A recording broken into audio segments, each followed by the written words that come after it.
Mr. Kelway. Madame Brousseau. Mr. Toon. Madame Gregory. Mr. Chisholm. Mr. Angus. Mr. Marston. Mr. Carroll. Mr. Rafferty. Ms. Crowder. Ms. Charlton. Monsieur Giguère. Monsieur Giguère. Madame Ayala. Madame Ayala. Mr. Sullivan. Mr. Sullivan. Mr. Cash. Mr. Cash. Mr. Stewart. Mr. Stewart. Mr. Garrison. Mr. Garrison. Monsieur Ravignan. Monsieur Ravignan. Madame Papillon. Madame Papillon. Monsieur Aubin. Monsieur Aubin. Monsieur Dubé. Monsieur Dubé. Madame Blanchette-Lamotte. Madame Blanchette-Lamotte. Madame Leblanc-Lassalle-Mar. Madame Leblanc-Lassalle-Mar. Monsieur Saganache. Monsieur Saganache. Monsieur Nantel. Monsieur Nantel. Madame Michaud. Madame Michaud. Monsieur Blanchette. Monsieur Blanchette. Mr. Harris Scarborough Southwest. Mr. Harris Scarborough Southwest. Mr. Cleary. Mr. Cleary. Monsieur Bramy. Monsieur Bramy. Monsieur Rousseau. Monsieur Rousseau. Monsieur Genet-Jourdain. Monsieur Genet-Jourdain. Monsieur Lapointe. Monsieur Lapointe. Monsieur Côté. Monsieur Côté. Monsieur Choquette. Monsieur Choquette. Mr. Sandu. Mr. Sandu. Monsieur Diane Labelle. Monsieur Diane Labelle. Madame Freeman. Madame Freeman. Sitzabaisen. Sitzabaisen. Madame Doré-Lefebvre. Madame Doré-Lefebvre. Madame Quash. Madame Quash. Madame Borg. Madame Borg. Madame Reynaud. Madame Reynaud. Madame Latendresse. Madame Latendresse. Mr. Comartin. Mr. Comartin. Monsieur Nunez-Mello. Monsieur Nunez-Mello. Monsieur Tremblay. Monsieur Tremblay. Monsieur Pilon. Monsieur Pilon. Monsieur Genet. Monsieur Genet. Mr. Stauffer. Mr. Stauffer. Monsieur Chicoine. Monsieur Chicoine. Monsieur Morin-Chicoutimi-Lefiard. Monsieur Morin-Chicoutimi-Lefiard. Madame Lou. Madame Lou. Madame Morin-Notre-Dame de Grâce-la-Chine. Madame Morin-Notre-Dame de Grâce-la-Chine. Mr. Adamanenko. Mr. Adamanenko. Mr. Macaulay. Mr. Macaulay. Mr. Goodale. Mr. Goodale. Monsieur Leblanc-Beauséjour. Monsieur Leblanc-Beauséjour. Mr. Easter. Mr. Easter. Ms. Fry. Ms. Fry. Mr. Regan. Mr. Regan. Monsieur Bélanger. Monsieur Bélanger. Mr. Valeriot. Mr. Valeriot. Ms. Foote. Ms. Foote. Mr. Lamoureux. Mr. Lamoureux. Monsieur Dion. Mr. Dion. Ms. Bennett. Ms. Bennett. Mr. Bryson. Mr. Bryson. Mr. Kotler. Mr. Cotler. Mr. McKay Scarborough-Gilwood. Mr. McKay Scarborough-Gilwood. Mr. Cusner. Mr. Cusner. Mr. Eiking. Mr. Eiking. Mr. McCallum. Mr. McCallum. Mr. Scarpalagia. Mr. Scarpalagia. Ms. Duncan Etobicoke North. Ms. Duncan Etobicoke North. Ms. Murray. Ms. Murray. Mr. McGinty. Mr. McGinty. Mr. Sims, Bonavista, Gander, Grand Falls, Windsor. Mr. Sims, Bonavista, Gander, Grand Falls, Windsor. Monsieur Garneau. Monsieur Garneau. Ms. Adams. Ms. Adams. Mr. Chou. Mr. Chou. Mr. Casey. Mr. Casey. Monsieur Dubourg. Mr. Dubourg. Mr. Vaughn. Mr. Vaughn. Ms. May. Ms. May.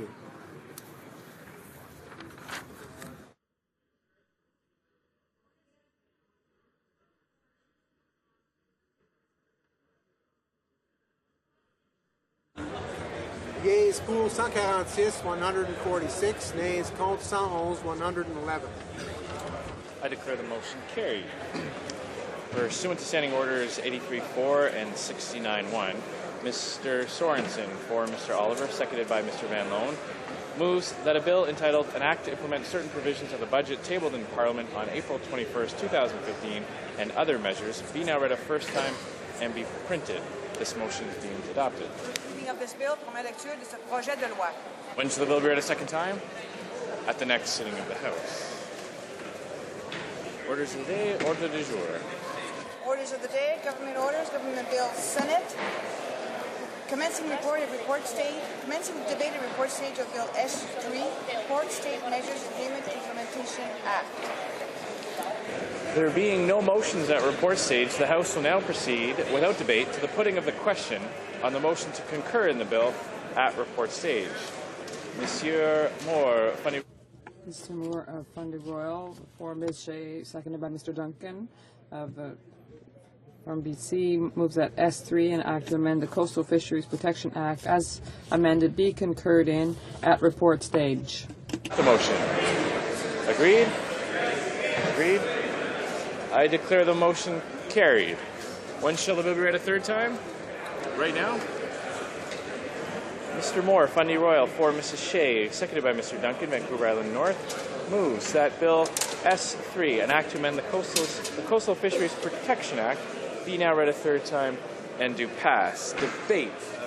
The Honourable Parliamentary Secretary to the Minister of Fisheries and Oceans. I appreciate the opportunity to stand in this House in support of Bill S3, an act to amend the Coastal Fisheries Protection Act. Bill S3 complements our unwavering commitment to sustainable fisheries by ensuring economic opportunities for fishermen. Throughout our country's rich history, fisheries have always been a cornerstone. In fact, some Canadian communities have been sustained by commercial fisheries for close to 500 years. Our commitment to sustainable, responsible fishing, both at home and in support of global efforts, will ensure that this tradition continues for centuries to come. The fishing industry is a critical economic driver in Canada's coastal and inland communities, providing jobs and other opportunities for generations of Canadians.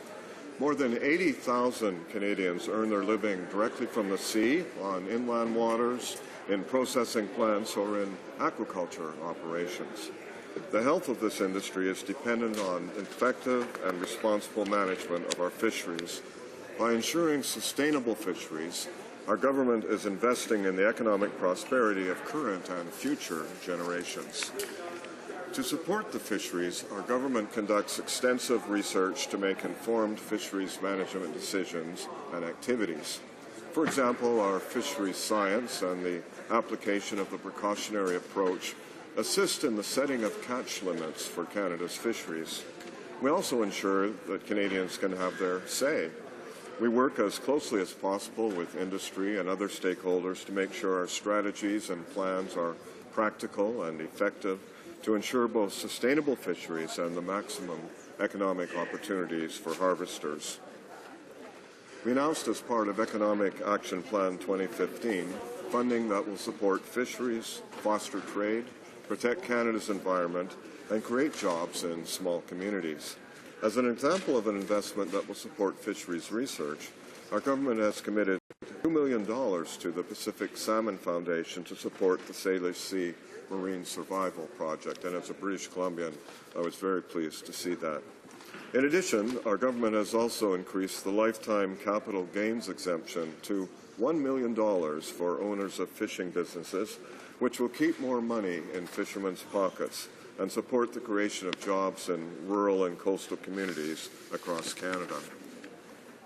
In addition to working with industry and conducting scientific research to ensure sustainable fisheries, we also have a strong enforcement system in place to protect our fisheries from those who don't want to abide by the rules, and unfortunately, there are some.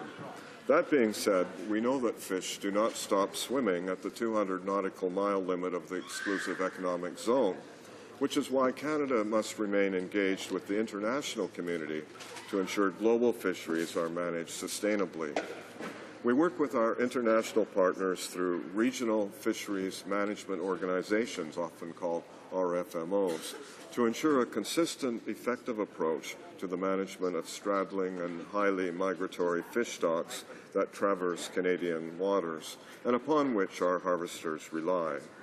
But illegal, unreported, and unregulated fishing, often called IUU fishing, remains a worldwide problem which affects the prosperity of our fishing communities. Mr. Speaker, this brings me to the amendments before us in Bill S3 and why it is important that Canada amend the Coastal Fisheries Protection Act. The amendments support two objectives.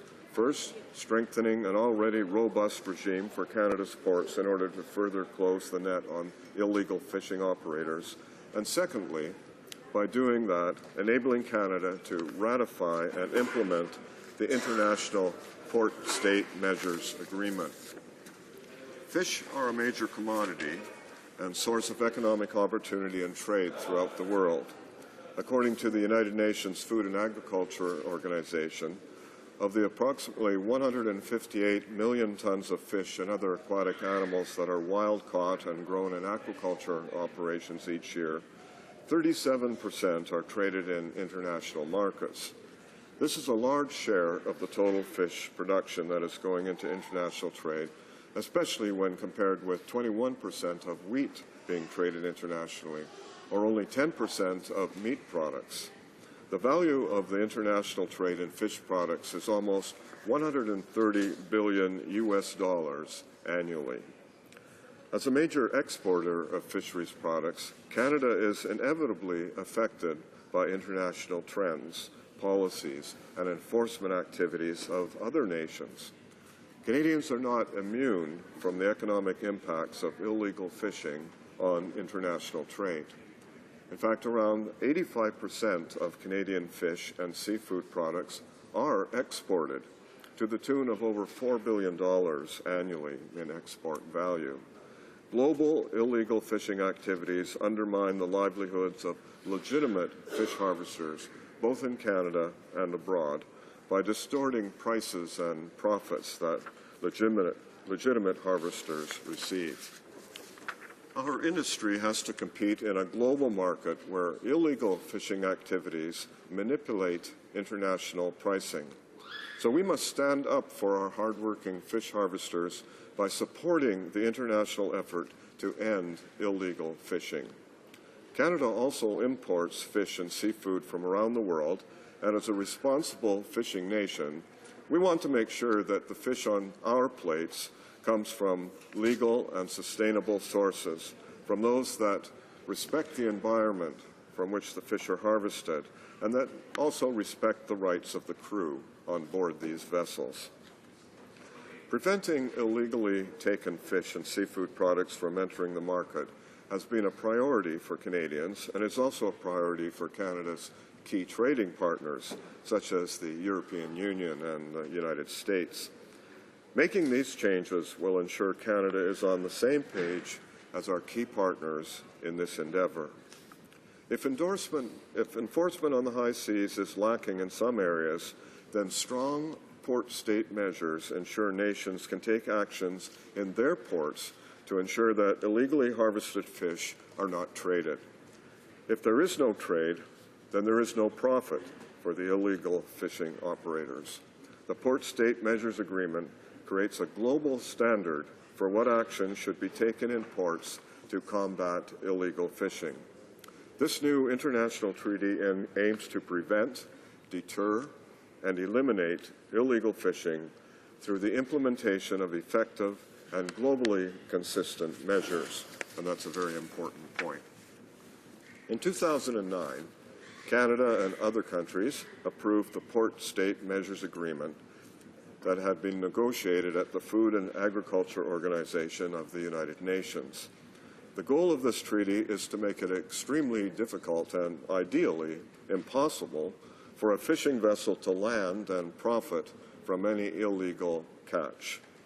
Canada signed this agreement in November 2010 to signal our commitment to the importance of taking strong actions in ports to prevent illegal fishing. And passing Bill S3 is the next step towards ratifying the Port State Measures Agreement.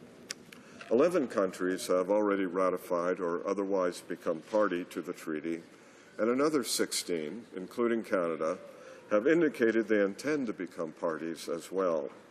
The United States, for example, is in the process of passing ratification legislation, and it is expected that other countries will soon follow suit. The agreement needs 25 parties for it to come into force. I'm pleased to say that the world has seen the results of strong international enforcement efforts. Recently, a fishing vessel called Thunder was unable to enter nearby ports to offload its catch.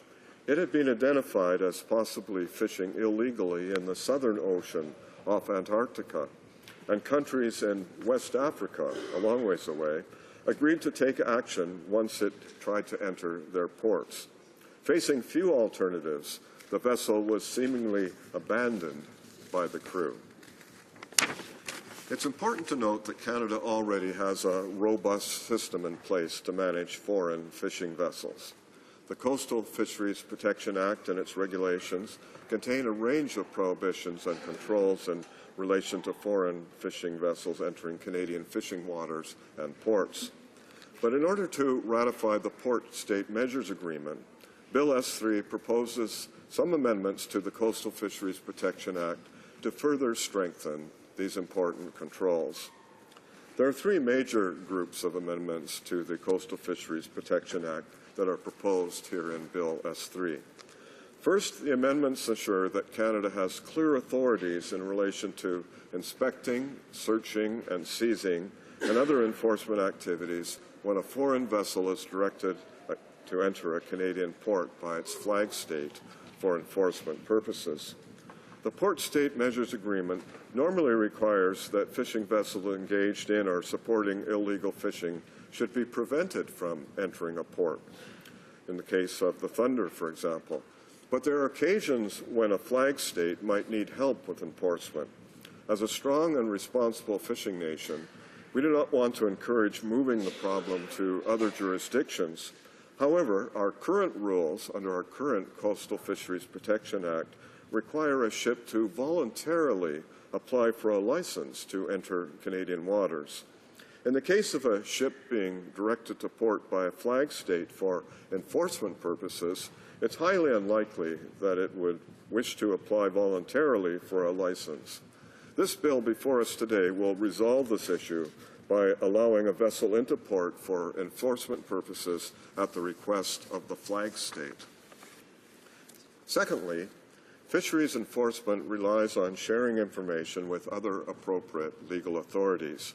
Bill S3 proposes amendments to the Coastal Fisheries Protection Act that clarify powers for the Minister of Fisheries and Oceans to share enforcement information regarding illegal fishing vessels with other federal agencies, with other countries, and with international organizations.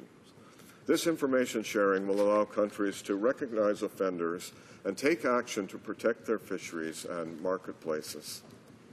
And thirdly, the amendments propose common sense prohibitions on imports of illegal, unregulated, and unreported fish, and expanded powers for enforcement officers. As enforcement for fishing vessels increases, illegal operators might want to transport their harvests by means other than ships, for example. In this regard, the amendments broaden enforcement powers for fisheries officers beyond fishing vessels to areas where illegally harvested fish could be stored, such as a container ship or vehicle. And finally, there are several amendments to the Coastal Fisheries Protection Act to align domestic legislation with the international agreement, namely in relation to definitions.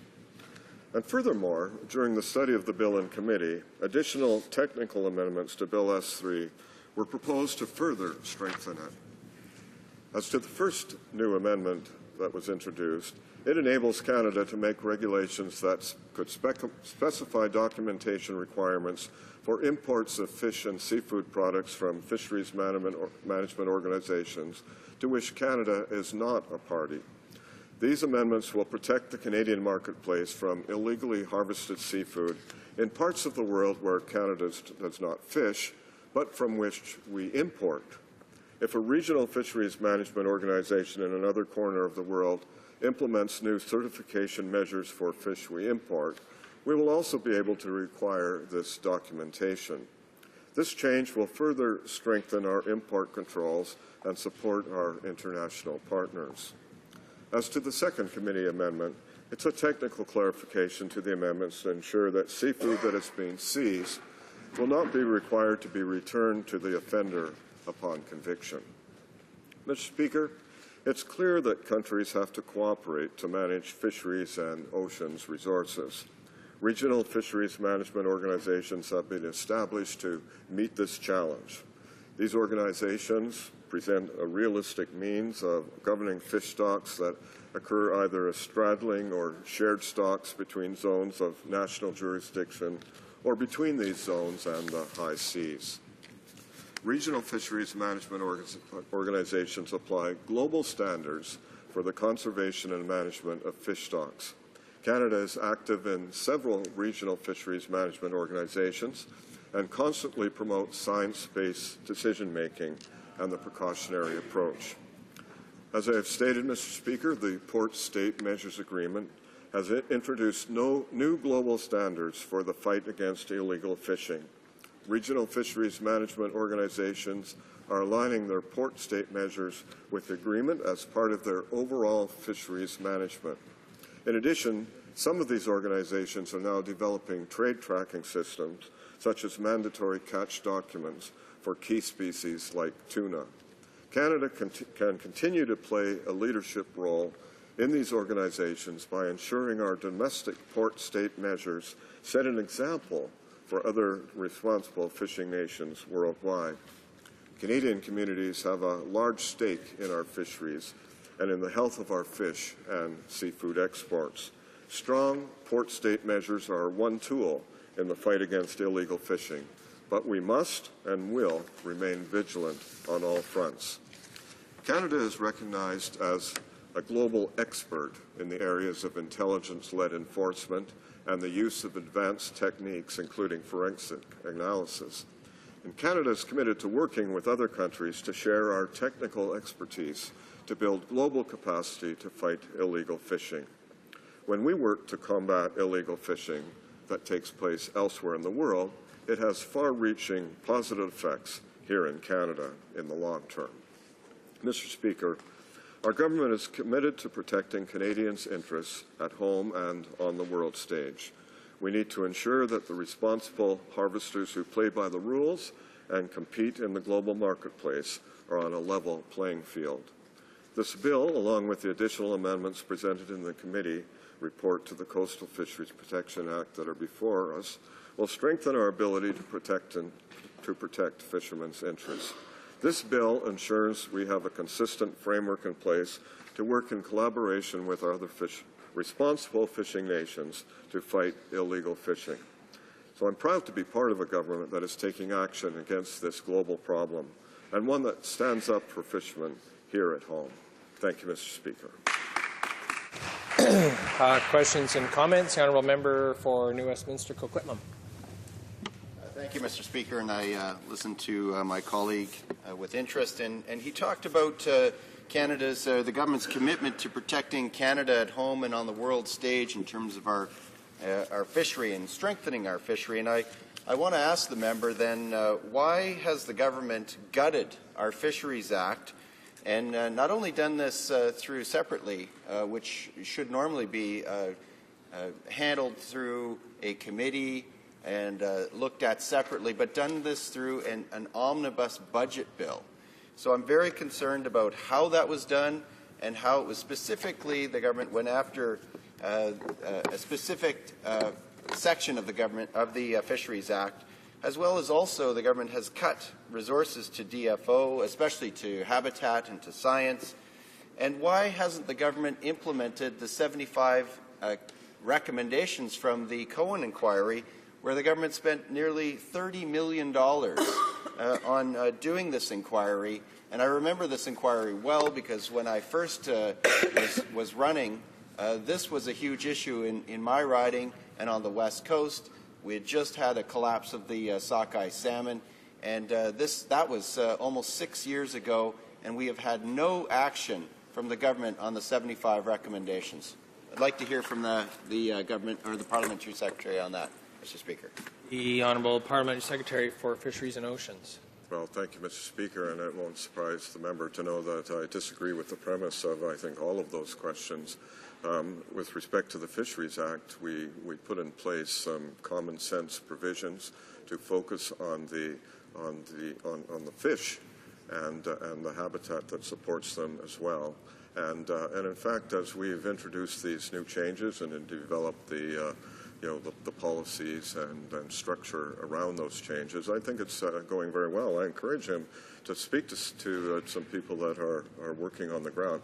In fact, in our committee, even right at this very moment, we are hearing from people that are engaged with the Fisheries Act in real life situations that are involved in stewardship and using their volunteer activities in cooperation with the federal government to improve fisheries habitat. And we asked them this question, and although they admit that it's a work in progress, I think it is. It's going in the right direction. With respect to the Cohen Commission, of course, it was back at the beginning of my career here where I first moved a motion to put in place a judicial inquiry. And in fact, I think if he looks carefully, he'll see that our department, the minister in our department, has begun to already implement the changes that were recommended in Cohen in our day-to-day activities. Questions and comments? The Honourable Member for Sydney, Victoria. Thank you, Mr. Speaker, and my honourable colleague in the statement mentioned that this is before committee, and it's brought to my attention that during committee that there was information coming forward that there is a lack of information on the amount of possible illegal fishing that's happening within and without the 200-mile limit. So it's been brought forward to committee that there's no information. So, and that's very concerning because, with all the cuts to the offshore surveillance, how are the Conservatives, I guess, going to back up this bill if there's not more resources put in and gathering up the information needed to implement this bill or make sure it has any teeth without that information being gathered? The Honourable Parliamentary Secretary. Well, thank you, Mr. Speaker. I'm assume he's referring to activities on the East Coast.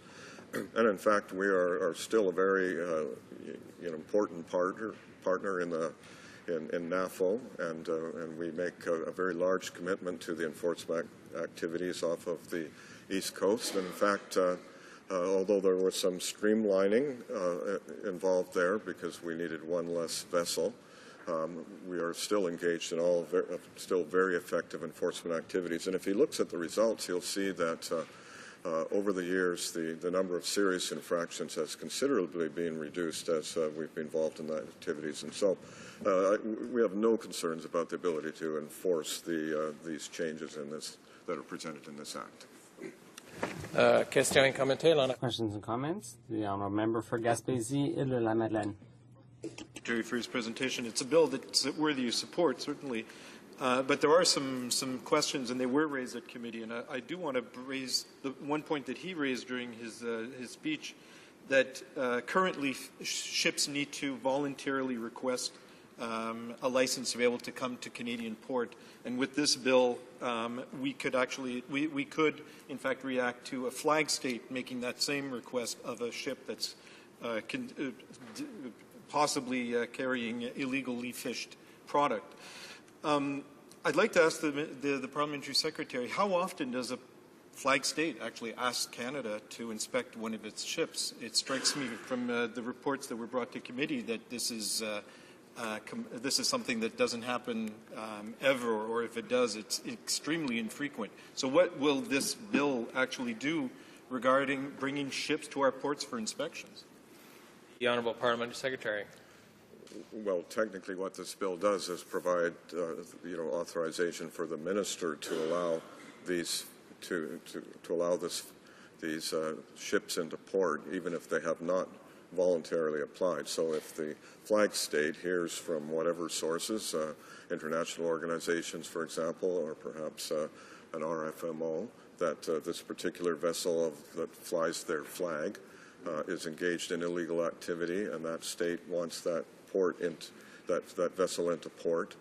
Now, with this legislation, even without an application from the vessel owner, this ship can be directed into port. And we hope that this, we hope, of course, that there is no illegal activity, and as it becomes less profitable over the years, as there's more of a collaborative approach to solving this problem, as the Port State Measures Agreement is intended to do.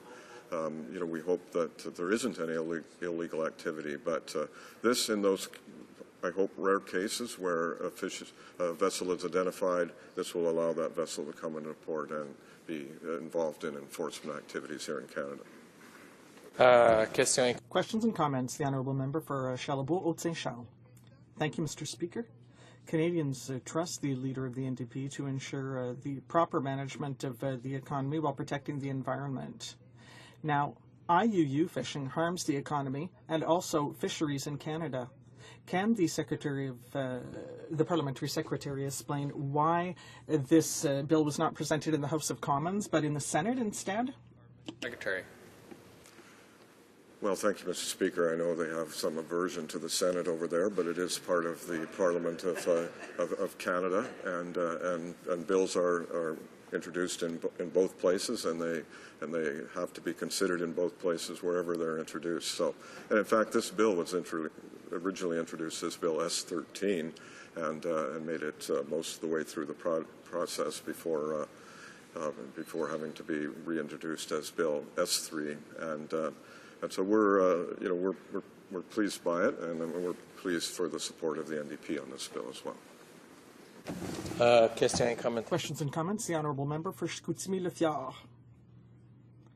Thank you, Mr. Speaker. The NDP leader used to be the Quebec Environment Minister for many years, and he knows that we need a flourishing industry of fisheries here.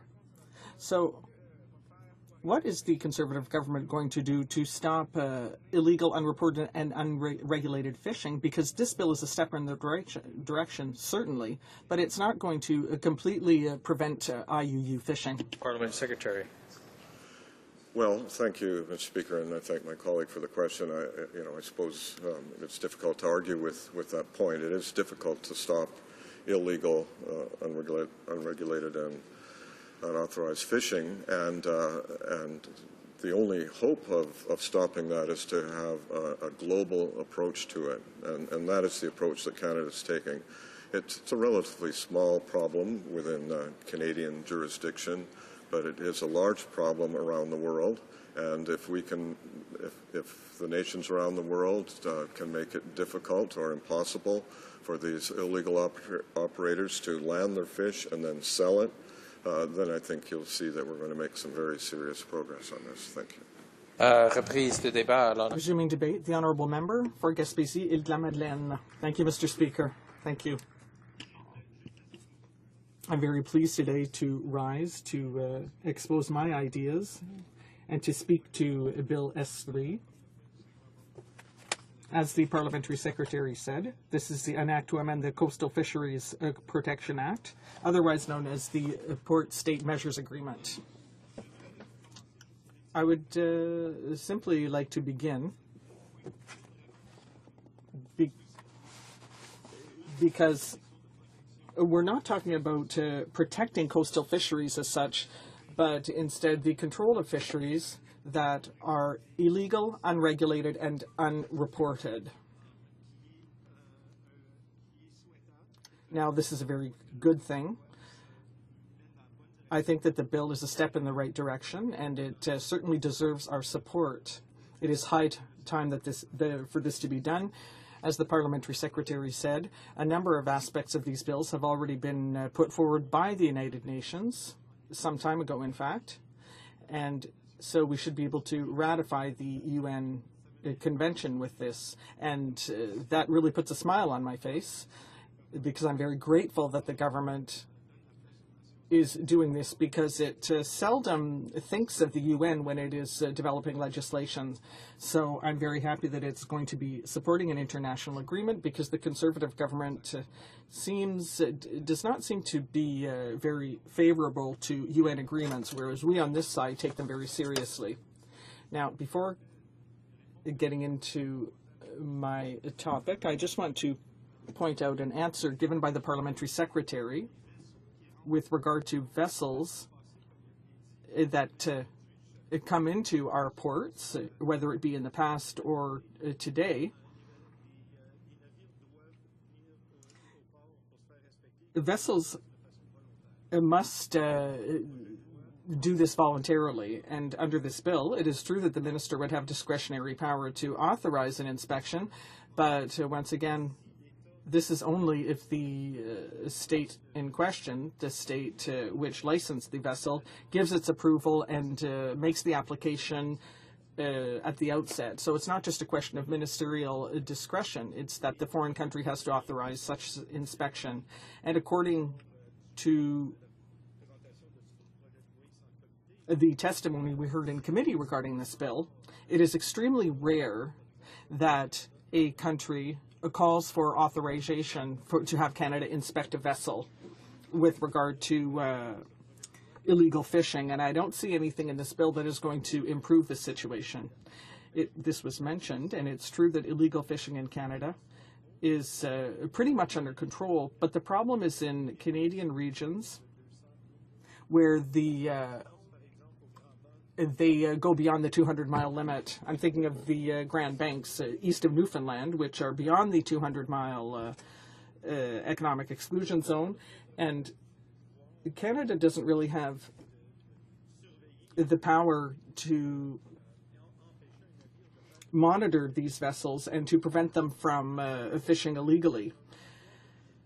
We've had a moratorium on cod since the 1990s in Canada, but illegal fishing of cod continues beyond the 200-mile limit. And with this bill, I don't see anything that is going to give us the tools to better be able to manage this problem. The Parliamentary Secretary said that this bill will ensure sustainable fishing, and that it will ensure that the over 80,000 jobs in Canada that depend on the fisheries will be maintained. But once again, illegal fishing will not be reduced any further in Canadian coastal waters. I would have liked to have seen an international agreement that goes much further than this bill, because illegal fishing on the Grand Banks, off the Grand Banks, will continue even if we adopt this bill before us today. So I find that we have missed a golden opportunity. Once again, this is a bill. It's a step in the right direction, but it doesn't go far enough. According to a 2008 study conducted in the UK, illegal fishing costs the global economy over $23 billion per year. We don't know the exact amount, but it is somewhere between 11 and 19% of global fishing sales. So obviously, it is very important that we get this problem under control. And I think that this was brought up during the parliamentary secretary's speech. He pointed out the fact that illegal fishing, well, indeed, facts show that illegal fishing pushes fish prices down. And so if we adopt Bill S3, this should eventually lead to a better control of fish prices on the global markets. Now, that is obviously a good thing, but one of the major problems with this bill is that we need 25 states to ratify it before it becomes binding, and we're only up to 11 states so far, Mr. Speaker. I didn't hear anything about the government's plan to ensure that the other countries, the countries we need to make this bill binding, I didn't hear anything about this plan on how they're going to get these countries on board. I'm glad Canada is going to ratify the agreement, but we need a number of other states to ratify it for it to be binding, and the government has no plan. At least I didn't hear anything in the parliamentary secretary's speech about this, to ensure that the agreement becomes binding internationally. So I hope the government is going to bring forward more details in that regard, because clearly it is high time. We've been waiting for many years for the ratification of this agreement, and we're still waiting for 14 other countries to ratify it. We should recall that this bill will amend a few bills in Canada. S3 will not create a new bill, but is going to ratify the international agreement, and it will amend, or rather it will bring amendments to bills, or rather legislation that already exists in Canada. So I can come back to the bills that this will amend, but I would like to underscore another point that my colleague from New Westminster Coquitlam mentioned a few minutes ago. It's all very well to improve bills to ratify international agreements, but we might remember that with Bill C-38, an omnibus bill, an omnibus budget bill, that bill amended the Fisheries Protection Act, and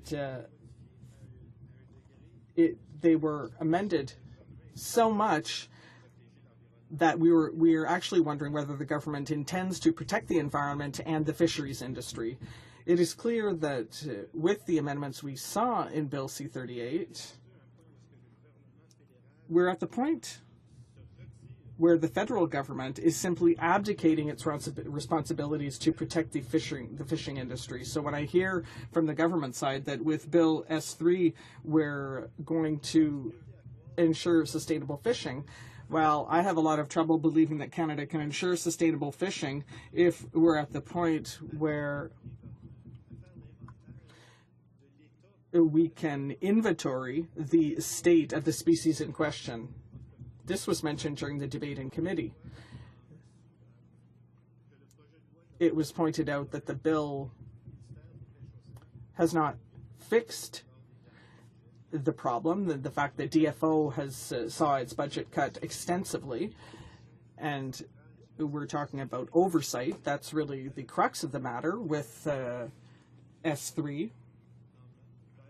some $4 million were taken away from the oversight or the monitoring mechanism of illegal fishing. So really the tools to monitor foreign fishing, or rather illegal fishing, are being taken away. The government says it wants to monitor illegal fishing, but the tools have been taken away. When they cut the Coast Guard budget and DFO's budget, we can certainly see that there is less and less capacity to be able to provide this oversight and this monitoring. Currently, they are closing down the maritime traffic centers. They tried to shut down the Maritime Sub-Rescue Center in Quebec City. Luckily, the NDP spoke out against that. All of these are tools that can lead to better monitoring of illegal fishing. But when the budget, when the government cuts these budgets, obviously this bill we can see that it will be ineffectual. So the government needs to stop going ahead with bills that are merely empty shells with no tools or resources to accompany them. The Fisheries Act was virtually scrapped by this government. We all remember the level of discontent there was with C-38 across the country, and the same thing for Bill C-45. We know now that coastal communities and fishers and the processing industry, they are being called upon to be the protection agents.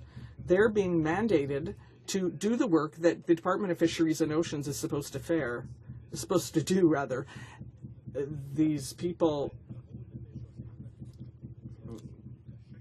or rather the role of DFO in these coastal communities is being diminished more and more. And now the government has showed up with this bill, S3, and it says that it's going to ensure sustainable fishing, but we on the NDP side just wonder how that is going to happen. How can they oversee our waters? How can they manage and control our waters with all the cuts that they've made to DFO and the Coast Guard? Now, to come back to S3, it seeks not only to oversee and control illegal fishing, but there are aspects of the bill that I think were not raised today, and I think that we should address them. The bill will change the definition of what a fish is. The definition of crustacean and other species will be added to the definition of fish. They will come under the UN protection regime, and that's a very good thing. We have to go much further than simply limiting the definition to traditional fish products.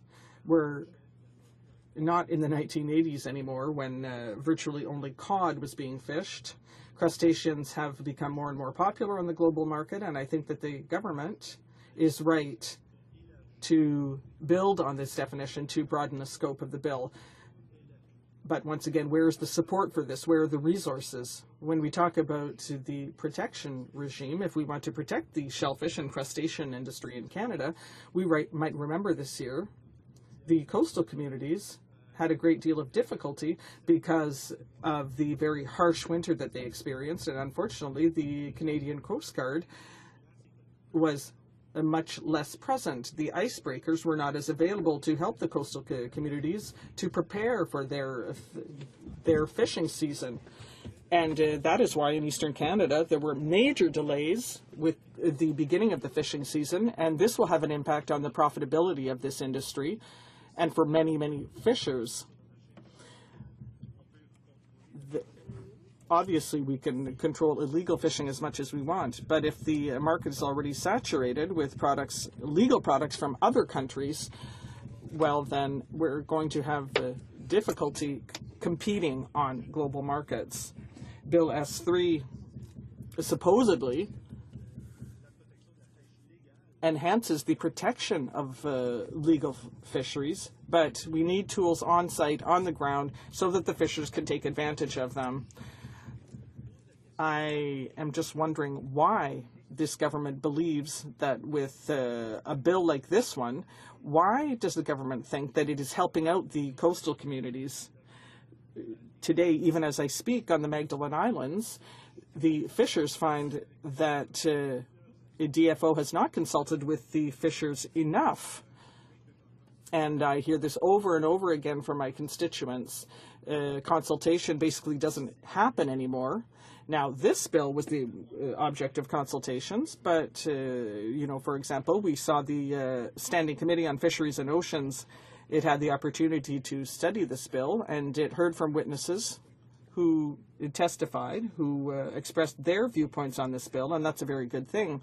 But when it came to consulting coastal communities on the real impact of illegal fishing, DFO really was missing in action. So I'm very grateful that the Parliamentary Secretary and the Standing Committee on Fisheries and Oceans did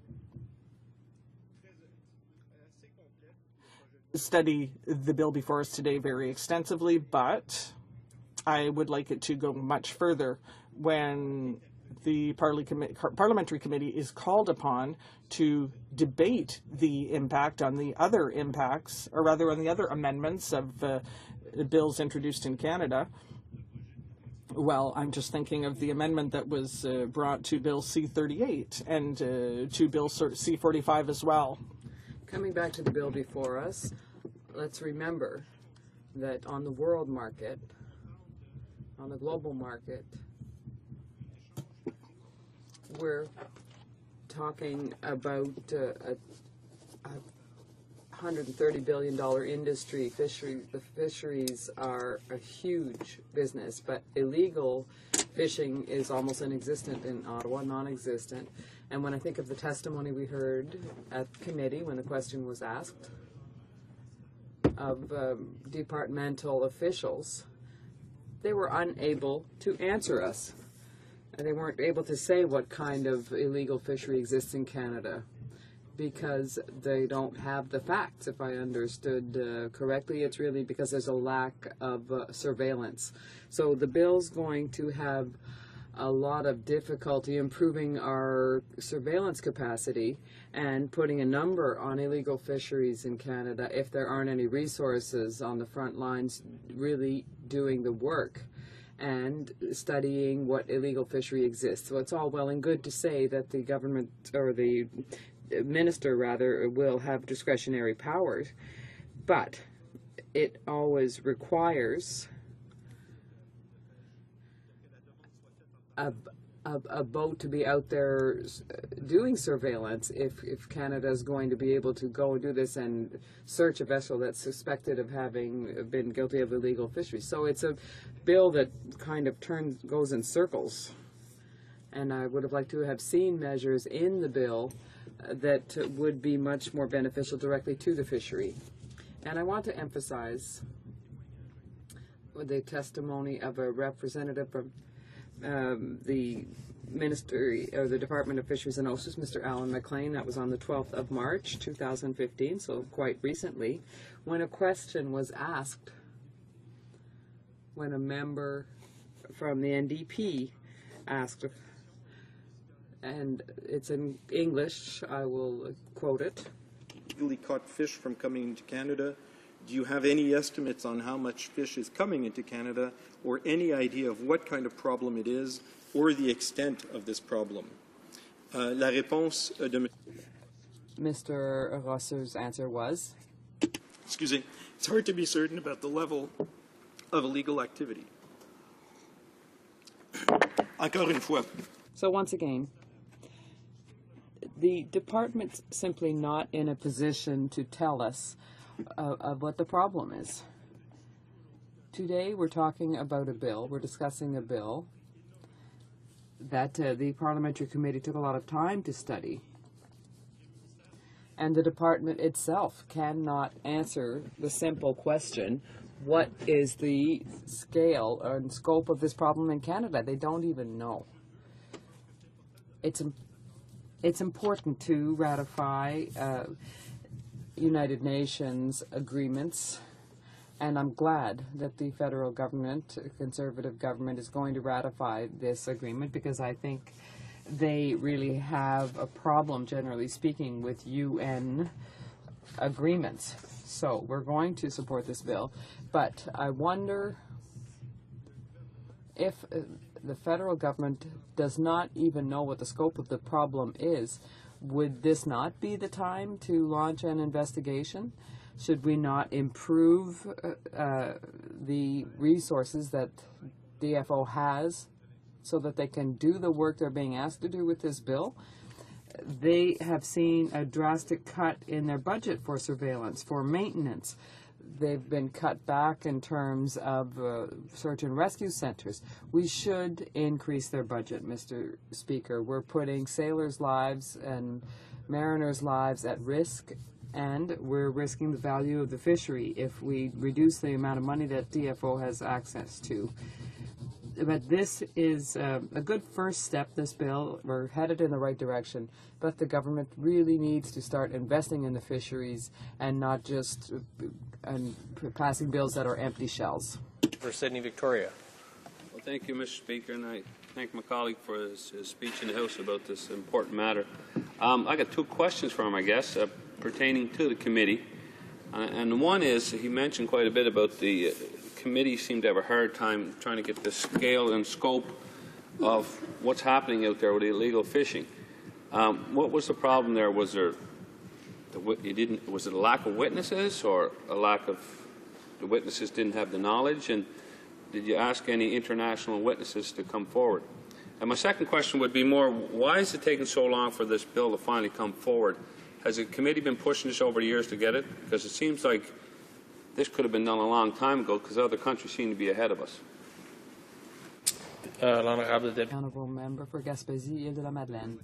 Thank my colleague for the questions.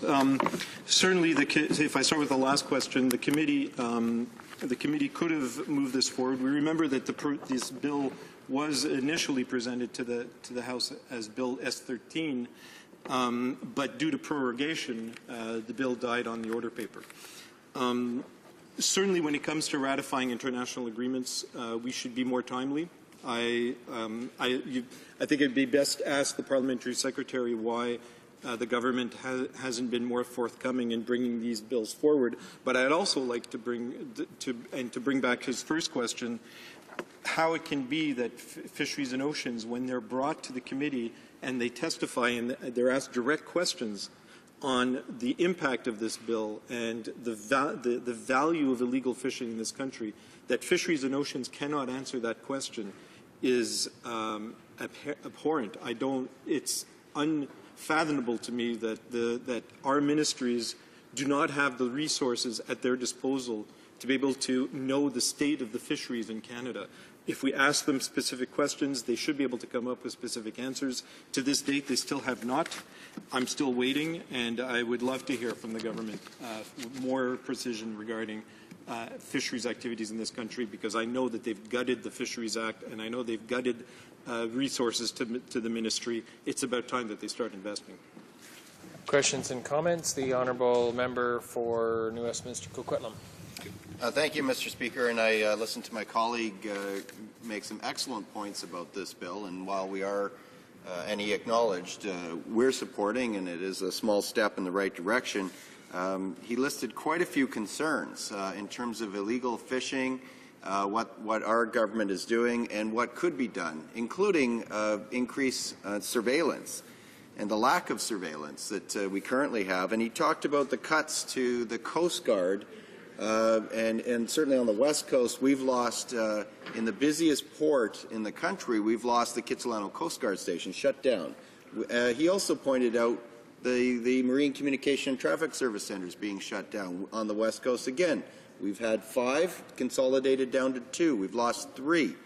And the question, I guess, is to the point of surveillance. How, and he mentioned how that when the officials came to committee, they weren't able to provide the answers needed by the committee. So I'm wanting to know from my honourable colleague if he believes the government is serious about protecting our coast, about monitoring our fishery and providing the surveillance needed in terms of investments and the resources needed. And I also want to ask, just finally, if he could comment, while there's the 200 nautical mile limit on the West Coast, the government quietly late last year reduced from 50 nautical miles to 12 our responsibility, our jurisdiction. If he can comment on either those two questions. Honourable member for Gaspésie de la Madeleine. For the questions, they certainly merit a lot of attention. In the few minutes I have in front of me, I don't think I could do them justice. But certainly, the government has seen over and over again that to reduce its responsibilities in as much on the international scene as locally, bringing us back to a 12-mile nautical limit instead of the more modern 200-mile nautical limit. Shows that this government is looking back and not forward. They need to be improving their responsibilities, protecting our coasts, protecting the fisheries. I think actions speak louder than words. When we do close maritime traffic control centers, when we close Coast Guard stations, when we challenge communities to, by themselves, replace the work that Fisheries and Oceans and the Coast Guard is supposed to do on our behalf. We're asking people to do things that they simply are not equipped to do. Government is the best vehicle to be able to protect our coastlines, to ensure our fisheries are sustainable, and we need to have bills in front of us that reflect that engagement on the part of our government. Unfortunately, what we've seen from this government are bills that gut fisheries protections, gut coastal protection. Their priorities are upside down, Mr. Speaker, and they certainly are not sustainable. Questions and comments? Resuming debate, the honourable member for Sydney Victoria. Well, thank you, Mr. Speaker, and I'm pleased to rise today to speak on Bill S3, an act to amend the Coastal Fisheries Protection Act. Fisheries is my biggest employer in my riding, and it's also provides many of our fresh fish products in the States and all through Asia. And our fishermen back home are trying to get out on the water, but we're surrounded by ice. So it's a pleasure for me to speak on this bill today. The bill that prohibits the importation of illegal caught fish and marine plants. It extends Canadian control over foreign fishing vessels and seeking access to Canadian ports. It gives Canadian fisheries protection officers greater authority and powers of enforcement. It allows the minister to share information with regard to the inspection of a foreign vessel, as well as a greater information sharing between Fisheries and Oceans Canada and the Canada Border Service Agency related to the import of fish and fish products. As our critic, the member of Cardigan, said when he spoke on this bill at the second reading, the Liberal Party supports this bill and the implementation of the Port-State Measures Agreement. Mr. Speaker, on November 22, 2009, a conference of the United Nations Food and Agriculture Organization approved the agreement on the port-state measures to prevent, deter, and eliminate illegal, unreported, unregulated fishing or port-state management agreement. Canada signed the agreement on November 19, 2010, but has yet to be ratified. The Port-State Measures Agreement will contribute to harmonized port-state measures, enhance regional and international cooperation, and block the flow of illegal, unreported, and unregulated, which we use the short abbreviation, the IUU, caught fish into national and international markets. As discussed previously in the House and at committee, this is a good bill. It is a good thing that the government is signing on to the Port-State Measures Agreement and making the proper legislation amendments needed to do so. On the other side, however, we do wonder why, and as I asked a question to the member earlier, why the government has taken so long to move on this important legislation. Proroguing Parliament takes us all off, and I think, sometimes for political gain, we should look at the situation, how you're putting our fisheries in jeopardy. It was first introduced as Bill S13, and that was at the end of 2012. and then it was brought back as Bill S3 in October of 2013. So it's difficult to understand why the Conservatives let the bill sit so long before moving it forward if they place any importance on this important issue. The major problem we have on this side is that while the government is finally putting this legislation in place, and that is a good thing, is taking away the other areas which are so important in this fight against illegal fishing. While we welcome the measures in this bill, the government has undermined surveillance and monitoring programs for foreign offshore fishing vessels. They've cut 4.2 million and 23 full-time jobs in Canada's offshore surveillance of the foreign fishing vessels, which will result in a reduction of the Northwest Atlantic Fisheries Organization, or as many of you know, it's called NAFO. Their NAFO air hours will go from 1,000 to 600. And the NAFO sea days will go from 785 to 600. That's a big reduction. So if we're going to implement this bill, we're going to need more resources, but the trend is now we're getting less. So that's very concerning. So it's hard to see how this will help in the fight against illegal fishing activity both within and outside of our Canadian waters. The government also has no information on what illegal fishing is taking place out there, both within and outside of the Canadian 200-mile limit. And despite repeated questions at committee stage for this bill, the government could not provide the proper answers to the members of the committee and could not provide the witnesses who would be able to answer the committee members' questions with knowledge and authority. With a country that relies so much on fisheries and such a big fisheries department, and being on these international agreements, you think the committee would have been able to have the proper resources and people there to answer those questions. So then you can see the scope of how important this bill is. So the lack of this information is made even more concerning when combined with the government's cuts to offshore surveillance.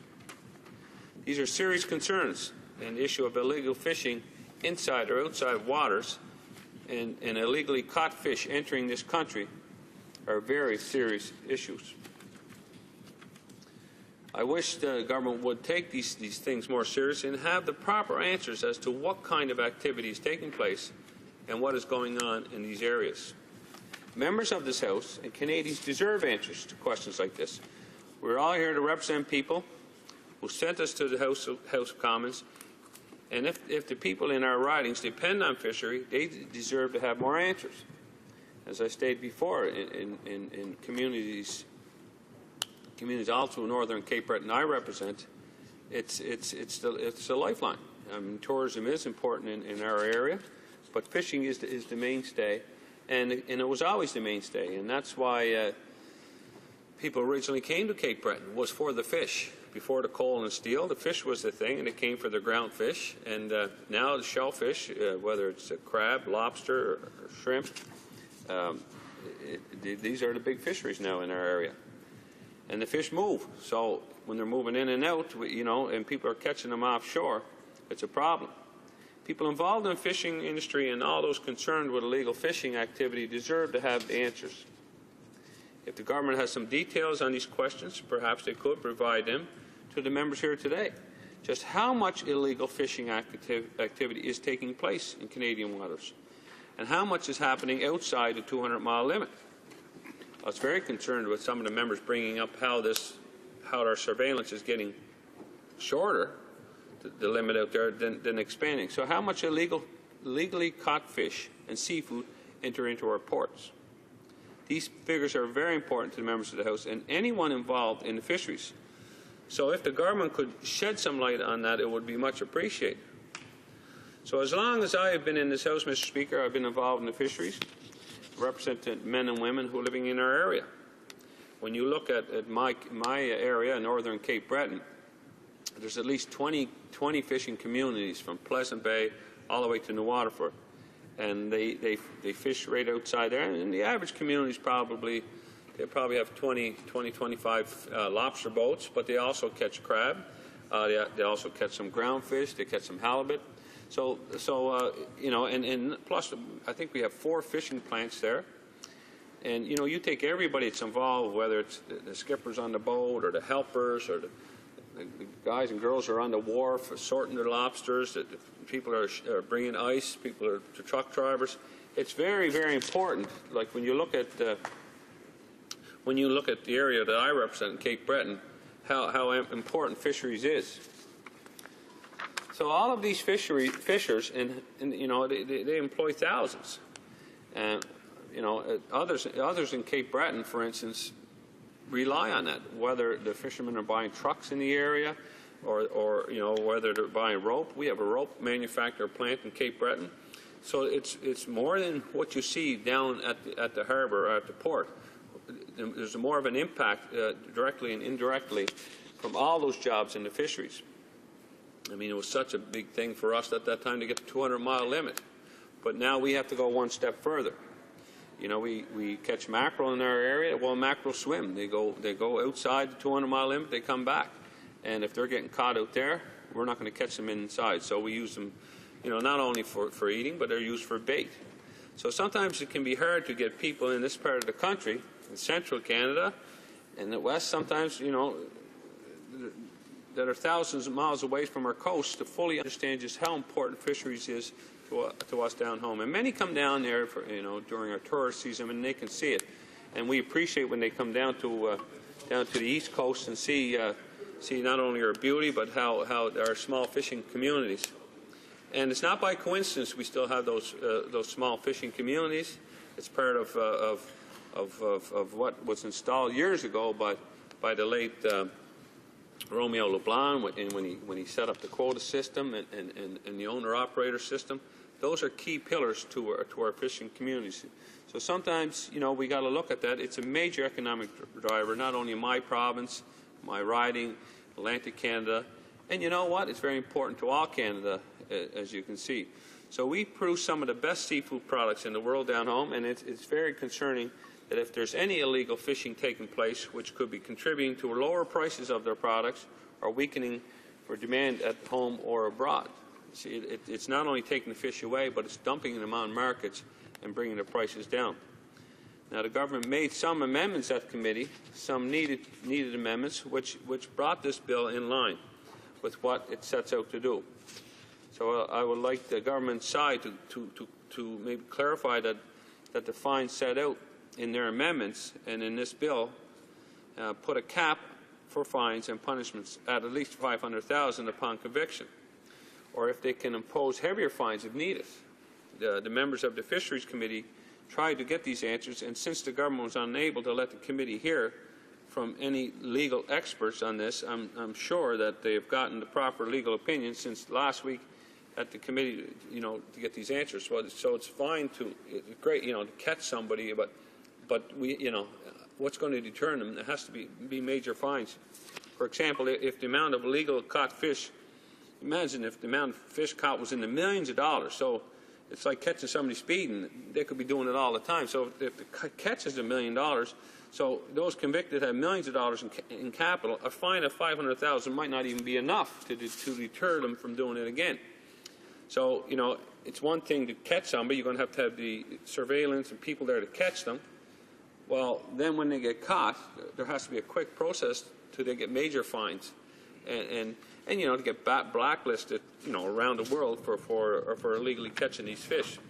And many times it's not that it hurts the fishermen, of course, in these areas, but it could decimate some of these species that are out there that are fragile and you know, catching them when they're too small. The government and the courts need to have the flexibility to make the punishment fit the crime. Far too often, members of Parliament of this House and members of the committee ask questions and get no answers from this government, so I hope they can clarify the issue in this House. But the amendments made at the committee were okay. We do support them, and we do support this bill. And I just wish the government will be willing to provide further information and clarification when other members have these questions on these issues. But this bill is important, and it's important that we sign it into law, that Canada do its part in the international fight against illegal fishing, that we ratify the Port State Measurement Act. Canada needs to take a leadership role in the fight against this kind of activity, both here at home and around the world. As a country with the world's largest coastline and so many people who rely on fisheries to make a living, it is our duty to be a leader on this. It was we took the leadership on the 200-mile limit, and we should be taking the leadership on this measure. As Liberals, we believe in the vital role that the fishing industry plays in Canada's economy and culture, contributing over $5.4 billion and 71,000 full-time jobs to the Canadian economy. That's big. In Canada, over $4 billion, including $1.3 billion in my province of Nova Scotia alone, in fish and seafood products are exported each year. And this number could even be higher if Canada, along with the global community, came together to effectively crack down on this illegal fishing that's happening here and around the world. We believe the federal government must play a strong role in cracking down on illegal, unreported, unregulated, or the IUU, fishing to protect fishing livelihoods, fisheries, conservation, and the Canadian economy. It's so important to note that illegal fishing activities cost the global economy up to $23 billion per year. So I'm proud that the Liberal Party we have a strong record. We have a strong record when you're dealing with illegal, unregulated, and unreported fishing. As many in this House know, a former fisheries minister, Brian Tobin, and he made a very, very good point to the world. The time we caught, I think it was a Spanish trawler, I think it was caught off in Newfoundland, and it was shocking that the net that they pulled in, not only the size of the fish they were catching, these small, I think they were turbot, they were catching these small fish. And you say, well, how can they catch these small fish? Well, because they looked at the net. And Mr. Tobin took the net to the UN, I think in New York, and he held it up. And the world couldn't believe it, how small the mesh was, because no fish were getting through. And so it really woke up the international community at that time, and Canada took a big lead in that. But it was under the leadership of Mr. Brian Tobin that time and the Liberal government because, we had communities, whether it's Newfoundland, Nova Scotia, Atlantic Canada, PEI, we lost the ground fishery because it was overfishing. So, and then it wasn't just international that causes other countries. We were part of the culprits. We were catching too much fish out there. So we were going to a phase where we were trying to get our fisheries back. So we took the strong steps. We had to close we had the cod moratorium. So we closed our fisheries, but lo and behold, others were not. Others were out fishing outside our limits. So it was very important in order to manage our fisheries, protect it, save it, and rebuild it. Everybody around the world had to be doing it, and that wasn't happening. And it was a good thing that Mr. Tobin did. So from establishing the 200-mile limit fishing zone that protected the fishermen from foreign trawlers, and then the extending of the Coastal Fisheries Protection Act was amended to extend its application to the Northwest Atlantic Fisheries Organization, or NAFO, the regulatory area, to the turbot war, as I mentioned, and being an active member in the High Seas Task Force, an international task force committed to stopping the IUU fishing in parts of the ocean, not under the exclusive control of sovereign states. So our party have taken a strong lead in protecting our fishing communities and helping them rebound. And Mr. Speaker, fish is, especially wild fish, is in great demand around the world, not only for its taste and for its health, but it's only going to be maintained. It's only going to be maintained if we regulate it properly, if we catch the bad guys that are catching too much of the wrong species or the wrong size or not being recorded. And I think you see in my community, and you see in many communities, that now you're seeing a process in place now where you're certified. You're certified that you're managing your fishery properly, and it's being monitored, managed, and that's what many countries in Europe and around the world, and that's what many of the buyers of fish are looking for, that certification where your fish are managed. And that's such a good thing. So, and that will also be a deterrent from illegal fish or the wrong fish getting into the market. So we're pleased on this side to support this bill and to fight against illegal, unreported, and unregulated fishing both here at home and around the world. Thank you, Mr. Speaker. Questions and comments? Questions et commentaires? Renewing debate. Reprise de débat.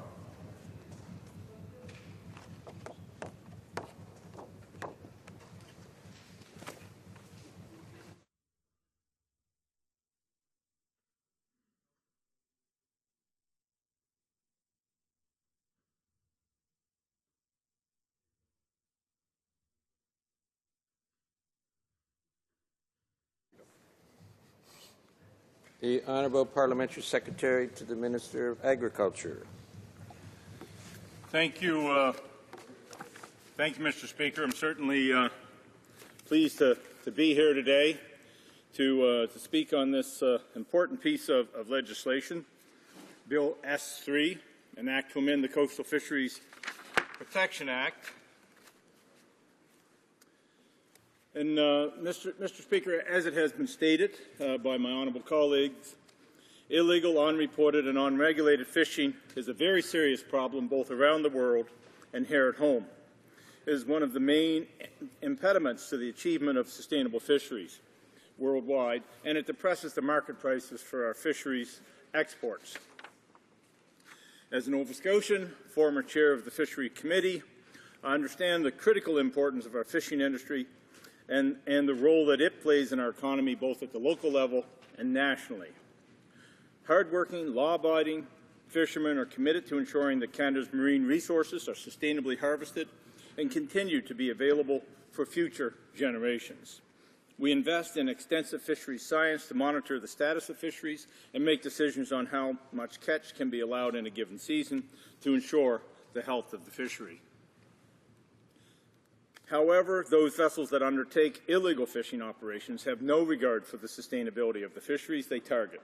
Their only concern is fishing much as possible and selling that catch in the global market. We must stand up for our fishermen by supporting efforts to combat illegal fishing, and we need to pass Bill S3. In Canada, we appreciate the critical importance of protecting our shared fishery waters. This includes our leadership efforts to ensure sustainable fishing practices and enforcement in the Northwest Atlantic Fishery Organization. And, let me be clear, the bill before us today will not impact the management of NAFO, as the amendments related to the activities at port, not at sea, plus our leadership in this organization demonstrates our country's commitment to sustainable fishing. As part of our NAFO enforcement efforts, our inspectors make use of a comprehensive approach, including the use of satellite vessel monitoring systems, port inspection, daily catch reports, and surveillance overflight information to target offenders. And, Mr. Speaker, we are seeing results. Due to our conservation measures, illegal fishing has been deterred, and the number of citations has been decreasing overall in the last 15 years, with only 9 citations issued in 2014. Turning back to the bill before us, the international community has been working to develop a global tools to, Mr. Speaker. Turning back to the bill before us, the international community has been working to develop global tools to prevent, deter, and eliminate illegal, unreported, and unregulated fishing activities. I'm proud to say that the Government of Canada is part of this global movement. And I should say, Mr. Speaker, that I will be sharing my time with the whip of the Conservative Party. As a nation with a robust fishing industry, Canada has a strong interest in protecting fish stocks and ensuring that fishing regulations are respected. The goal of the Port State Measures Agreement is to prevent a vessel that has been fishing illegally to land its catch and for the illegal catch to enter the market. The agreement needs 25 parties to come into force. So far, Mr. Speaker, 11 countries have taken the steps needed to ratify or otherwise become party to the treaty, and another 16, including Canada, have indicated they will become parties as well. With the existing Coastal Fisheries Protection Act and its regulations, Canada already has a robust port state control regime for foreign fishing vessels, and these amendments will make our regime even stronger. Even without the agreement, these amendments are important for improving Canadian fisheries enforcement efforts. The proposed legislative changes have a practical necessity as well. The first concerns authorities related to the port access of foreign fishing vessels. As my honourable colleague has stated, the proposed changes establish an enforcement system that would apply when a foreign vessel has been directed by its flag state to enter a Canadian port. In this case, Canada would issue a specific permit for the sole purpose of inspection and enforcement. It may be the case that the flag state may want Canada's assistance to conduct an inspection and to gather evidence. In such cases, allowing a vessel into our ports to gather this evidence is more effective at combating illegal fishing than keeping that vessel out of our ports. As illegal fishing is a global threat to sustainable fisheries, the sharing of information on illegal fishing operations is essential for our partners to work collectively to address this international threat. We need to know who the criminals are to ensure that they are prevented from landing their catch. The amendments to the Coastal Fisheries Protection Act would clearly lay out information to be shared with our international enforcement partners. Here at home, Bill S3 would give clarity to the ability of Fisheries and Oceans Canada and the Canada Border Services Agency to share information related to the importation of fish and seafood products. Another category of changes contained in Bill S3 concerns import prohibitions and related authorities. Under the proposed changes, it gives authorities new, practical tools to enforce prohibitions on illegal fisheries. Currently, fisheries officers are limited to inspecting wharves and ships. Obviously, global trade is changing, and fisheries officers need to be able to inspect all areas where fish may be kept. Those areas include warehouses, vehicles, or through a point of entry, such as an airport. These amendments would allow fisheries protection officers to seize illegally caught fish in these places and seek their forfeiture in the event of conviction for their illegal transportation. The amendments will also ensure that the punishment fits the crime. If a court finds the person guilty of an importation offence under the Act, significant fines will apply. Over and above these penalties, the court could also order an additional fine equal to the financial benefits the defendants gained from committing the offence. This would ensure that fines do not simply become a cost of doing business. Fishing is a global industry, and our government recognizes this reality. Some of our key fisheries export markets, such as the European Union, have already ratified and implemented the Port State Measures Agreement. Others, such as the United States, will soon be on board. These amendments would apply the same global standard in our ports as our key trading partners.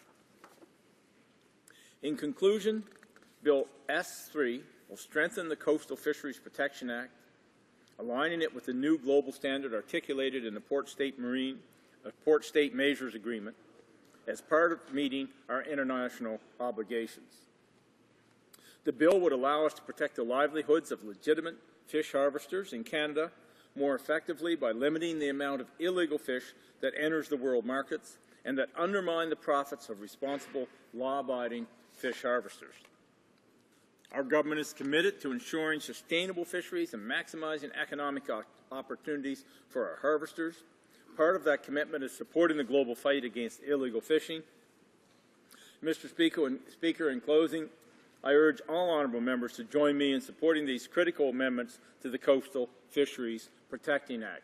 This is a piece of common sense legislation, ladies and gentlemen, that I think all sides of the House can support.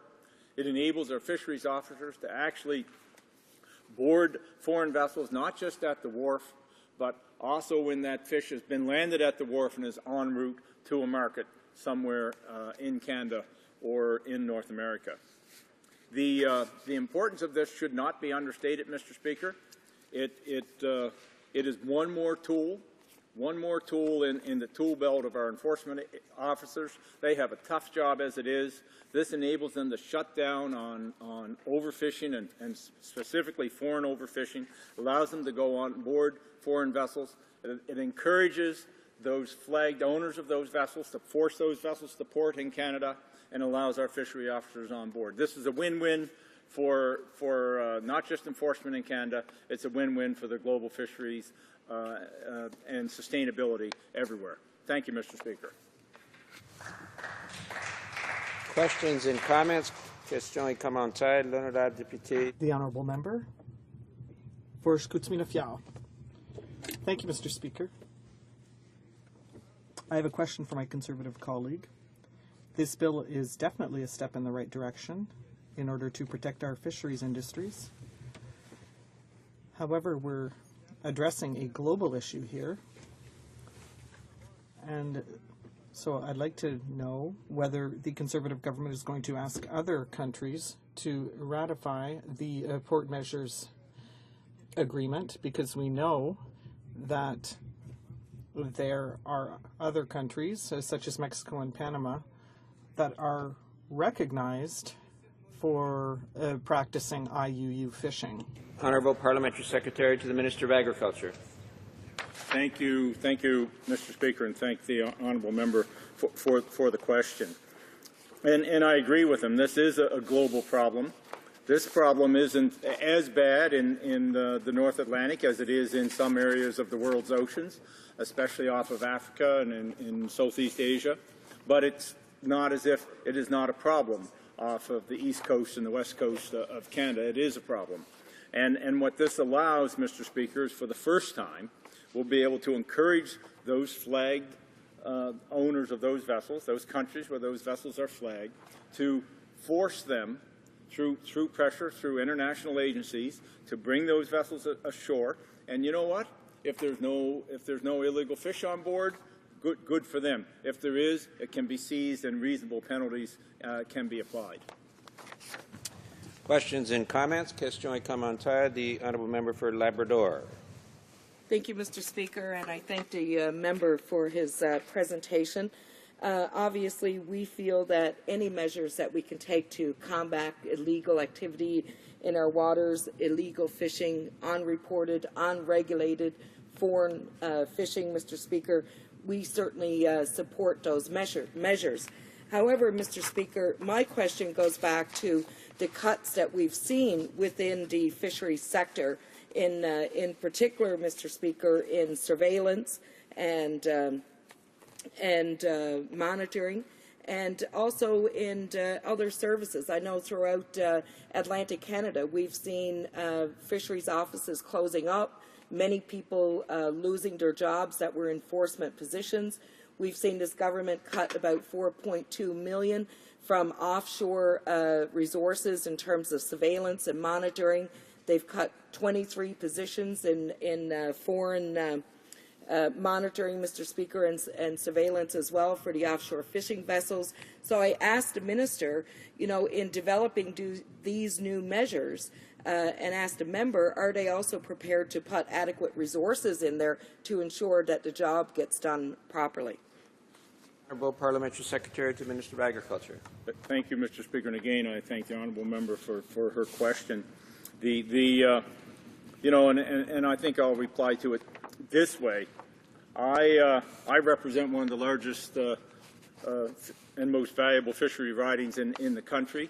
Our landed catch, and along with West Nova, the neighbouring riding, is somewhere in excess of 20% of the entire Canadian fishery in all three oceans, all three coasts. And if you ask the fishermen in my riding, they'll tell you there's lots of enforcement. There's a process in place which the honourable member is very aware of. They have to hail out before they leave to go fishing. They have to hail back in. There's onboard inspections. There's inspection when they come to the wharf. It's very, very difficult to break the rules in Canada.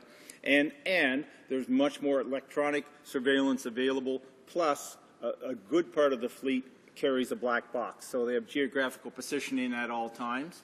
So the fisheries and oceans can track those vessels. They know if they're fishing up against the line, if they're not allowed inside the 30-mile line, or if they're supposed to fish outside the 30-mile or 50-mile line. We know where they are at all times. So, in answer to your question, enforcement's extremely, extremely important, but enforcement tools are more robust and far-reaching than they've ever been. Resuming debate, reprise de débat, the Honourable Minister of State and Chief Government Whip. Thank you very much, Mr. Speaker. Our fish harvesters work tirelessly on the seas to make a living, and through their determination and often in challenging conditions, these efforts support the economies of coastal communities and, more broadly, a multi-billion-dollar seafood industry for Canada. Therefore, it is completely unacceptable that international poachers are ignoring national and international rules and regulations which allow them to avoid the true cost of fishing. They leave distorted market prices and missed profits in their wake, which undermine the livelihoods of our legitimate fish harvesters and threaten the stability and the sustainability of global fisheries. So that is why I'm pleased to support Bill S3, an act to amend the Coastal Fisheries Protection Act, which will give Canada additional tools to combat illegal, unreported, and unregulated fishing activities. Our government has embarked on the most ambitious trade agenda in our nation's history. And this is important in the context of this bill. Through our comprehensive economic and trade agreement with the EU and the Canada-Korea Free Trade Agreement, we are opening up new markets and economic opportunities for all Canadian industries and sectors. Our fish and seafood producers will be able to benefit significantly from these agreements with the reduction and removal of tariffs on our world-class products. However, as we gain increased market access, it becomes all the more important that we support global efforts to fight illegal fisheries. According to a 2008 British study, the impact of illegal fishing activities is staggering. The global economic loss from these fisheries is estimated at US $10 to $23 billion annually. The impact of global activities by illegal fishing vessels on the high seas does affect Canadians. After all, Canada exports 85% of its fish and seafood products. This generates a healthy $4 billion for our economy every year. But if we could curtail illegal fishing internationally, we would do even better. As a British Columbian, I know how illegal fishing half a world away can have a real impact on Canada's bottom line. In British Columbia, our once thriving red and green sea urchin fishery severely declined when illegally harvested products entered international trade and flooded the market. These short-sighted actions by criminals looking to make a quick profit have caused massive damage to this fishery. Mr. Speaker, illegal fishing is not just some far-off issue. It has real economic impacts for those who make their living from the sea and the communities that depend on this income.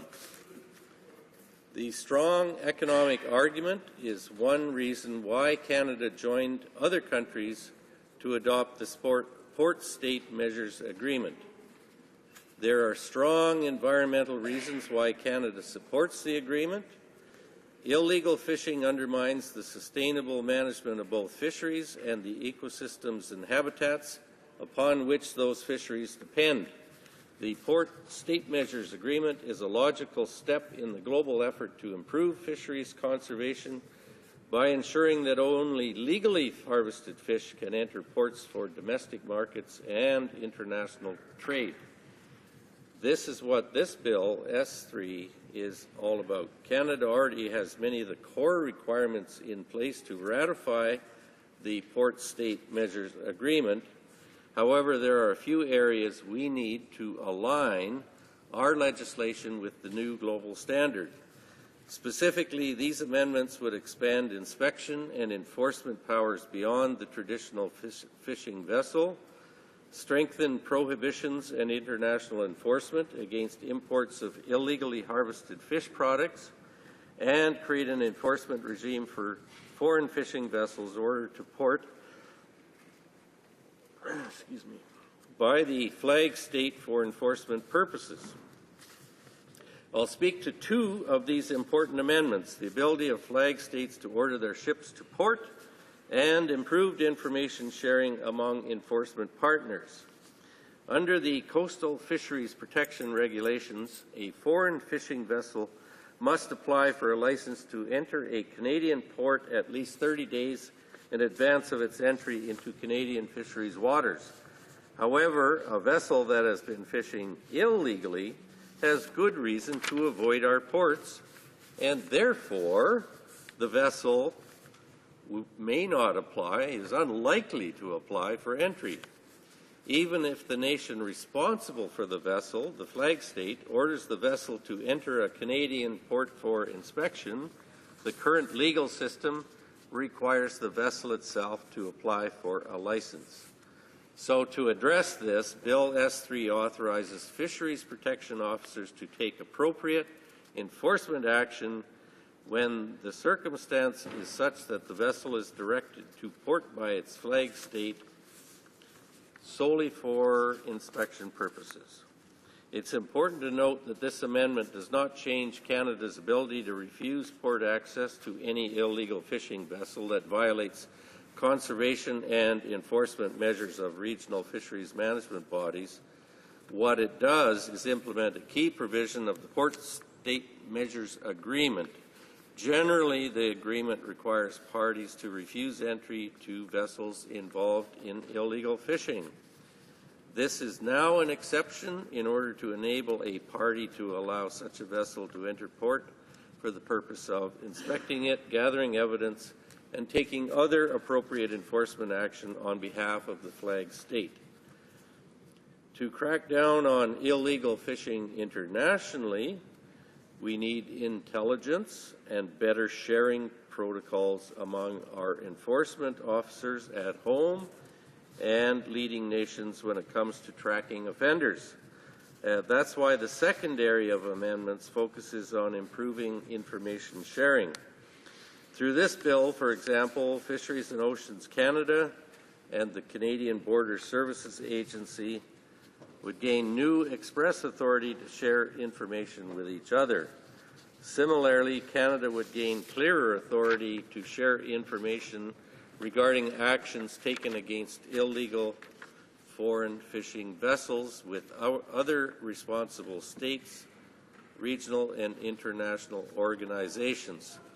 For example, the kind of information could include the fact that we denied a foreign vessel entry into a Canadian port, any enforcement action that we might take and the results of any inspection, and the outcome of any legal proceedings. Experience tells us that globally strong port state measures can deter illegal fishing. The Port State Measures Agreement represents one of the most efficient and effective approaches to deal with illegal, unreported, or unregulated fishing across the globe. Supporting Bill S3 allows Canada to follow through on this important international commitment. I urge all members to support this bill. Thank you very much, Mr. Speaker. Questions and comments? Question commentaire. The honourable member for New Westminster, Coquitlam. Thank you, Mr. Speaker. And Mr. Speaker, I appreciated the honourable member's comments on this act and the amendment and proposed changes. And he did talk about illegal fishing, and as well did the parliamentary secretary earlier. And my question, in terms of illegal fishing that we know well, we are well aware of, and one of the worst offenders is the shark fishery.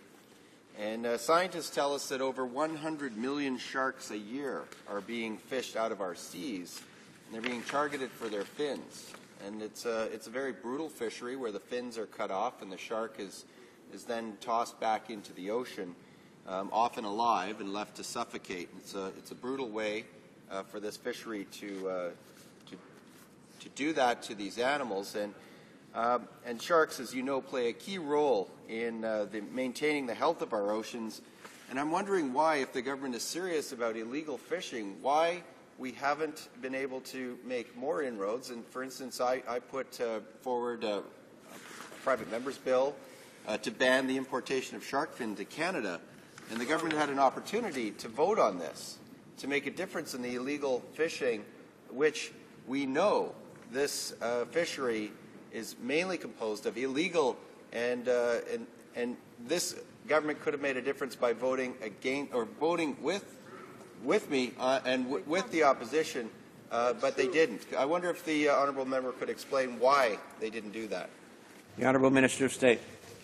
Thank you very much, Mr. Speaker. There's amendments to this Bill S3 that allow the government to make documentation requirements for seafood imports consistent with the catch document requirements of regional fisheries management organizations around the world. So any illegal fish in any part of the world would now be illegal in Canada once we pass this bill, Mr. Speaker. I think that addresses the concerns that the members just expressed. Questions and comments? Question commentaire. The Honourable Member for Labrador.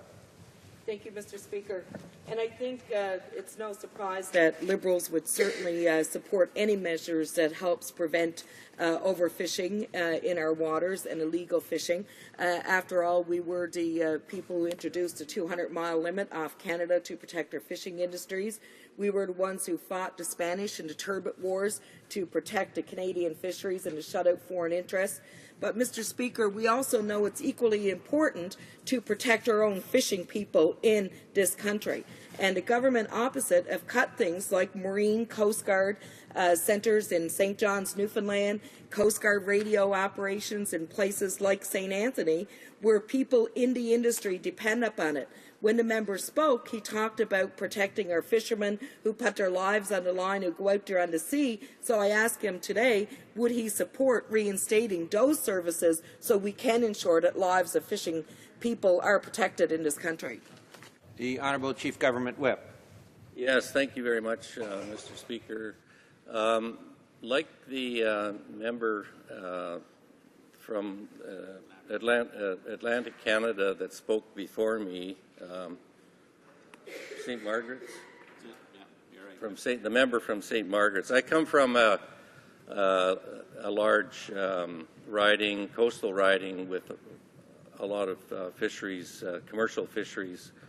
I also am host to the Canadian Forces base, the air base in Comox, where we run aerial surveillance right out into the mid-Pacific and ensure that these long nets that have been used throughout the 60s, 70s, and 80s to intercept valuable fisheries, that those have pretty much come to an end based on aerial reconnaissance that Canada has carried out and continues to carry out. We've done a lot of good things on the fisheries resource. Many of our salmon runs are coming back. We've put in place individual quotas on most of our ground fisheries, and the commercial harvesting is now in a very sustainable place, and so I'm not finding the same findings that the member from Labrador is alluding to. Thank you, Mr. Speaker.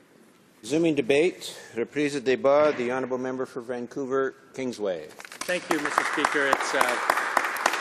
It's a privilege to stand on behalf of the official opposition New Democratic Party of Canada and speak to this important bill, S3.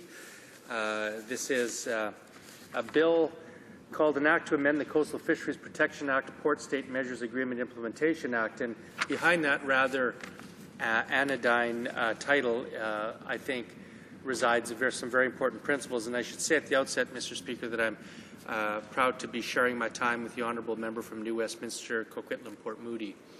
Mr. Speaker, this bill essentially deals with an extremely important industry to Canada, that is our fisheries, and also the very important need to protect the coastal communities and the hundreds of thousands of Canadians who depend on that fishery for their livelihood and the many, many jobs that come with it.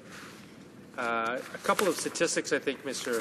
Speaker, show the importance of the problem that this bill aims to address, which is illegal, unreported and unregulated fishing.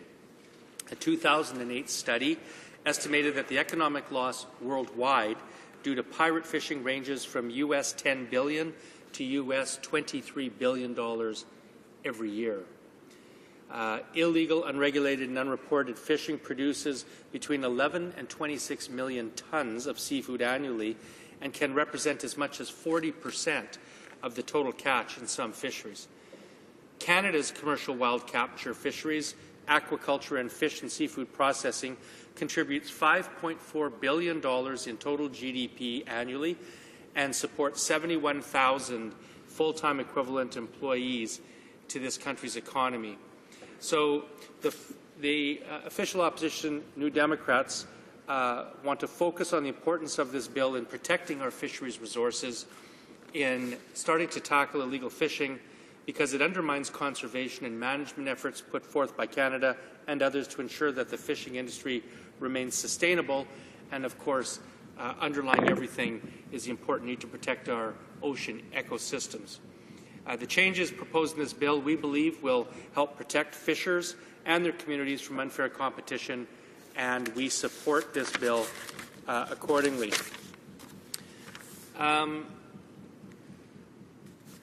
Mr. Speaker, Bill S-13, this Act, has been a long time coming. And, in fact, if there's one criticism that we can make of this government, it's that they have taken an unduly and unacceptable amount of time to bring this legislation before the House.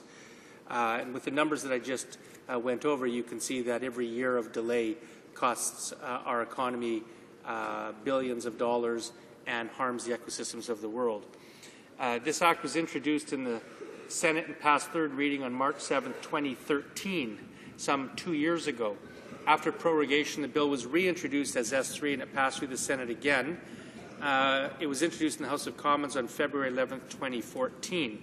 So you see, it's taken this government a number of years to bring this legislation before the House, and I haven't heard any acceptable reason for that. Now, I want to go over some of the provisions of this bill so that we can get an idea of why this bill is important and what it actually does to change Canadian law.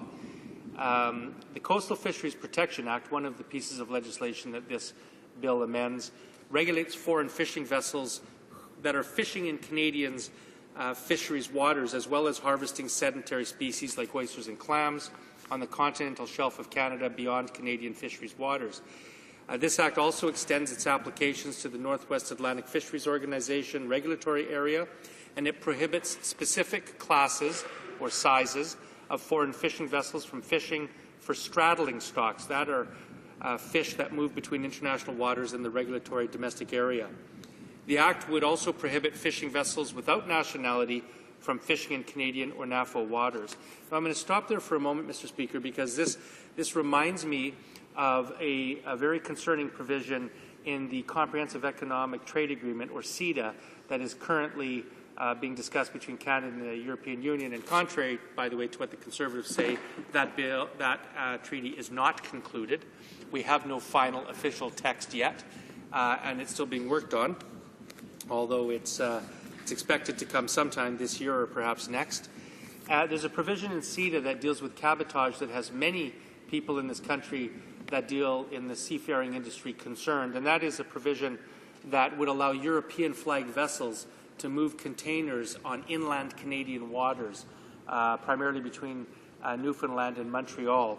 And the seafaring industry and the Seafarers Union in particular are very concerned that permitting foreign-flagged vessels on inland Canadian waters represents a threat not only to their jobs but also to the security of Canada. I should point out that in the United States they have the Jones Act, which prohibits any foreign-flagged vessel from anywhere from plying American inland waters. Only U.S.-flagged vessels can do that so that the U.S. can keep control of the crews and the security of their ships But this government, the Conservatives, wants to allow foreign flag vessels to apply Canadian inland waters in CETA. And so I would point out that that's a concern that the New Democrats will be bringing up when CETA, if CETA ever comes before this House in legislative form. The Port State Measures Agreement is an agreement that aims to prevent illegally caught fish from entering international markets through ports. Under the terms of the treaty, foreign vessels will provide advance notice and request permission for port entry. Countries will conduct regular inspections in accordance with universal minimum standards, and offending vessels will be denied the use of port or certain port services, and information sharing networks will be created. Now, the reason that this provision is important is because Canada should be a world leader in preventing illegally caught fish from entering international markets through our ports. Another irony, Mr. Speaker, about 6 months ago, I raised in this very House the practice of illegally caught fin whale meat that was entering the port of Halifax, being transported across Canada and leaving the port of Vancouver.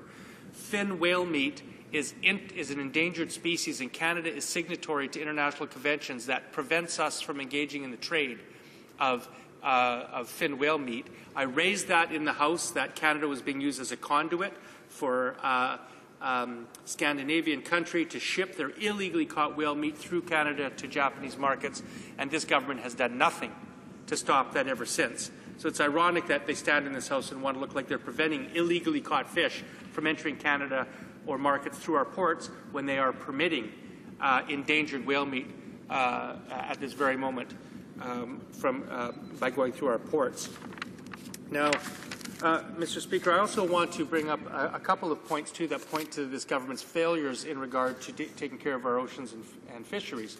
My honourable colleague from New Westminster, Coquitlam, Port Moody has already brought up his excellent bill that would prohibit the importation of shark fins into this country because, of course, there is an absolute crisis in our oceans with illegal shark finning, and this government, the Conservatives, refuse to act on that. In addition, it's been pointed out that this government has closed Coast Guard stations and maritime communication centres on both coasts, including in my city of Vancouver, where they closed the Kitsilano Coast Guard station. And have already seen the foolishness of that decision, because we just had an oil spill in English Bay right off the coast of Vancouver, and everybody in Vancouver and British Columbia knows that we had the Kitsilano Coast Guard station open, there would have been a quicker response time, and that oil spill would have been contained better and quicker.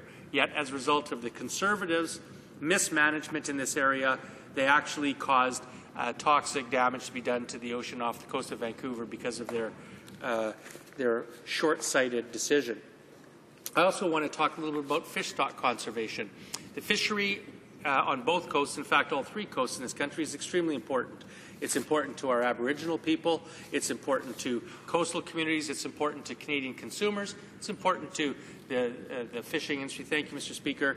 And yet this government has not taken adequate steps to protect fishery stocks in this country. And on the coast of British Columbia, our iconic species of salmon is critical to the economy of British Columbia, in fact, the culture of British Columbia.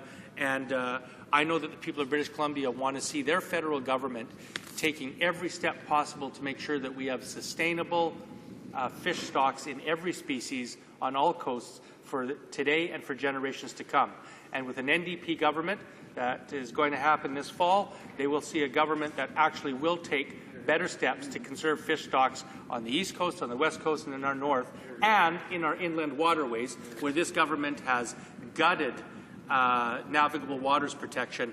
You will see a New Democrat government that will protect all the waters in this country and all of the life within those waters for the benefit of future generations in our economy. Thank you, Mr. Speaker. Questions and comments. Question commentaire. The Honourable Parliamentary Secretary to the Prime Minister. Thank you very much, Mr. Speaker. Look, at the outset, if I understood correctly from the beginning of his remarks, they'll be supporting this bill, so I congratulate him on that. So I want to ask him a question on a separate but I think related topic, because he somewhat touched on it on his words. As you know, Mr. Speaker, under the previous Liberal government, of course, there was a complete destruction of the ability of the Canadian Armed Forces and the Canadian Coast Guard to be able to actually respond to a number of issues on either coast. We've embarked on a national shipbuilding strategy which would replenish the fleet, renew the fleet, of both the Royal Canadian Navy as well as the Coast Guard. I also know that a large part of this is the reconstruction and the rebuilding of yards both on the east and in the west coast, and potentially very close to this member's riding. I wonder if he might comment on how important it is that we actually get these vessels done, how the importance of these vessels not only in securing our borders from illegal fishing, but also in helping to improve the local economies of both British Columbia and of our Atlantic provinces. The honourable member for Vancouver, Kingsway. Thank you, Mr. Speaker. I think that's an excellent question, and I would congratulate the government on their Made in Canada procurement solution to our Navy needs. I'm very, very happy to see that the government has done that, and the NDP has been calling for that for decades, to make sure that we stimulate a Canadian shipbuilding industry in this country. And the member's quite right that on the north shore of the Lower Mainland we have C-SPAN, which is going to get, I think, several $1 billion of work in not only helping British Columbians and the British Columbia shipbuilding industry, but also providing what we all believe we need to have a well-equipped Navy. But I do want to talk for just a moment and address his reference to the performance of the previous Liberal governments. Under the previous Liberal governments, we've heard some bragging going on here. We saw the collapse of the cod fishery. We've seen mismanagement of several species of fishery stocks in this country that created crises in many provinces in this country. And we did see an infrastructure deficit build up under the previous Liberal governments, who basically balanced their budgets by ignoring important infrastructure and pressing social needs. And again, with the new Democratic government this October, Canadians will have a chance to see a government that actually invests in infrastructure and doesn't allow such a deficit to build up, only to pass on that responsibility to future generations. Questions and comments? Question commentaire. The honourable member for Labrador. Thank you, Mr. Speaker, and it's always great to have dreams, I say. But, Mr. Speaker, Liberals believe in the vital role of the fishing industry. We know the numbers of Canadians that are dependent upon this industry and protecting this industry. That's why we brought in the 200-mile limit. That's why we challenged the Spanish in the Turbot War, so that we could protect the fishing industry for Canadians from foreign fishing, Mr. Speaker. So we support the bill that's before us today. The problem that I see, and I asked the member if he shares this, is that it was the Conservative government that cut $4.2 million and 23 jobs in Canada's offshore surveillance and foreign fishing vessels, Mr. Speaker. So today they're talking about giving more powers to Canadian fisheries protection officers, greater authority for enforcement, but don't you think they also need to be giving them the resources and the tools to do their job appropriately and not be cutting the people that are out there enforcing these policies already? The honourable member for Vancouver Kingsway. You have 1 minute.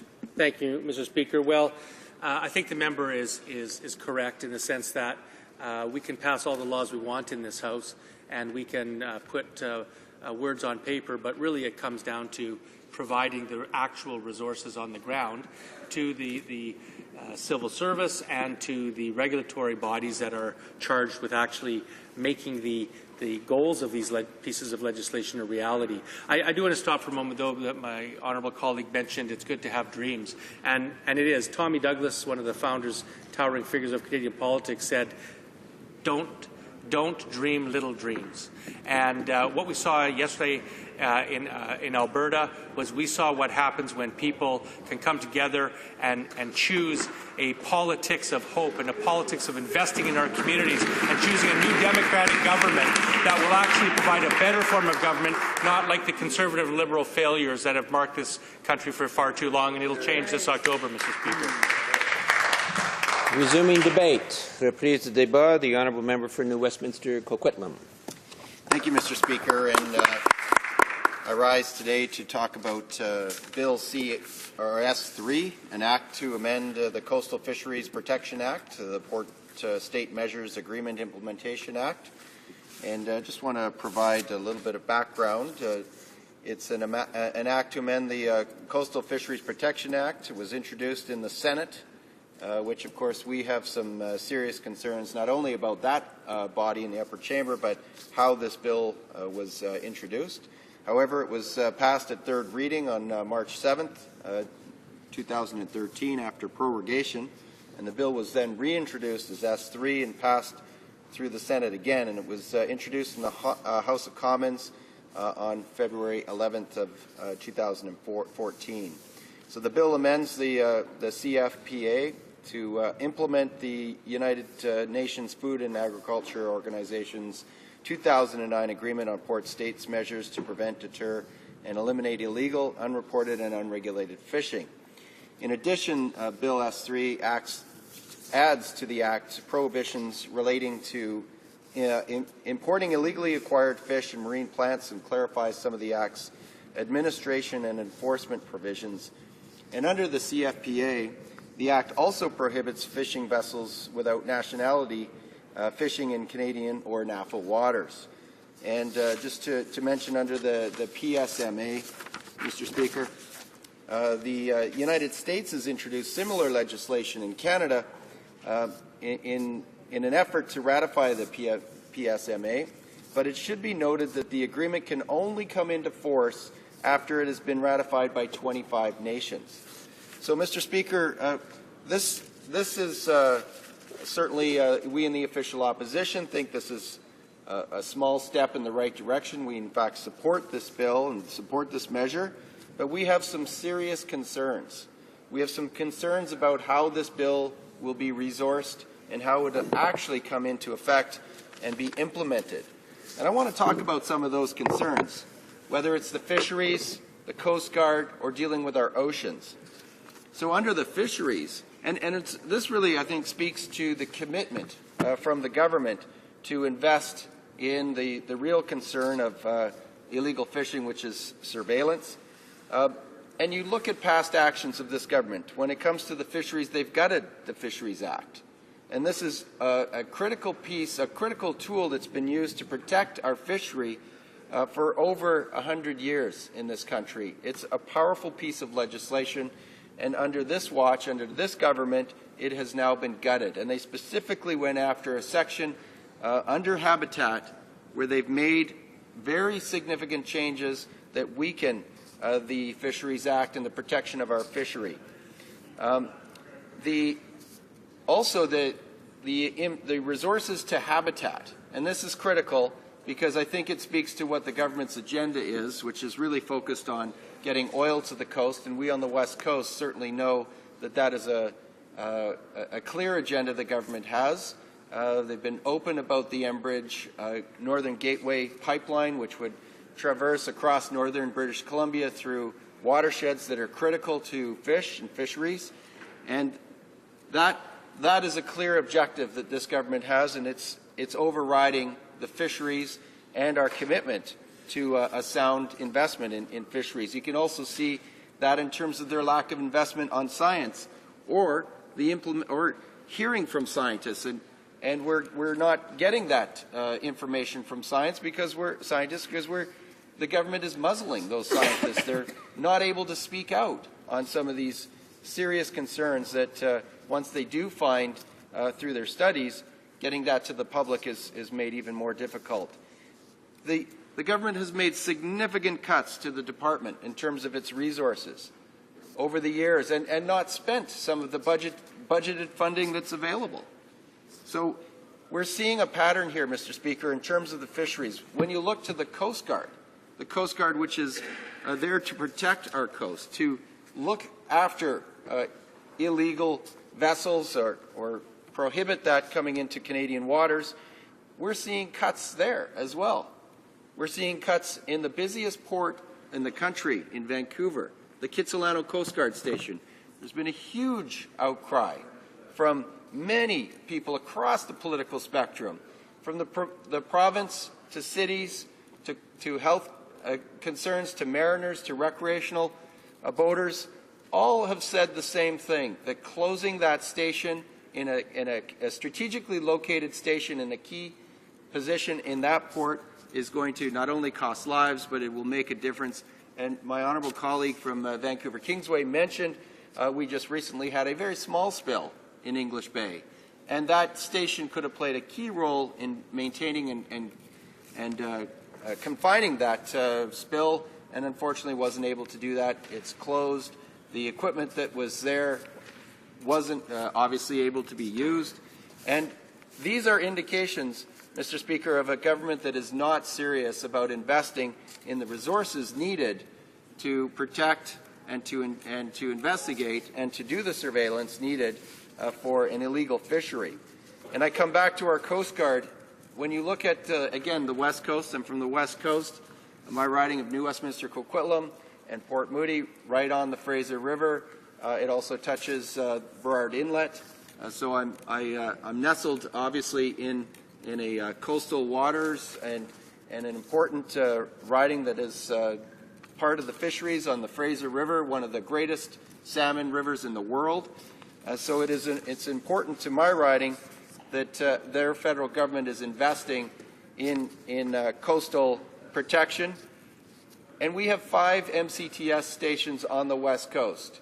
I should say we had 5 until this government has closed 3 of the 5. They've closed the Hewlett station, they're closing Comox, and they're closing the Vancouver station, the Marine Communication Traffic Service Center, which is really the air traffic controllers for the oceans. Those centers play a critical role in knowing what vessels are out there, what's happening on the waters.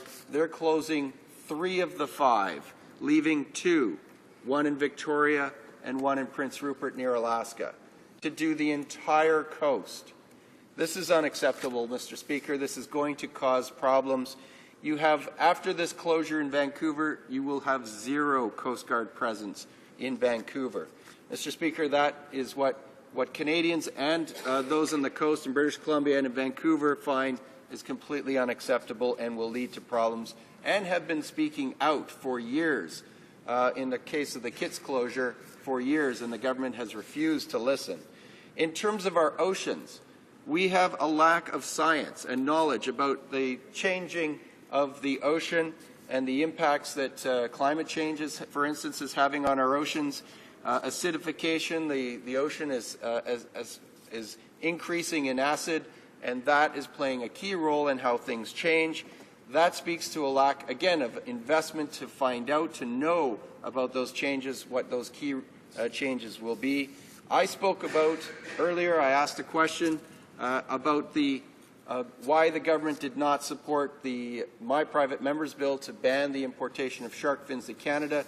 Our scientists are telling us that sharks are playing a key role in maintaining the health of the oceans, and we are losing them at a dramatic rate, over 100 million sharks a year. Mr. Speaker, that's hard to fathom that we're losing that many sharks a year. They play a critical role in maintaining the balance of our ocean ecosystem, yet we're not getting the response needed from this government. There was a very close vote, lost by 5 votes. All it needed was 3 more Conservative members. We did have 3 that stood up and voted with opposition on that vote. Unfortunately, we didn't have enough. That's a simple measure that could have made a difference. I know this bill is really just a housekeeping measure, Mr. Speaker, but if the government is really serious about tackling illegal fishing, then it must invest. It must invest the resources needed to deal with our fisheries, including our Coast Guard, and also looking at our oceans.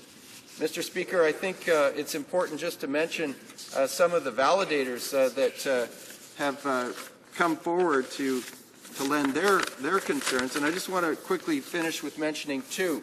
The Pew Environmental Group, quote, "Illegal fishing is a major threat to the sustainability of the world's fisheries. Some estimates are that illegal and unregulated fishing causes an annual financial loss of up to $23.5 billion worldwide and accounts for up to 20% of all the wild marine fish caught globally. In some parts of the world, the situation is even more dire. For example, fisheries scientists estimate that illegal fishing accounts for up to 40% of fish caught in West Africa. Mr. Speaker, I can go on. I wanted to mention Brad Caldwell, who's the West Coast co-chair of the Fisheries Committee in the Canadian Maritime Law, but I'm out of time. Maybe somebody will ask me a question about what he had to say on this bill. Thank you, Mr. Speaker. Questions and comments? Questions et commentaires. The honourable member for Chicoutimi-Fiala. So my question to my colleague is, what did he say about that?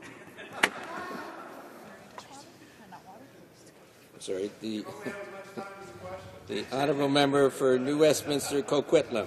Well, I appreciate that excellent question, and that's going to allow me, I think, Mr. Speaker, to enter into the record what Mr. Caldwell had to say, and I think it's important because he says the CMLA is strongly in support of DFO's initiative to curb IUU fishing through the implementation of this bill. Although we strongly support it, there is one area where we feel there could be some modest room for improvement. A suggested modest improvement to the bill involves the proposed change to Section 13 of the Coastal Fisheries Protection Act.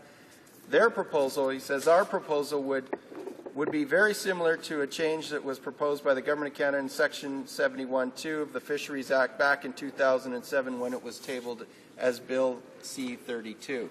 So I enter that into the record, Mr. Speaker. Questions and comments? Questions et commentaires. The honourable member for Vancouver East. Mr. Speaker, first of all, I want to say thank you to the member from New Westminster Coquitlam for his outstanding advocacy and work in protecting fisheries in the on the West Coast. He's a well-known champion and advocate, and his activism in response to the recent oil spill in English Bay was just outstanding. And I know he spoke for thousands and thousands of people in Metro Vancouver who have so much concern. So, Mr. Speaker, I'd like to ask him, just in terms of his comments about the importance of coastal protection, and how, this bill, as he's pointed out, is really just a housekeeping bill, but the issue that underlies this is the coastal protection. And it really seems just incredible that 3 out of 5 of the Marine Communications Control Centres, is there anywhere else in the world that would have that kind of lack of oversight and environment where so much of a complex coast would be unprotected, particularly in Metro Vancouver, where there, of course, is so much marine traffic. And I wonder if he would just expand upon that a little bit more. The honourable member for New Westminster Coquitlam. Thank you, Mr. Speaker, and I thank my honourable colleague, and I thank her for her service to this House over the years. And I think that's a great question. That is, as she mentioned, I have definitely a commitment to ocean health and ocean protection, as does our leader, and we are committed to investing in the resources, which is what's really missing, and that's the thrust of my speech, was talking about how there isn't that investment, that commitment to make a difference in terms of illegal and unreported fishing. And when you look around the world in other jurisdictions, you see the opposite. Where there is similar moves to reduce government and government involvement, you're seeing problems. And in fact, if you look to Europe, they're investing now. They're hiring more officials to actually deal with their coastal protection. This is the wrong direction. Cutting the MCTS stations, our Coast Guard has told us clearly that this is not. Coast Guard officials that I've spoken to have clearly said this is going to cost lives. This won't help in terms of increasing our surveillance on the waters. In fact, the limit to which on the West Coast to which we were as a country surveilling was 50 miles until just late last year when it was reduced to 12. Mr. Speaker, these are both the wrong directions to shrink our jurisdiction 12 miles off the West Coast, nautical miles, to shrink the amount of resources that we're investing in coastal protection. It's unexcusable. It's not the right direction. It's not what Canadians want. And I know on October 19th, Canadians will have an opportunity, and those in Vancouver that were very concerned about the closure of the Kitsilano Coast Guard station and the lack of an MCTS station will have an opportunity to vote in an NDP government to make those changes, to make those investments, to increase our coastal protection and communities. Thank you, Mr. Speaker. Sir. Resuming debate, reprise de débat. The honourable member for St. John.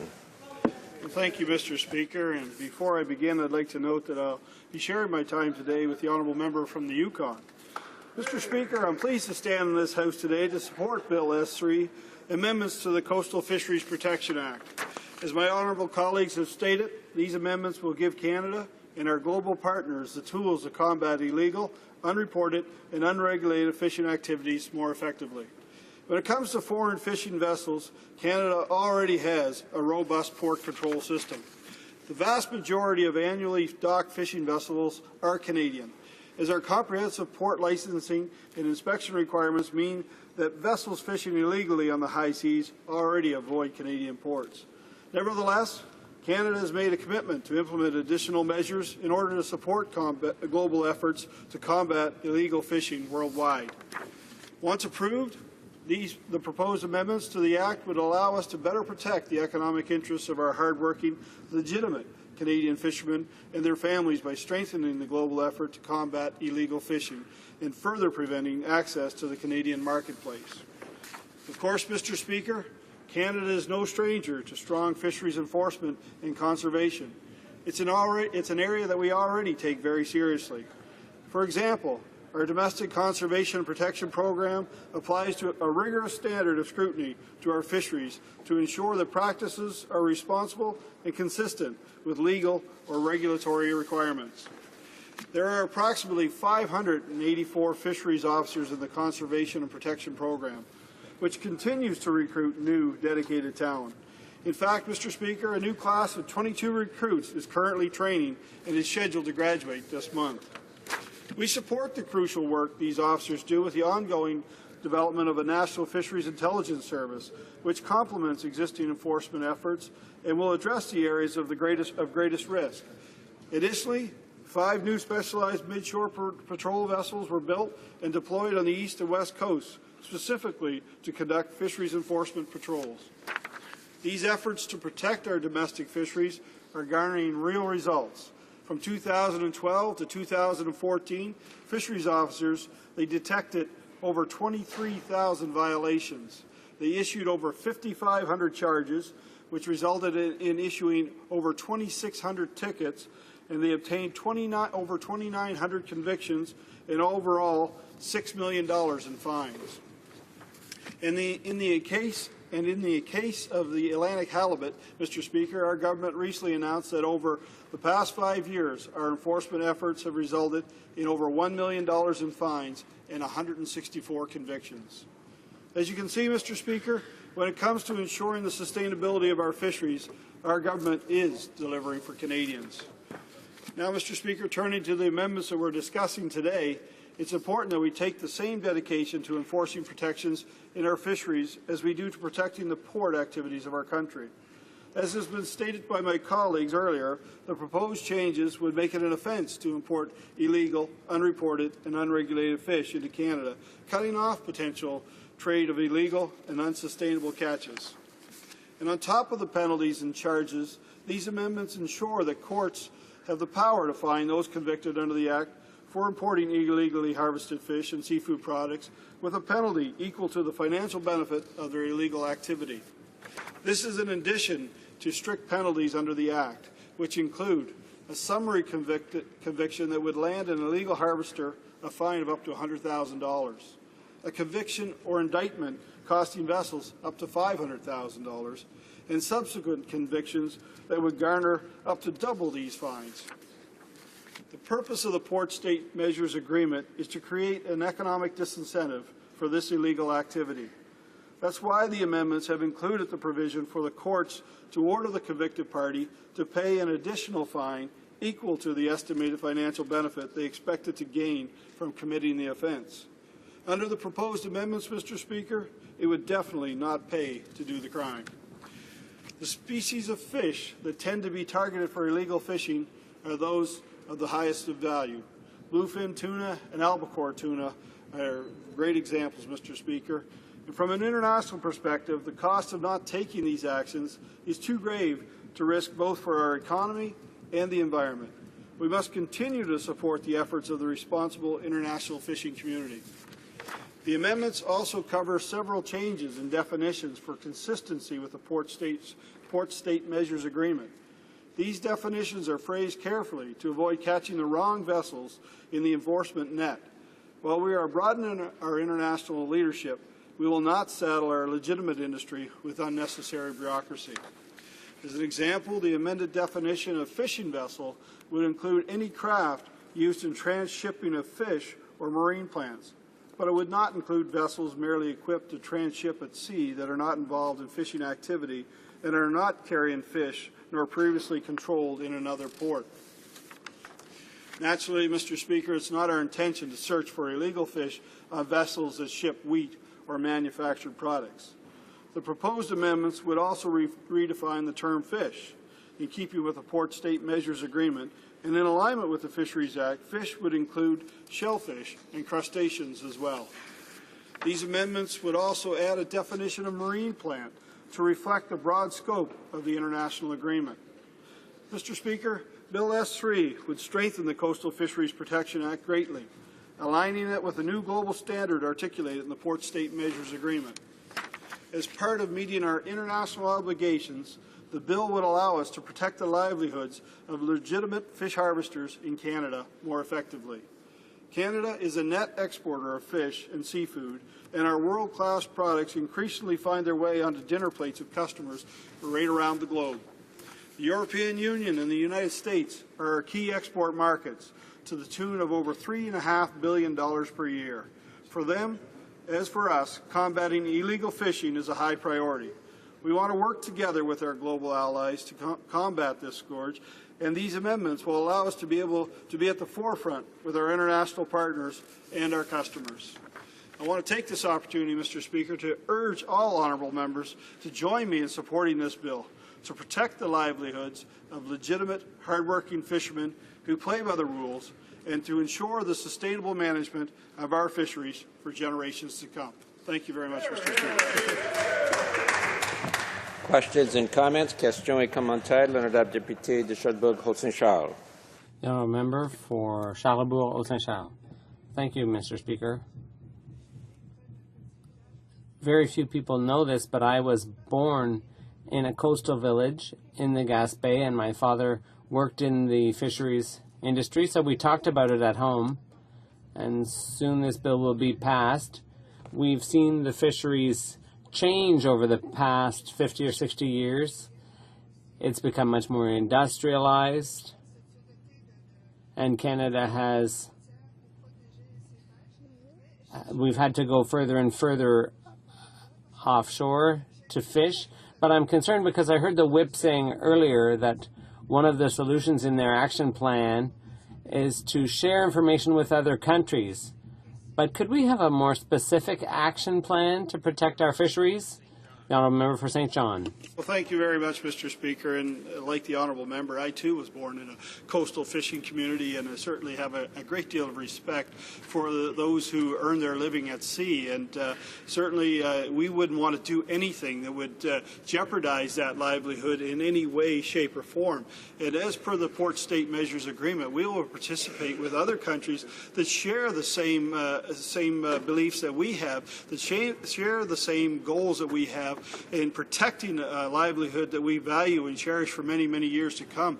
And under this agreement, Mr. Speaker, we will continue to work with these countries to ensure that this livelihood continues for many, many years. Thank you, Mr. Speaker.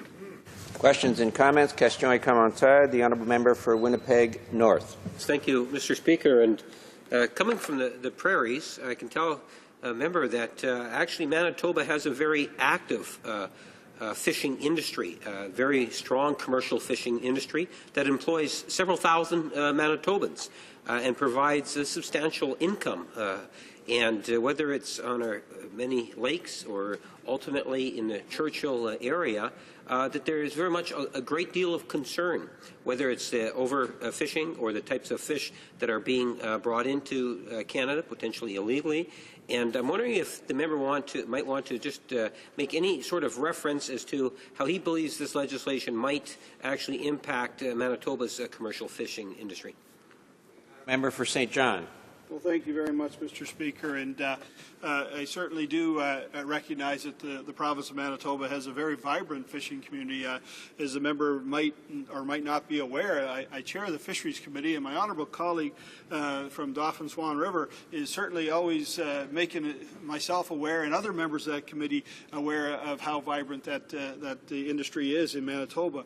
This Port States Measures Agreement that we are signing on to as a country through passage of this legislation will certainly enhance the protection of all fisheries in the member countries, and we're in agreement with the other countries that we want to reduce the amount of unreported and unregulated fishing activities, and we want to reduce the amount of illegal activity, which is good for our entire fishing industry, Mr. Speaker, because it shows that this country does not fool around when it comes to illegal activity and when it comes to protecting a fishery that so many depend upon for their livelihood, Mr. Speaker, and we're not prepared to screw around with that at all.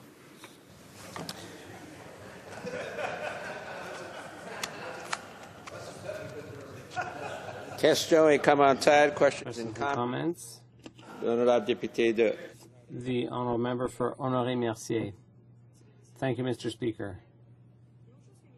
There's something I'm worried about.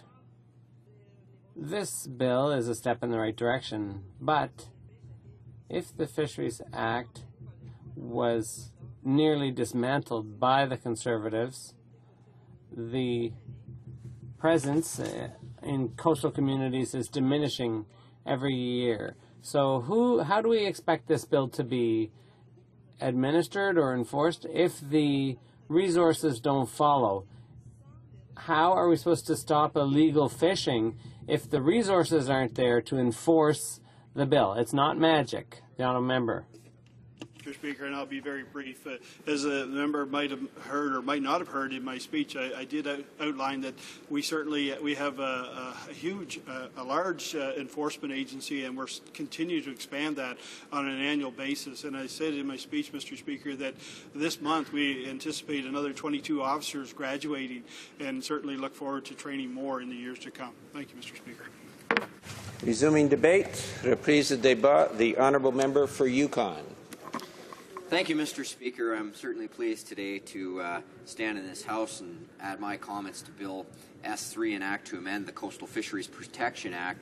We've heard today from many members of this House on the merits of these amendments, and I'll be using my time today to reiterate the need for these amendments and highlight a few of the key points that have been discussed. As we've heard, the purpose of this bill is to enable Canada to ratify the international agreement on port state measures to prevent, deter, and eliminate illegal, unreported, and unregulated fishing.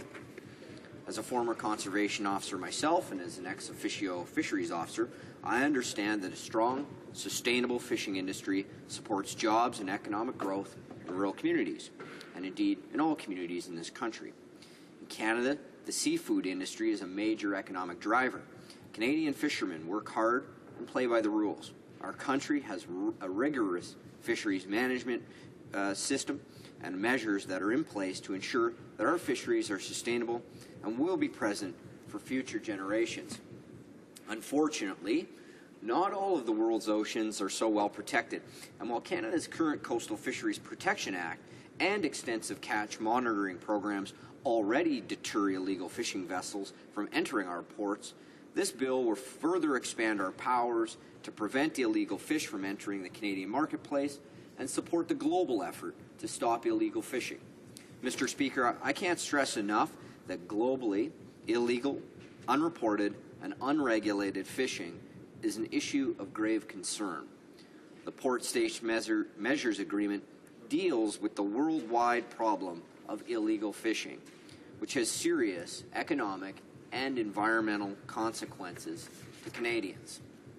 Fish are a highly valued commodity, and as such, illegal, unreported, and unregulated fishing has rapidly become a new global challenge. Illegal fishing operators gain economic advantage over legitimate fish harvesters through lower costs of operation by circumventing national laws and regulations.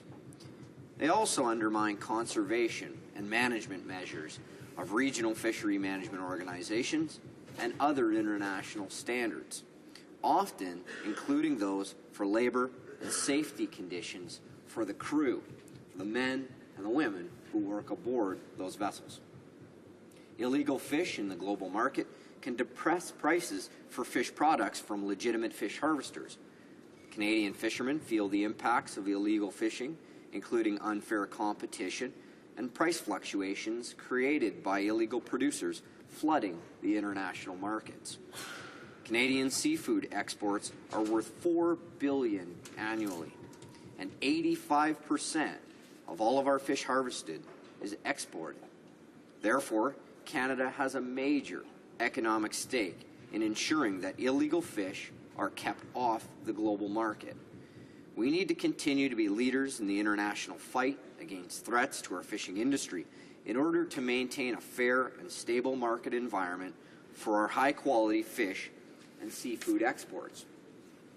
Canada has a well-regulated fisheries. We're not the problem when it comes to illegal fishing, but we can be part of the global situation and global solution. By strengthening the Coastal Fisheries Protection Act, we will protect this vital resource and support the international fight against this global scourge. On this side of the House, we stand by our commitments. Canada signed the Port State Measures Act agreement in 2010, and as demonstrated by this bill being brought forward today, we will follow through on this commitment. Mr. Speaker, the amendments to the Coastal Fisheries Protection Act will also expand our capacity to deal with illegally caught fish from other jurisdictions. If a vessel is fishing outside of the controls required by a regional fish management organization or international norms, then fish caught by that vessel would be subject to intervention under this act.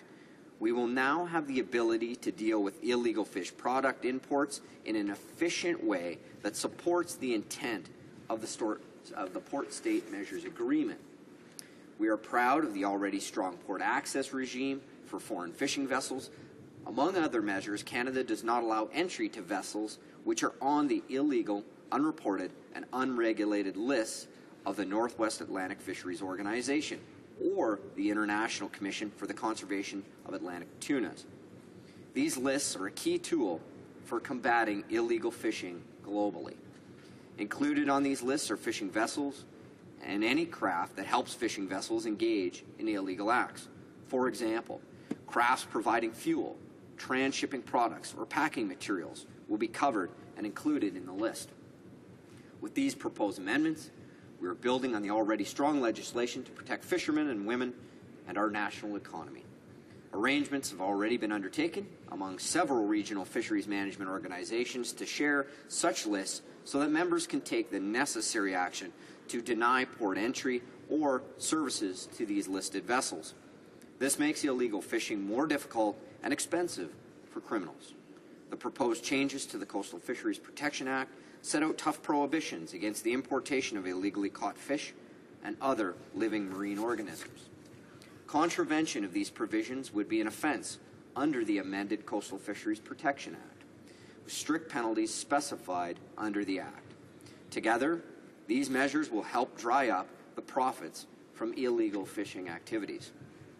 Fisheries and Oceans, in close collaboration with the Canadian Border Service Agency, will carry out enforcement with a view to protect legitimate cross-border trade of fish and seafood products. Preventing illegally taken fish and seafood products from entering Canadian markets is also a priority for Canada's trading partners, such as the United States and the European Union. Controls at the border for illegal fish harvests will bolster our reputation as a responsible nation and a responsible trading partner.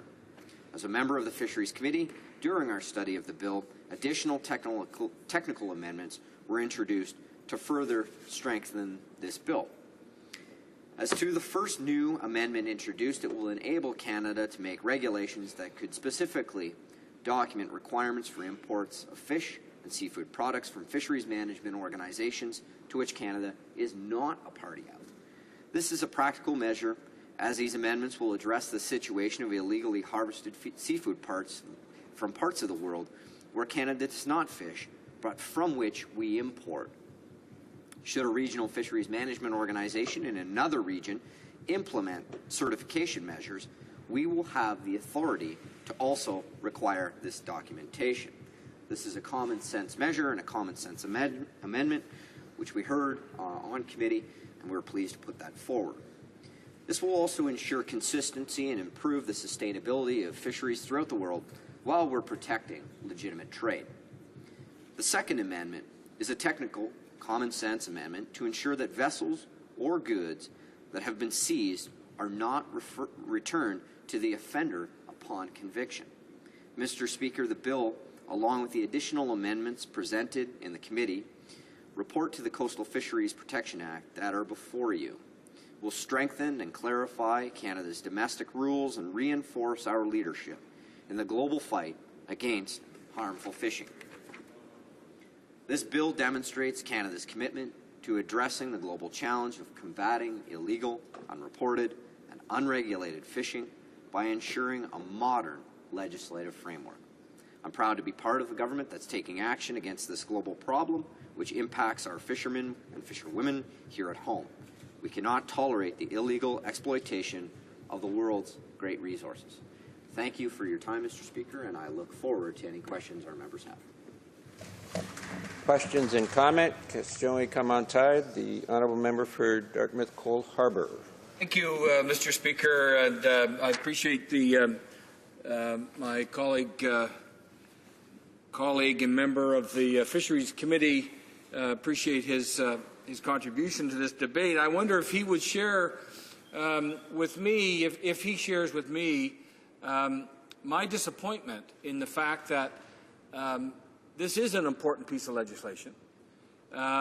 It does enact a legislative or an international agreement that was signed by nations, and it's important that it get done. That we deal with this issue. I'll talk about this in more detail in my intervention, but this was first introduced and into the Senate as Bill S-13, and it passed third reading there March the 7th, 2013, over 2 years ago. I wonder if he shares my disappointment, the fact that this important piece of legislation has languished so long in the back rooms or wherever it languishes and has not been adequately and dealt with in a timely fashion here in the House of Commons.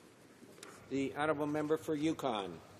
Well, thank you, Mr. Speaker, and I thank my colleague for both his intervention here and look forward to his remarks later in the day when he intervenes and his contributions to our Fisheries Committee. Of course, as we move these forward, and Mr. Speaker, you heard in my intervention how critical unreported, unregulated fisheries are, not just to Canada but globally. And when we have a number of key partners involved in this, some 25 states signing on to this agreement, 11 of which I think have completed the signatories to this now, it's important that we do get this right. It's important that we take the time, which I think we did, and he's a member of the Fisheries Committee, and we certainly engaged in a pretty detailed committee review of this. We were able to ask for technical advice and get proper input to make sure that we had the right piece of legislation going forward, so we can preserve and protect the integrity of Canada's fishing industry, both our imports and exports. And that's not something that obviously should be taken lightly or rushed through. And I think This House, the Senate, and our committee have given it due consideration, as reflected by the amendments that are now being put forward here today. So I think we've done a good job. I think the committee's done a good job, and I think Canada can be proud of this, and our industry can be confident that this piece of legislation moving forward is going to leave Canada at the forefront of tackling this very serious issue. Thank you, Mr. Speaker. Questions and comments? Question commentaire. The honourable member for Winnipeg North. Yes, thank you, Mr. Speaker. I'd like to pick up on this, the former question, or the previous question. And that is that we need to recognize not only the fishing industry here in Canada, but to recognize as a whole, as a world, we have actually failed to, what many would suggest to you, could have been a stronger leadership coming from Canada.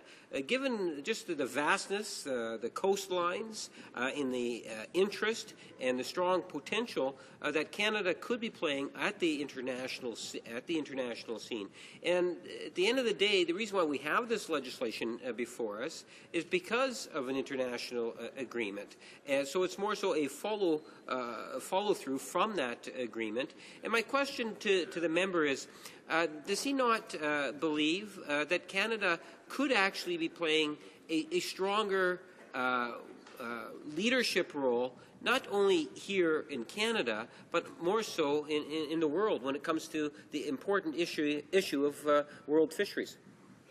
The honourable member for Yukon, you have about 50 seconds. Great. Thank you, Mr. Speaker. I'd like to thank my colleague for his question. It's an important one indeed, and he raises a great point about Canada and the geography.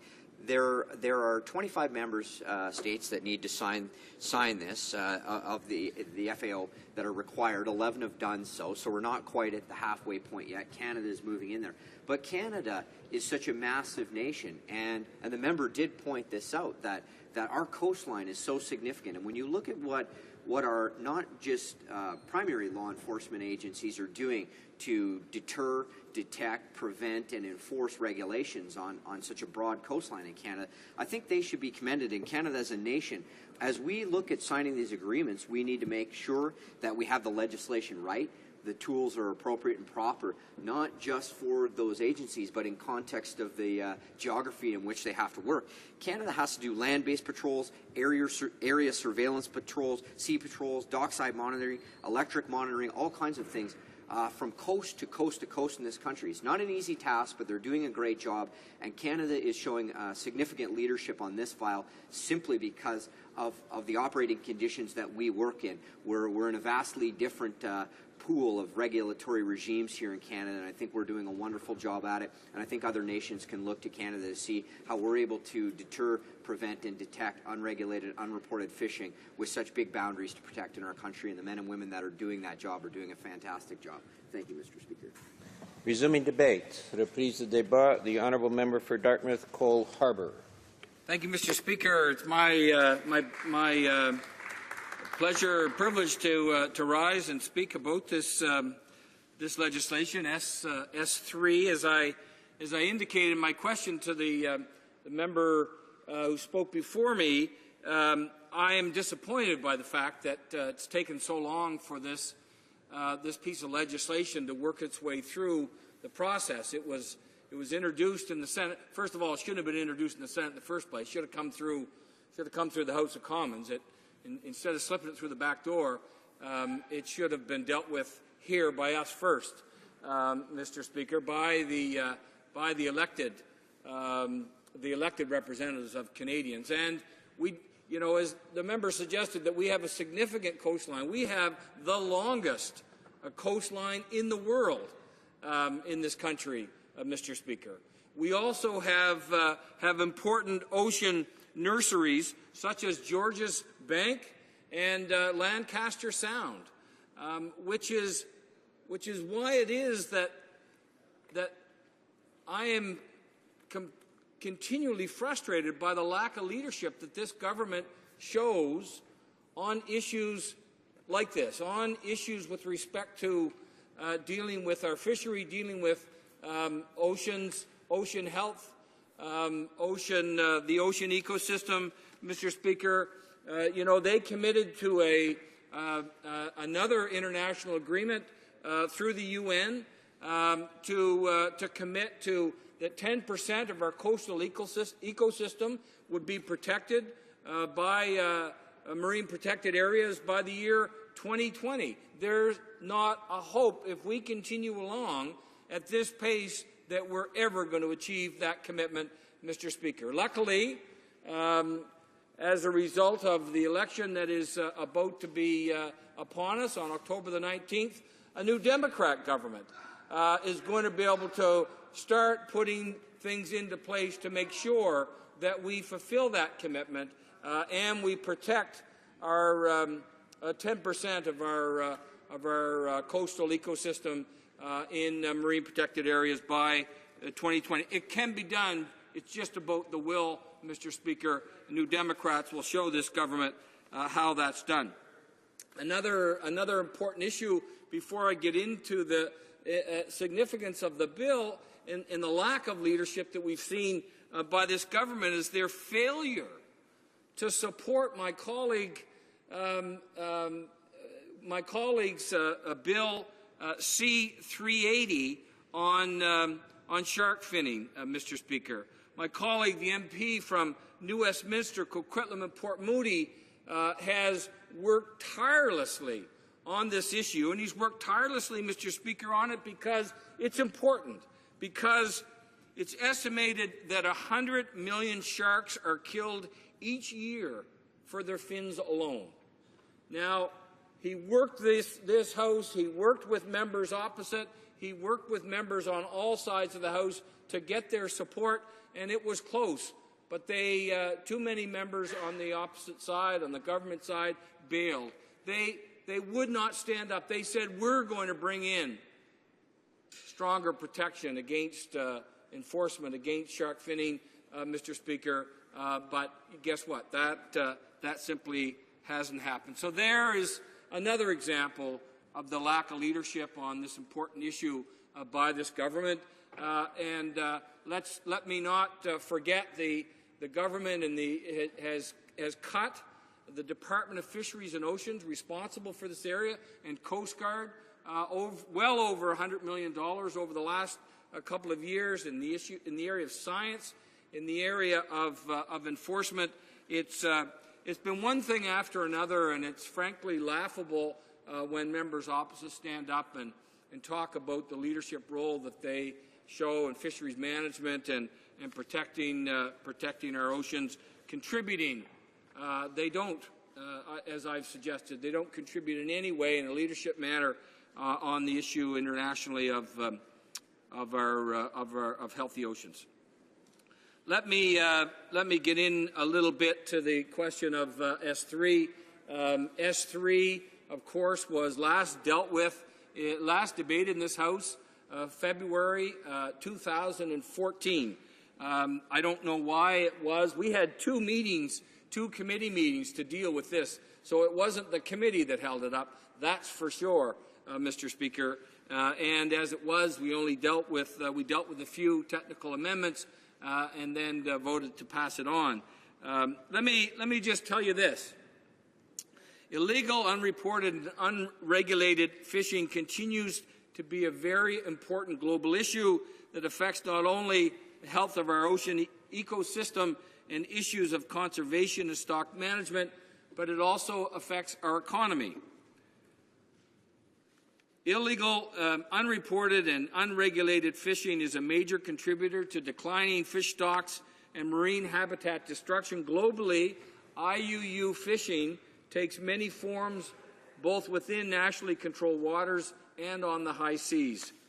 Mr. Speaker, we know that it further threatens marine ecosystems, puts food security and regional stability at risk, and is linked to major human rights violations and organized crime. While it's not known for sure how much IUU fishing is taking place, it is estimated that IUU fishing accounts for about 30% of all fishing activity worldwide. The worldwide value that's been placed on IUU catches is somewhere between $4 and $9 billion a year. Approximately $1.25 billion of this illegally captured fish is thought to be taken from the high seas, with the remainder fished illegally within the 200-mile limit of coastal states. The overall impact on the global economy, however, is valued much higher, in the area of $23.5 billion. As you can expect, illegal fishing is most prevalent where governance measures to manage fisheries are the weakest, which explains why developing countries are the hardest hit by IUU fishing. An estimated $1 billion in IUU fishing is happening in the coastal waters of sub-Saharan Africa each year. Strong governance of the high seas through regional fisheries management organizations, Mr. Speaker, is integral to reducing illegal fishing activities. This bill will help ensure that IUU fish do not make it onto the Canadian market and provide disincentives for black market fish markets. Tackling fishing on the high seas, as we've seen historically, requires large-scale international cooperation and commitment, both in terms of providing resources to implement agreed measures, such as, in this case, implementing the Port State Measures Agreement, and of coordinating efforts between relevant national and international authorities, where, as I've suggested earlier, Canada should be a global leader. Here in Canada, believe it or not, we do have fairly strong policies as it relates to enforcement to combat illegal fishing within our waters. Unfortunately, the cutbacks in both DFO, the Department of Defense, and as it relates DFO as it relates to the Coast Guard, we are all continuing to be concerned with the ability of the government to actually carry forward with its enforcement responsibilities that are provided for within the 200-mile limit. Let me speak for a minute about the Coastal Fisheries Protection Act, Mr. Speaker. It regulates foreign fishing foreign fishing vessels fishing in Canada, as well as harvesting sedentary species like oysters and clams on the continental shelf of Canada and beyond Canadian fisheries waters. The Act also extends its applications to the North Atlantic Fisheries Organization's NAFO regulatory area and prohibits specific classes of vessels, specific sizes, that is, of foreign fishing vessels from fishing for straddling stocks. The Act also prohibits fishing vessels without nationality fishing in Canadian or NAFO waters. Now, as I indicated, this bill, S3, is making changes to the Coastal Fisheries Protection Act and enacting the international agreement, the Port State Measures Agreement, that requires 25 states, nations to sign on in order for it to be ratified, and we haven't, unfortunately, even reached halfway yet.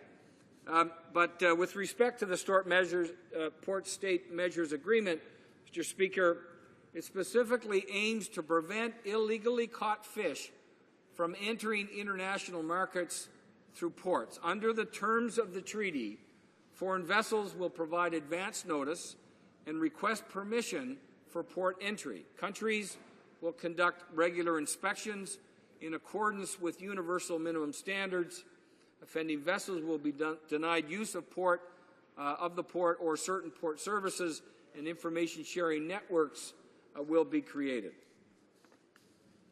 The bill also provides regulatory power in relation to authorizing foreign fishing vessels ordered to port by their flag state to enter Canadian waters to verify compliance with law or conservation and management measures of fisheries as an organization.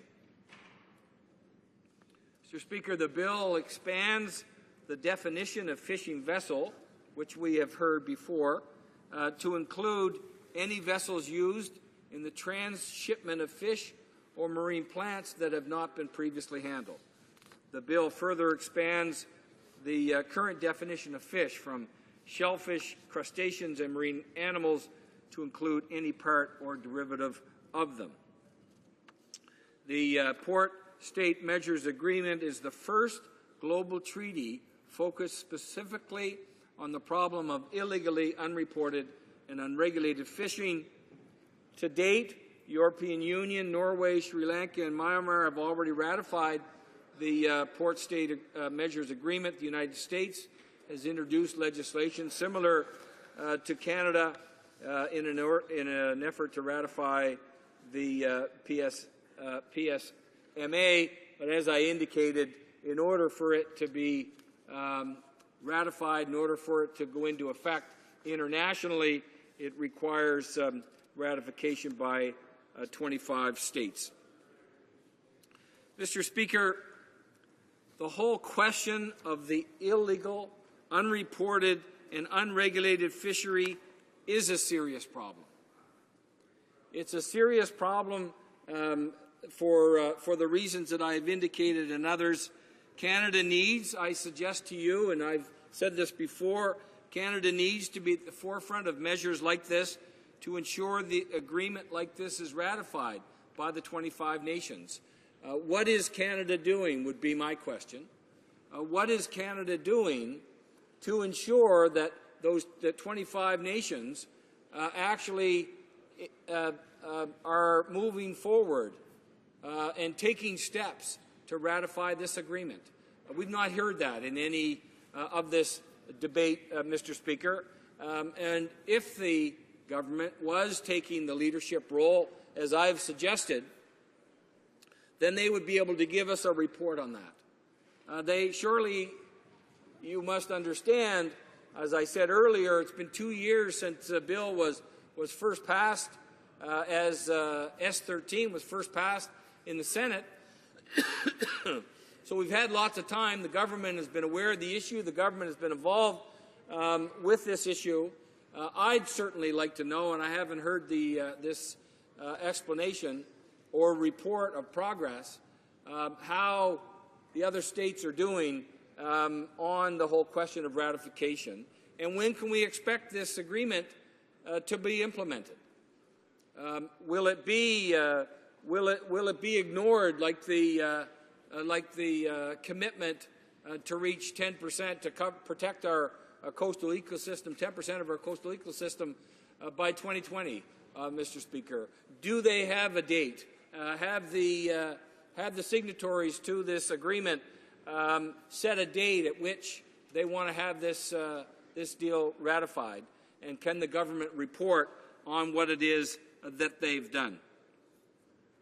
I've expressed, and other members here have expressed some of their frustration with the lack of action on various issues as it relates to coastal protection, the failure of the government in so many areas as it relates to habitat protection. It was interesting, if I may say, speaking of frustration, today in our committee we were hearing from witnesses, one from Alberta Fish and Wildlife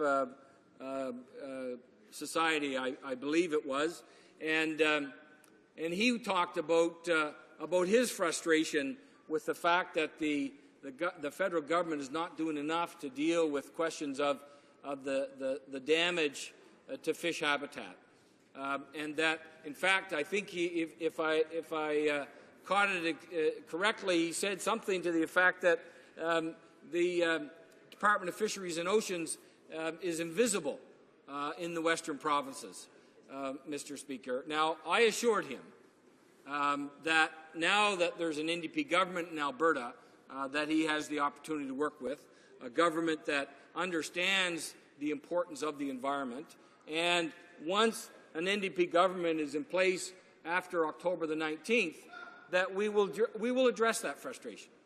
That we will make sure, Mr. Speaker, that there is action taken in these areas, and that the federal government is not, in fact, invisible in dealing with important issues of habitat management, of ecosystem destruction. I mean, you know, that's the, I mean, we don't have enough time on these committees, of course, to ask questions, but, you know, one of our concerns is the way that industrial expansion and development, the development of resources, resource extraction, Mr. Speaker, is taking precedent over environmental protections, taking precedent over our ability to protect important marine ecosystems, our rivers and our lakes, let alone our oceans. As you know, the government made enormous changes, negative changes to the Fisheries Act back in 2012, and really kind of exposed themselves to this country and to many Canadians who I'm in contact with every day, who are concerned about the lack of attention that this government is giving to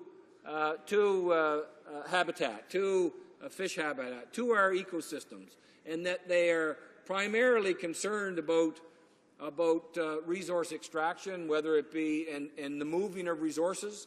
And if there's a waterway in the way, if it's a river or a brook, Mr. Speaker, that is fish bearing, they have given they have provided for undertakings to be granted that will basically allow them to run pipelines over these rivers and over these streams and through lakes.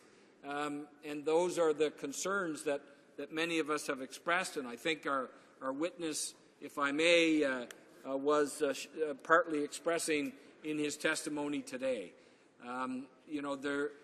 What we're looking at in our committee is the whole issue of the recreational fishery.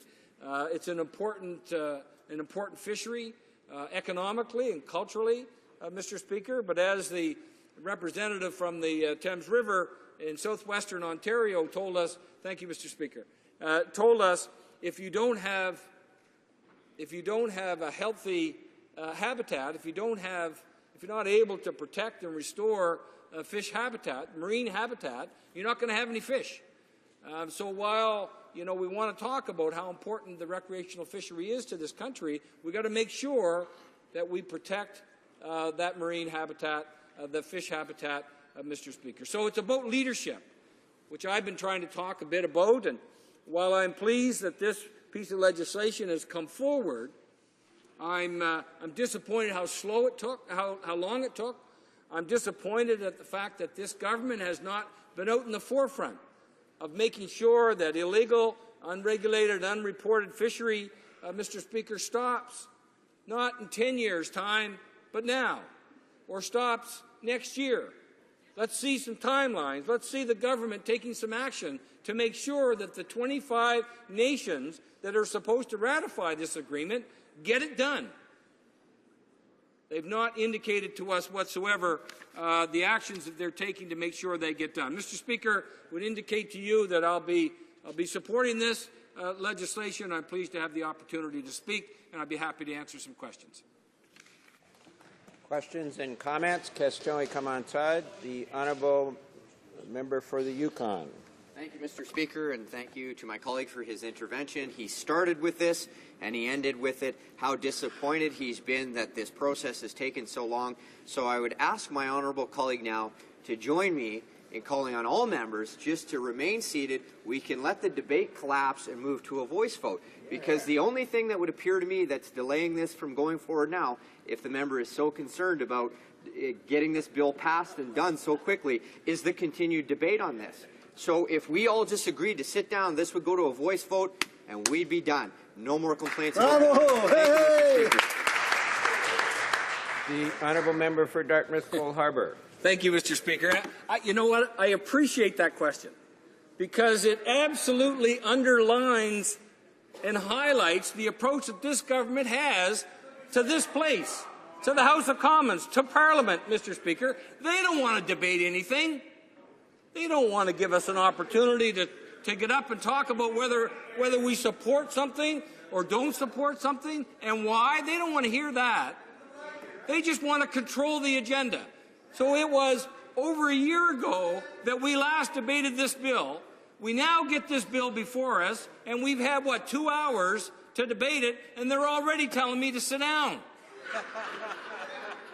You know, that's the way this government likes to deal with legislation. They don't want debate, they don't want input, they just want to run it themselves. Questions and comments? Question commentaire. The honourable member for Winnipeg North. We only have time for a short question and a short answer.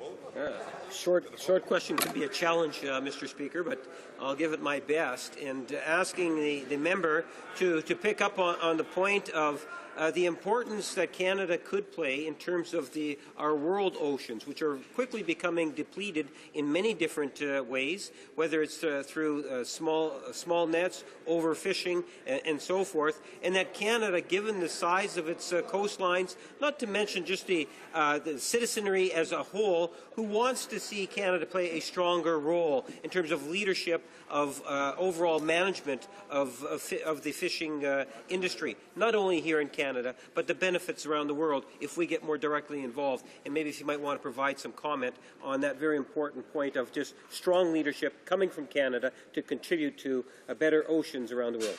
Good question. The honourable member for Dartmouth Cole Harbour. 1 minute answer, please. Thank you, Mr. Speaker. It's very simple. That Canadians are frustrated with the lack of leadership that they've been getting from the Conservative and Liberal governments over the past 30 years. And come October the 19th, they're going to have the opportunity to see what real leadership is all about. When they elect the NDP who actually cares about our oceans, who cares about our protecting our marine environment, and we're going to put that into action, Mr. Speaker. The honourable member for Dartmouth Cole Harbour will have approximately 6 minutes of questions and comments when we resume debate on this issue. Déclaration de députés. The honourable member for Brandon Souris. Mr. Speaker, even though spring is in full bloom, it gives me great pleasure to rise in the House to congratulate Canada's 2015 senior women's curling team on their recent World Championship. Last month, Lois Fowler's rink of 3rd Maureen Bonner, 2nd Kathy Gauthier, lead Alison Stewart, and coach Brian Fowler proudly adorned the Maple Leaf while winning the Women's World Curling Championship in Sochi, Russia. Not only was this their first World Championship, but it was the first World Curling title ever won by a Brandon-based team. With this World Championship, they have once again made Westman proud, and as I've always said, Manitoba is the heartbeat of curling in Canada. Lois, Maureen, Kathy, Allison, Coach Brian have distinguished curling records and have inspired countless others to take up the sport. Not only are they great curlers, they are class acts who are very much respected in the curling community. On behalf of the members of the House of Commons, I extend hearty congratulations and all the best in their future endeavours. The honourable member for Longueuil, Pierre Boucher. Mr. Speaker, a lot of people in Longueuil feel that they've paid enough in tax and they get less in service, and billions of dollars are sheltered in tax havens instead of being put into our hospitals and schools. They rightly ask, why is it always us who have to pay? Why is it honest taxpayers who pay for reduced services so that multinational corporations can shelter their money in tax havens and refuse to abide by our tax laws? Billions of dollars have left Canada to be invested in Barbados and Luxembourg and so on.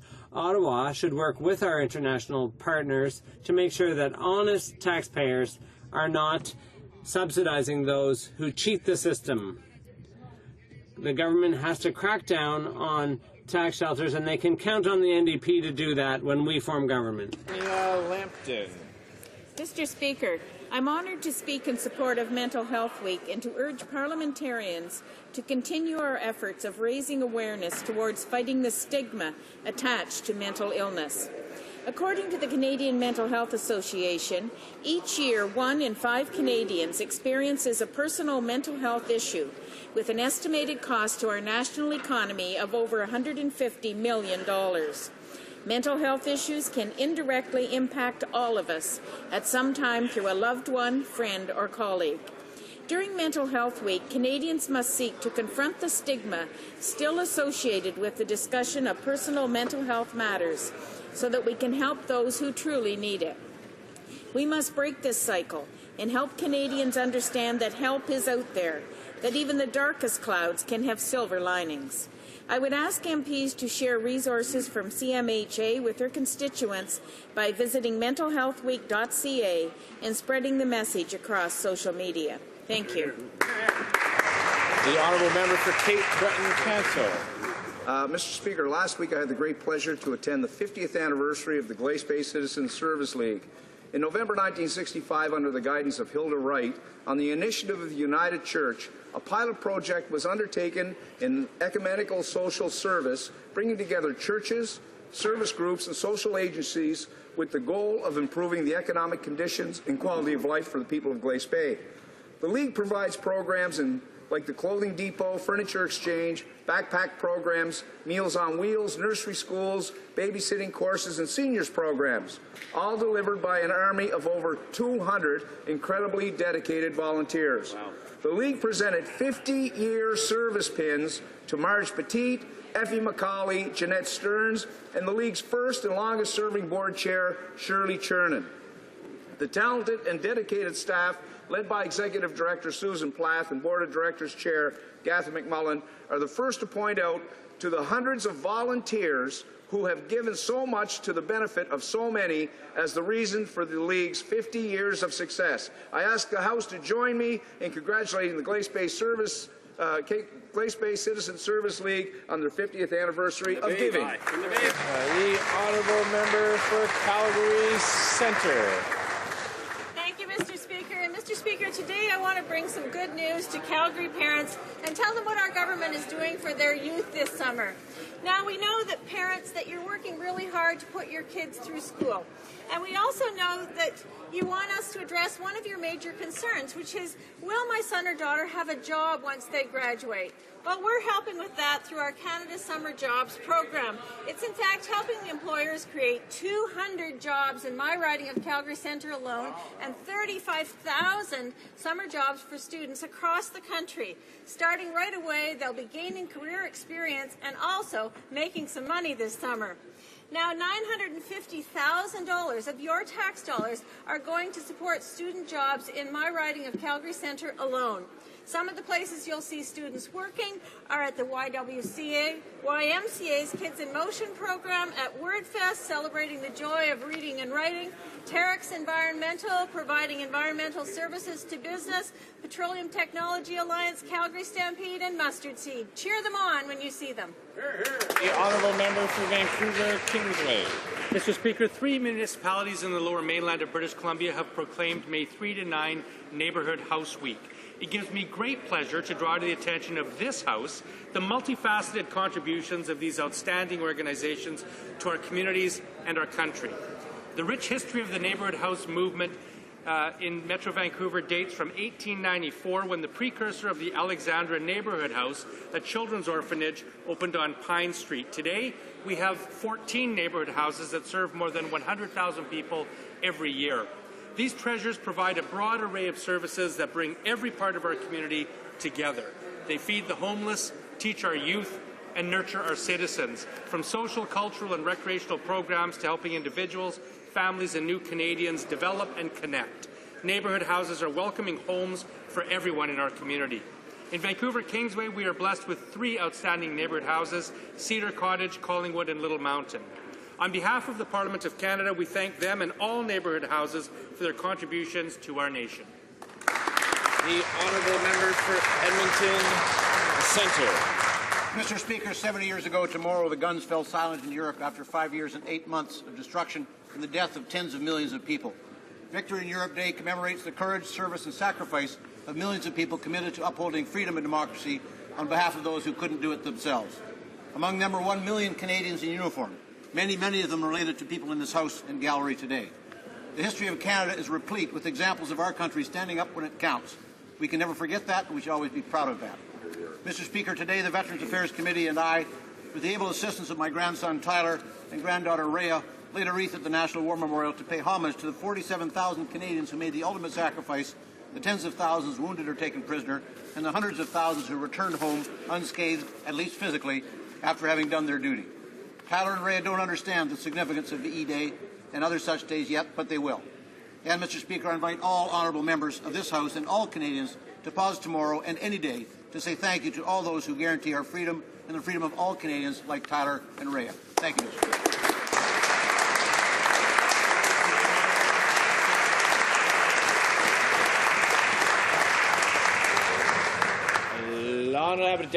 The Honourable Member for Chicoutimi-Le-Fjord. This week is 64th Annual National Mental Health Week. Just as we all have physical health, each and every Canadian has mental health. And over the years, it's either good or not so good. Life isn't easy and there are lots of obstacles in our path. No problem is insignificant because everyone has emotions in reaction to events. These problems put a strain on a person, and that's not conducive to making the best decisions. That's why we need to talk about our pain to our loved ones or an anonymous helpline. People do want to share their pain, to put it into words. They want others to acknowledge it. They want to get it off their chest. For that, you have to give them a chance to express themselves, not necessarily give them advice, but listen. We should trust people to be able to make their own decisions. All we need to do is be there for them, to be quiet and listen, because just talking about it cuts anxiety levels in half. Talking about it releases the emotions and enables people to be more mentally balanced. So let's all take the time to listen to one another. I'd like to thank Tel-Ed Saguenay-Lac-Saint-Jean for being there.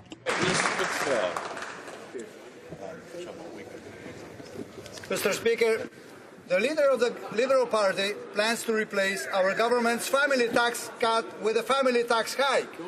He admits he will take away the tax-free saving accounts expansion and take away income splitting for families. Mr. Speaker, Liberals are ideologically opposed to lower taxes, and if given a chance, will raise taxes on middle-class seniors, middle-class workers, and middle-class small businesses. Our Conservative government has delivered low taxes and benefits directly to families. The Liberals want high taxes and huge debt. Canadians know that it's our Conservative government that they can count on to lower taxes for middle class. Right. Thank you, Mr. Speaker. The Honourable Member for Northwest Territories. Mr. Speaker, I'd like to take this opportunity on behalf of the people of the Northwest Territories to congratulate Rachel Notley and the NDP on their election victory. As a strong, stable majority government for Alberta. Mr. Speaker, the people of the Northwest Territories have a special relationship with Albertans. We regularly travel, trade, and play and work in Alberta. Edmonton is our city for medical services, post-secondary education, all manner of supplies and services. The NWT and Alberta share an ecosystem with the Northern Alberta included in the Mackenzie River watershed. Northerners, including my parents, came from Alberta. I salute the Premier-elect and her Notley crew for running a marvelous campaign full of trust and change. Northerners will look forward to working with this new, exciting government.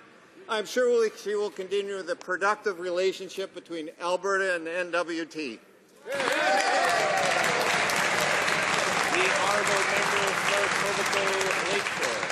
Mr. Speaker, our government created the family tax cut and universal child care benefit to ensure that every Canadian family with children will have money in their pockets.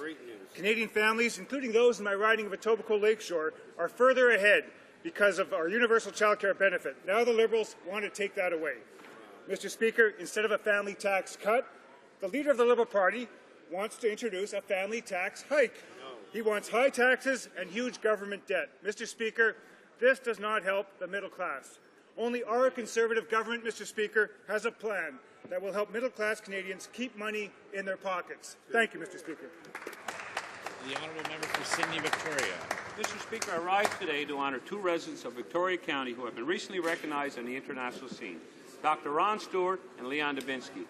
Dr. Ron Stewart from my hometown was recently awarded the James O. Page Journal of Emergency Medical Services Award and is the first physician outside the United States to receive that award. This award recognizes individuals who exhibit drive and tenacious effort to develop improved emergency medical service systems. And our good family friend, Leon Dubinsky, has also been recognized. A Holocaust memorial observance held in Sydney paid tribute to Leon's song, We Rise Again, which he composed in 1985. Dubinsky was presented with the March of the Living Canada Award. Year after year, Leon's song is sung by Canadian participants of the March of the Living, a program that brings students together from all over the world to Poland to study the history of the Holocaust. Uncle Newman, you would be proud. I ask all my colleagues to join me in congratulating Leon Dubinsky and Dr. Ron Stewart on their worldly accomplishments. The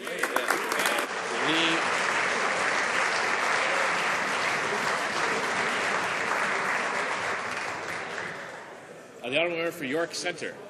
Speaker, the Liberal leader's high tax plan for the middle class just doesn't make any sense. The Liberal leader admits that there is $2 billion hole. Wow, $2 billion. He also admitted that he will have to raise taxes on people earning less than $60,000 a year by canceling their expanded tax-free savings accounts. That's right. Economists also say that his proposed tax increases will not raise the money necessary to fund his expensive schemes. Also true. His numbers just don't add up.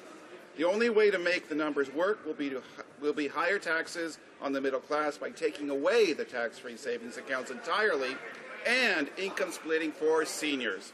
Canadians know on this side of the House, we will protect the middle class incomes while the Liberals will tax middle class incomes. The Honourable Member for Chambly-Bordua. Mr. Speaker, 4 years ago I had the privilege of being entrusted by the people of Chambly to represent them. 58 other colleagues from Quebec were given the same privilege.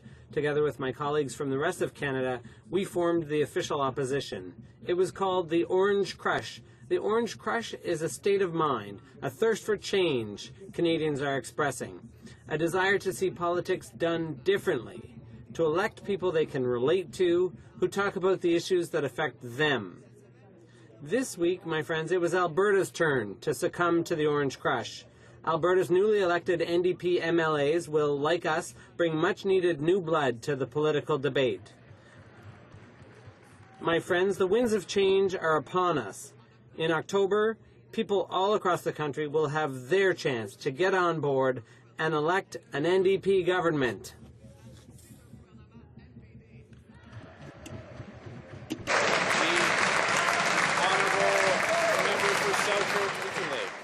Mr. Speaker, our government is cutting taxes for hard-working middle-class Canadians with our family tax cut and the universal child care benefit. Our low-tax plan for families in Selkirk-Interlake is working, and we're making sure 100% of families with kids benefit with almost $2,000 back in their pockets for each child that's in preschool and $720 per child from ages of 6 to 17. The Liberal leader confirmed that he'll take this all away and introduce a family tax hike. We know this because there's a $2 billion hole in his plan, and the only way he can find that money is to raise taxes on Canadians. The Liberal leader will need to cancel income splitting for seniors and take away the tax-free savings account entirely. Mr. Speaker, Canadians can trust our government to ensure that never happens. And, Mr. Speaker, the Liberal leader needs to get his head out of his deficit hole. Oral questions. Questions orales. The Honourable Leader of the Opposition.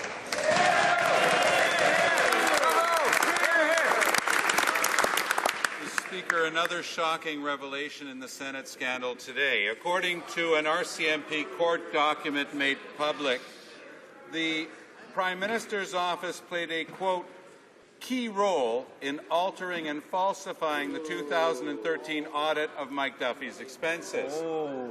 Will the Prime Minister confirm that his office intervened directly to change and falsify the findings of the audit into the expenses of Conservative Senator Mike Duffy? The Honourable Parliamentary Secretary to the Prime Minister. Thank you, Mr. Speaker. Look, Mr. Speaker, questions with respect to Senate audit are best addressed by the Senate. As you know, Mr. Speaker, of course, we've been providing and will continue to provide assistance to the Crown in its case against Mr. Duffy, Mr. Speaker. And, of course, as you know, this matter is before the court, so it would be inappropriate to comment any further. Thank you. The Honourable Leader of the Opposition. Mr. Speaker, let me quote the RCMP corporal who conducted the investigation.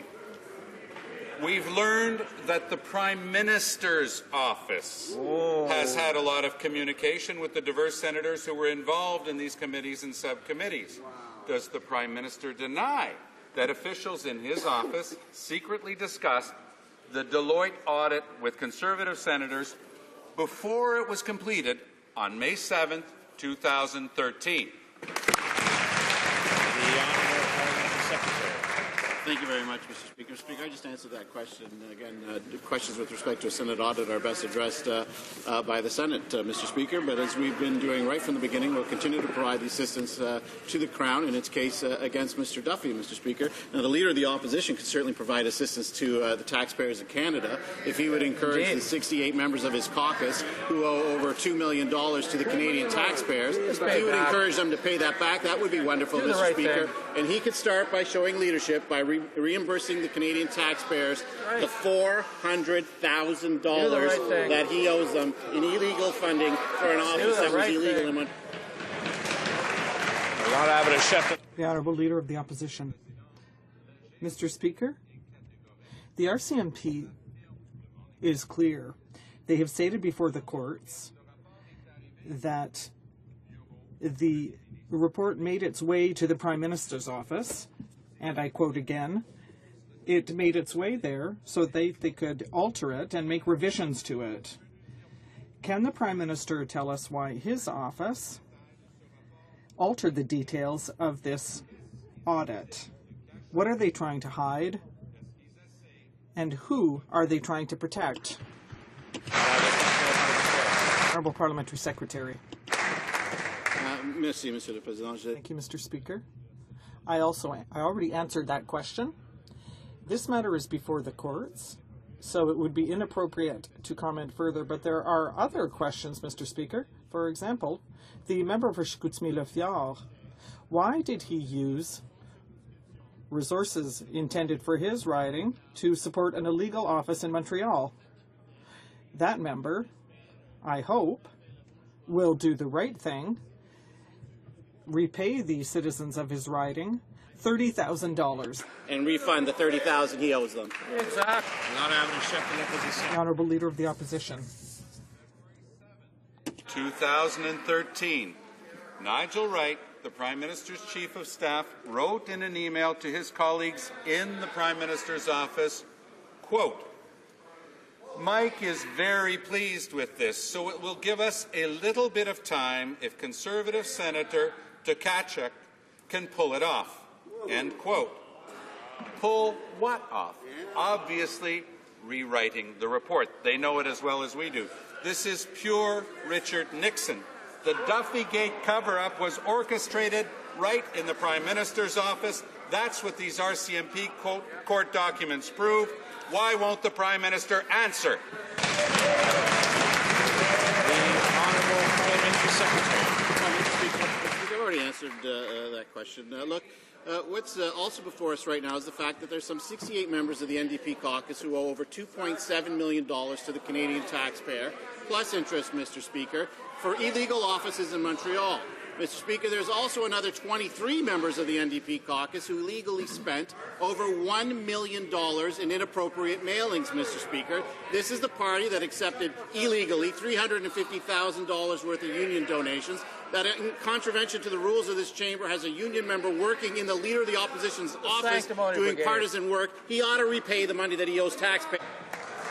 The Honourable Leader of the Opposition. Speaker, the email from the Prime Minister's Chief of Staff went on to say that the, quote, purpose of this is to put Mike in a different bucket and to prevent him from going squirrely in a bunch of weekend panel shows. Will the Prime Minister now finally acknowledge that his office has been directly implicated in a deliberate attempt at obstruction of justice? Hear, hear.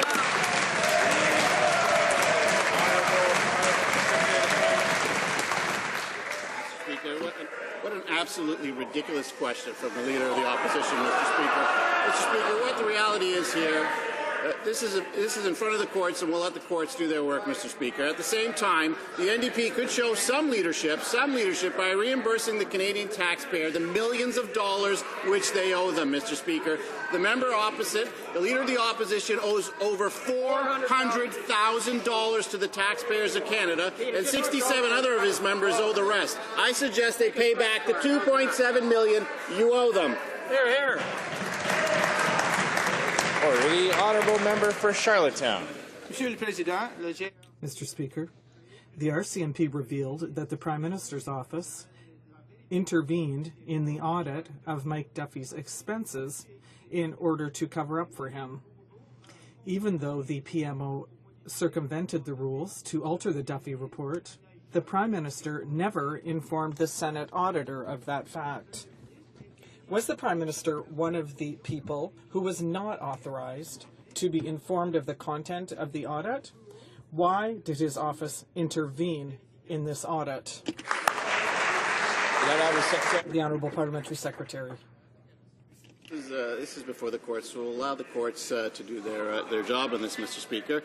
At the same time, I was wondering if the Liberals could help us in finding that $40 million that they owe the Canadian taxpayers, Mr. Speaker. I wonder if while they were sitting around the $2 million home of the Leader of the Liberal Party's kitchen table trying to figure out how to relieve Canadians of their hard-earned tax dollars, if they might have thought that a way of helping the middle class would be by finding the $40 million that they stole from them, Mr. Speaker. Perhaps they could start by doing that. Here, here. The honourable member for Charlottetown. Mr. Speaker, yesterday the Minister of Justice outrageously referred to Alberta as Albertistan. But it's his government that's being accused of Soviet-style tactics. We now know that the PMO staff secretly tampered with a confidential Senate audit to get their comrade Mike Duffy out of trouble. Did the breach of confidentiality include a briefing for the Prime Minister? The Honourable Parliamentary Secretary. Mr. Speaker, I've answered that question on a number of occasions. And as you know, the case is in front of the courts, so we'll allow the courts to do their work, Mr. Speaker. But again, I would ask the Liberals to help us out and help all Canadians out by helping us find that $40 million that they stole from Canadians, Mr. Speaker. At the same time, as you know, Mr. Speaker, this side of the House, we're doing our best to ensure that our economy continues to grow, that the real Canadian taxpayers have money in their pockets so that they can reinvest in their future and in their families' future, Mr. Speaker, and we'll continue doing that for a long time to come. Here, here. The honourable member for Charlottetown. Mr. Speaker, we know that Nigel Wright had Conservative Senator Irving Gerstein called Deloitte to tamper with the Duffy audit. As Bob Rae put it, the Prime Minister would have us believe that he was like the piano player in the brothel, completely oblivious to what was going on upstairs. And we all know how the Prime Minister likes to play the piano. Will the Prime Minister now admit that he ordered his staff to tamper with the Duffy audit? The Honourable Parliamentary Secretary. Mr. Speaker, this is hardly a time to be reminding the people of Ontario about Bob Rae. Okay, Mr. Speaker? Because Ontarians remember what Bob Rae did to our economy, Mr. Speaker. They remember the billions of dollars in deficits, the high taxes, the thousands, the millions of people who are unemployed, Mr. Speaker. They remember the Rae days. They don't want to go back to that. They're going to do everything to make sure that they don't. Instead, they have a government on this side of the House which is focusing on the economy, which is putting more money in their pockets so they can invest in their future, their families' future, Mr. Speaker, and will continue to do that for a long time to come because it's the right thing for Canada and for Canadians. The Honourable Member for Quebec. On this side of the House, Mr. Speaker, we focus on government matters, and the Prime Minister's office seemed much more interested in Senate business than it did in government business. Corporal Gillette revealed that the Prime Minister's office communicated frequently with the diverse senators who were involved in the Senate committees, which coincidentally were discussing the content of the Deloitte audit concerning 3 senators' expenses. Can the Prime Minister explain to us why his office was so interested in the Deloitte audit? The Honourable Parliamentary Secretary. Speaker, I've answered that question, but imagine this Member of Parliament getting up and asking a question about accountability, Mr. Speaker. This is a Member of Parliament who's given resources by the taxpayers to use for her riding, and this member instead used it in an illegal office in Montreal. Now, this member owes the taxpayers $30,000. $30,000. $30,000. That doesn't include interest, which is compounding every single day. I would encourage her, for her residents and for her riding, to pay it back. The honourable member for Quebec. Mr. Speaker, when someone doesn't answer the question, apparently they have something to hide. Mr. Speaker, the Prime Minister's office received the Deloitte report on wrongful expense claims, according to Mr. O'Brien. But this report was confidential, and that means it is intended only for a few people who, in the Prime Minister's office, had access to the report before it was officially tabled before the Senate committee. The Honourable Parliamentary Secretary. Thank you, Mr. Speaker. I have already answered that question. This matter is before the court, and it would be inappropriate to comment further. But at the same time, Mr. Speaker, unfortunately for this member, she used close to $30,000 destined for her riding for an illegal office in Montreal. And I certainly hope that she is going to do the right thing and repay the taxpayers in her riding immediately, Mr. Speaker. And the honourable member for Timmins, James Day. Thank you, Mr. Speaker. Well, let's review what we know. According to the RCMP, the Office of the Prime Minister of Canada was involved in a scheme to manipulate the findings of an audit report regarding potentially fraudulent claims of a Conservative senator. And yet the Conservatives continue to dodge and weave, stubbornly refusing to answer any questions about the involvement of the Prime Minister's key advisors or what the Prime Minister knew. Will the Prime Minister at least confirm that in order to be able to keep using Mike Duffy as his key fundraiser, his staff orchestrated a cover-up?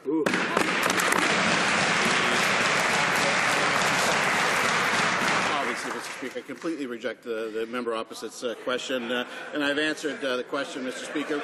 But let's bear in mind who's asking the question, Mr. Speaker. This is a member who was singled out by the judges who were reviewing our boundaries as somebody who was trying to influence inappropriately the process, Mr. Speaker. He was one of two members in this entire House who was singled out.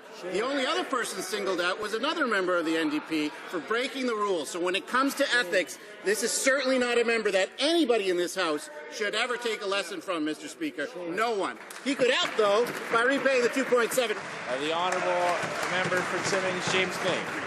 What a pitiful legacy for that member. When we're dealing with the allegations of corruption tied to the Prime Minister of the country. Pitiful evasions. The police have the emails from the Chief of Staff of the Prime Minister of this country outlining a strategy to manipulate a Senate report and to cover up a case of potential fraud. And the RCMP say that then they contacted the key senators to pull off this scheme. And then the Chief of Staff wrote the $90,000 to make it go away. When will this Prime Minister finally come clean about his involvement in the cover-up and the involvement of his key advisors? There we go.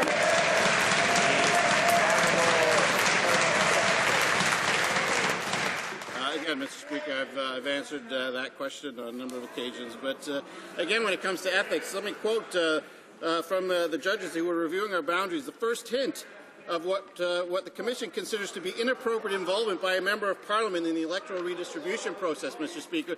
This member has the nerve to get up in this House and ask questions about ethics when he was doing one of the worst things any member of Parliament can do. Try to influence judges reviewing our boundaries in his favor, Mr. Speaker. Now, he was probably worried because he voted against the gun registry, the abolition of the gun registry, which he promised his constituents he wouldn't. So that's why he was trying to gerrymander his riding. The honourable member for Halifax.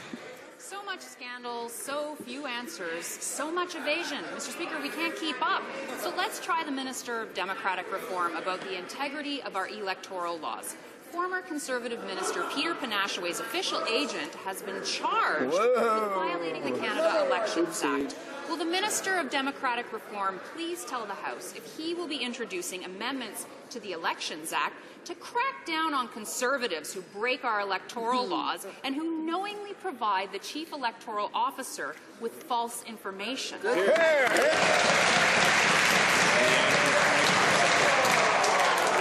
very much, Mr. Speaker. That's obviously an affair between Elections Canada and Mr. Bowers, and we'll allow the process to unfold, Mr. Speaker. But there are very clear rules that the NDP themselves broke, Mr. Speaker. We bring in the rules. They actually break the rules. This is the party that accepted illegally $350,000 worth of union donations against the rules. This is a party where 68 members owe $2.7 million. Another 23 members owe over $1 million, Mr. Speaker. This is a party convicted of robocalls, Mr. Speaker. Our Minister of Democratic Reform has brought in new rules which will continue to make elections fair. They'll continue to break the rules. Order. I'll ask members to come to order while the member is answering the question. The honourable member for Newton North Delta. Under this government, young Canadians are struggling. Too many of them unable to get their first break and find a decent job. But instead of helping them, the Conservatives are breaking promises. Instead of spending money on youth employment programs that could get young people their first opportunity, they left $30 million unspent. They certainly enjoy the photo ops and then do not deliver. This is betrayal of our young people. Why are the Conservatives padding their bottom line with broken promises to young people? Mr. Speaker, I'm pleased to confirm to the House that our department has come in under budget. We have the NDP has judges success by how much taxpayer money they can shovel blindly out the door. Mr. Speaker, we judge success by the number of young people we can help employ. The Canada Apprentice Grant, for one example, we gave out 500,000 Canada Apprentice grants, including to Nina Whitmer, who was able to graduate debt-free, win the national skills competition, open her own masonry business. Mr. Speaker, we're proud of Nina, and we're proud of the hundreds of thousands of other young people we've helped get apprenticeships. The honourable member for Newton North Delta. There's a pattern here with the Conservatives. From veterans to the unemployed, they make big promises and then they break them. The Conservatives committed funds to help immigrants get their credentials recognized, to help Canadians living with disabilities find the right opportunity for employment, to help adults struggling with literacy and a lack of basic skills. They made these photo op commitments and then they didn't spend the money. Why do Conservatives continually abandon the most vulnerable Canadians? Speaker, the member mentions the issue of foreign credentials recognition. We acknowledge that there are many newcomers here who come with skills and professions and trades that they don't get recognized. That's why we partnered with the private sector to issue foreign credential recognition loans, partly funded by the private sector, that help these newcomers get trained, tested, and licensed to work in their field. I'm happy to report that the results are of an over 40% increase in employment among those who participated and less than a 3% default rate on those loans. That is results for newcomers, and we're going to continue to deliver those results. Honourable member for Saint-Lambert. Mr. Speaker, the Conservatives' promises are worth no more than their empty policies. The unemployment rate of young people is twice the national average, and all they want is to be able to find a first job. Instead of helping them, the Conservatives sent back $100 million to the Treasury that was intended for these young people who are desperately looking for their first job. Why are they abandoning young people when they need our help so desperately? The Honourable Minister of Employment. Mr. Speaker, the NDP and the Liberals judge their success by the amount of taxpayers' money they can spend recklessly, Mr. Speaker. We judge our success by the results achieved by the young people we help. The quote from Nina Whitmer, who said, and I quote here, "I was able to go through school because of all the grants without any debt. It was amazing, Mr. Speaker." She's now started her own stonemasonry business. She's debt-free, and along with hundreds of thousands of other young apprentices, she is making her way in this country. The Honourable Member for Saint-Lambert. Mr. Speaker, the Conservative success is means that 15% of the young people are unemployed in Canada today. That's bad. The Parliament approved $100 million to help Canadians find a job. Immigrants who need help to get their credentials recognized. Canadians living with disabilities. People who are trying to find their first job. Adults who want to learn to read and write. These millions of dollars would have made a difference in their lives, but the Conservatives preferred to send that money back to the Treasury. Why are the Conservatives abandoning all these Canadians? Honourable Minister. Mr. Speaker, we judge our success by the results achieved by our young people.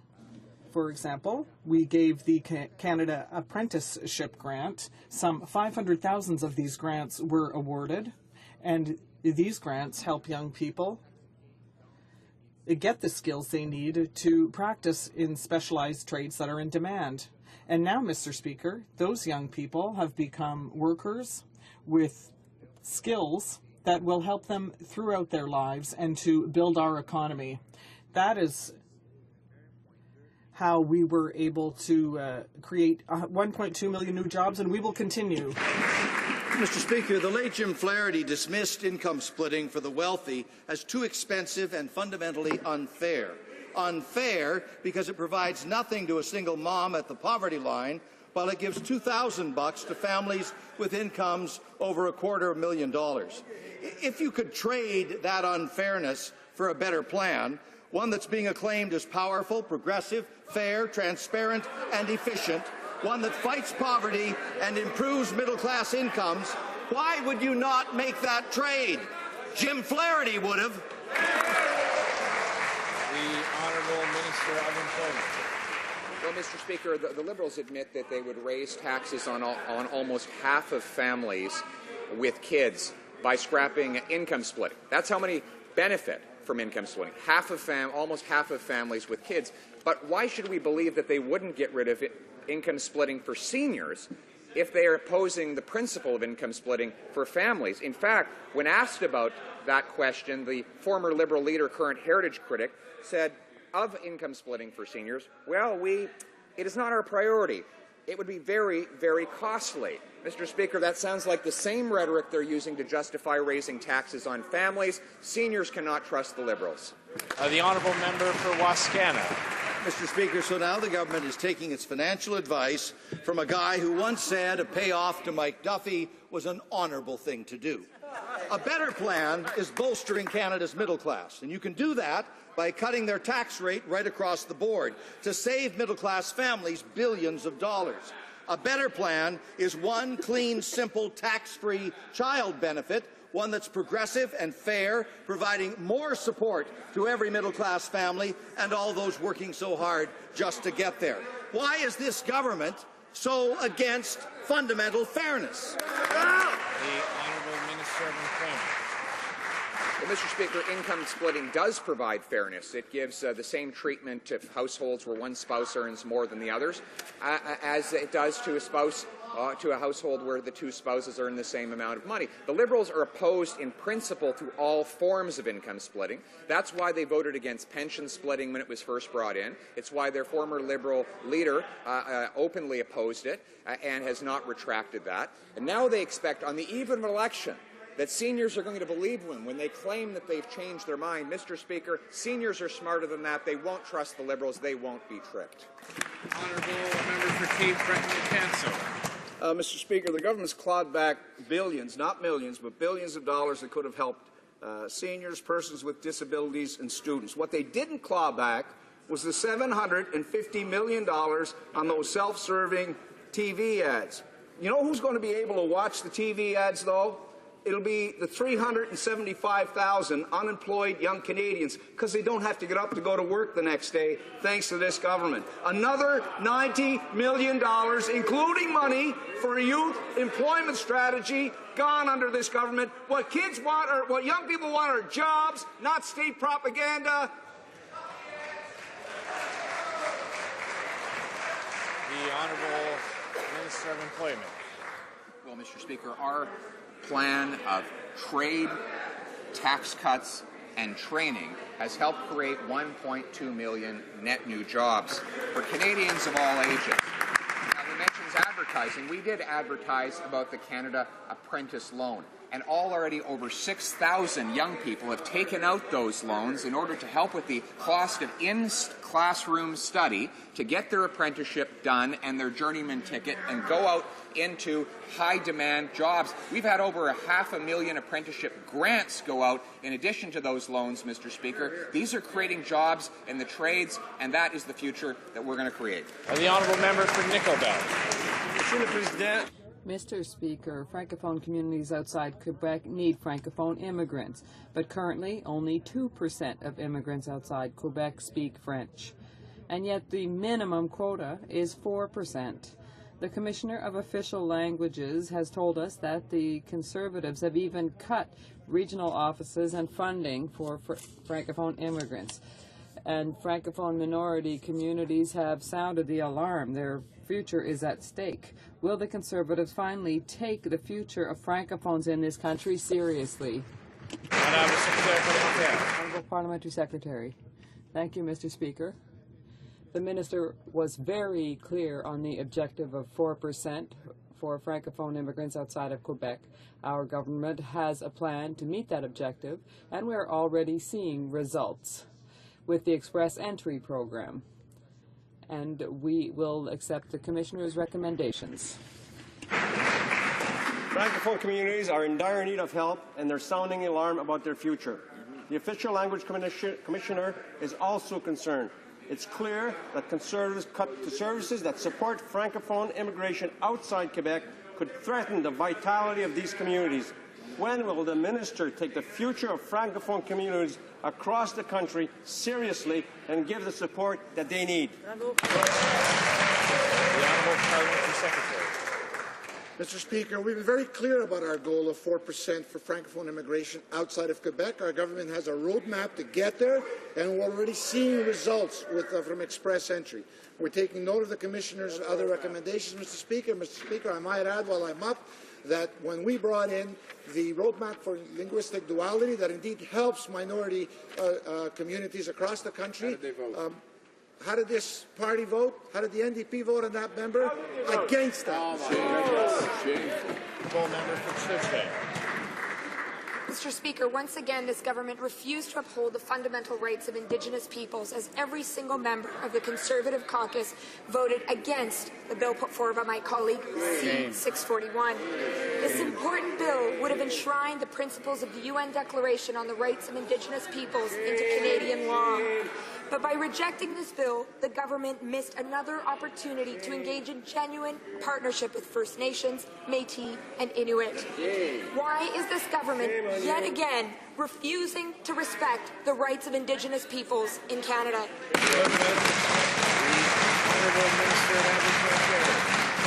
Mr. Speaker, this is a baseless and totally false charge of the NDP simply for political grandstanding and political reasons.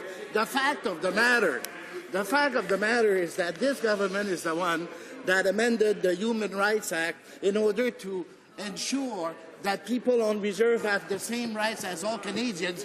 They voted against it, Mr. Speaker. In addition, we improved the matrimonial property rights on reserve, and they also voted against it. Stop the grandstanding. The Honourable Member for Abitibi Bay James Nunavik EU. Parliament last night was not a matter of left against right, but right against wrong. My bill received significant support from many municipalities and organizations across Canada, and yet the Conservatives, including the Minister of Aboriginal Affairs, chose to ignore this consensus by voting against my bill. How can the Minister justify the fact that once again he's abandoned Aboriginal communities by refusing to uphold their most fundamental rights? Mr. Speaker, it's strange to hear a member rise in the House of Commons and argue that the Canadian Constitution, that the Canadian Charter of Rights and Freedoms does not protect Aboriginal rights in this country. This is complete nonsense. The fact, Mr. Speaker, is that the United Nations Declaration on the Rights of Indigenous Peoples has been endorsed by Canada as an aspirational document that we respect, but subject to Canadian law. Everyone here, if the NDP wants to subject our rights to a right of veto by a particular group, well, that will not hold the road. For Edmonton Centre. Mr. Speaker, our government and many people in Edmonton and elsewhere were disappointed to learn earlier today that convicted terrorist Omar Ahmed Khader has been released from prison today onto the streets of Edmonton. The Globe and Mail described this individual as raised to be a terrorist. It was not surprising since his entire family are proudly admitted terrorists. Could the Parliamentary Secretary to the Minister of Public Safety update the House on this ongoing situation? The Honourable Parliamentary Secretary of the Ministry of Public Safety. Mr. Speaker, I'd like to thank the Honourable Member for that question. We are, in fact, disappointed with today's decision and regret that a convicted terrorist has been allowed back into Canadian society without having served his full sentence. Omar Ahmed Khader pleaded guilty to heinous crimes, including the murder of American Army medic Sergeant Christopher Spear, and he has admitted that his ideology has not changed. While the Liberal leader refused to rule out special compensation for this convicted terrorist, and the NDP actively tries to force Canadian taxpayers to compensate him, we believe that the real victims of crime, not the perpetrators, are the ones that deserve compensation.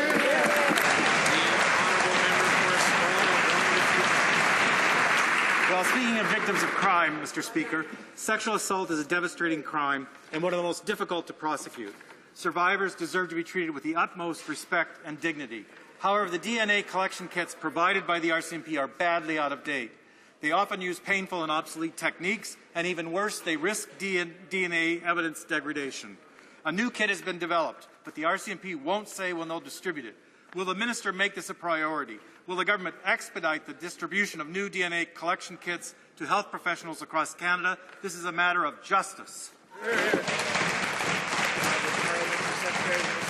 Mr. Speaker, I'd like to thank the Honourable Member for that question. As you know, it is on this side of the House, the Conservative government that has continuously supported providing resources to the RCMP and funding. We have actually done it through crime prevention measures to keep communities safe. Of course, any crime that is against any Canadian citizen is a horrific crime, especially those of a sexual nature. And I just want to thank the RCMP for being able to work in this situation to be able to solve these most heinous crimes. Thank you, Mr. Speaker. Honourable Member for Alfred Pilon. For the victims of sexual assault, seeing justice done is crucial. And yet we've learned that the rape kits distributed by the RCMP, and they're out of date, and they're not up to forensic standards. We know that a new kit's in production, but we have no idea when it will be available. Can the minister tell us when this new kit will finally be distributed? The Honourable Parliamentary Secretary. Again, Mr. Speaker, it's on this side of the House that we have continuously funded the RCMP to ensure that they have the resources necessary to keep Canadians safe. In fact, it's this government that raised and invested more funding into the RCMP 7 times since 2006. The opposition party has said no to each of those increases. Budget 2015 actually increases our funding to national security agencies by $300 million. And, Mr. Speaker, most importantly, it's this Conservative government that brought in the Victims' Bill of Rights to stand up and make sure that victims have a voice in the criminal justice system. The Honourable Member for Rivière-du-Nord. The middle class is decidedly not going to get a break under the Conservatives. The Canadians are soon going to be buried under a whole range of new banking fees. They're going to have to pay a mortgage fee, or pay down student loans, or even pay for their credit cards. The Canadians are fed up with pay to pay. Will the minister let the banks pick out of the pockets of Canadians again? Mr. Speaker, we're the only party that has consistently stood up for the consumers by lowering taxes and putting more money back into their pockets. Unlike the Liberals and the New Democratic Party that would raise taxes on middle-class consumers, our government has reduced taxes for the middle class. Our government has taken action to improve low-cost bank accounts and expand no-cost bank options for more than 7 million Canadians. We introduced the debit and the credit card code of conduct. shamefully, Mr. Speaker, the opposition parties vote against all these measures that help middle-class consumers. Member for Davenport. Let's be clear, Mr. Speaker. First of all, that much vaunted code of conduct is a voluntary code of conduct. Now, the big five banks have all said that in a few weeks, middle-class Canadians will face more pay-to-pay fees, and these are even worse than the ones the NDP forced the government to act upon last year. This is a basic issue of fairness. Now, does the minister really think it's fair that banks charge their customers a fee just to make a mortgage payment, just to make a credit card payment, to make a student loan payment? Where is this minister's backbone? Why is he letting the banks get away with it?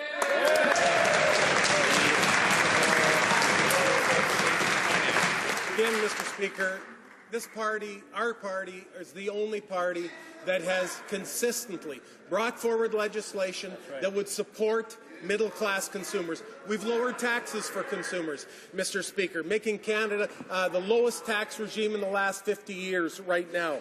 Unlike the Liberals and the NDP, they would raise taxes on those same consumers, on the middle-class consumers. They would raise taxes on middle-class seniors. They would raise taxes on middle-class families. Mr. Speaker, that's the reason that when Canadians look, they understand that this Conservative Party is the party that they want to support.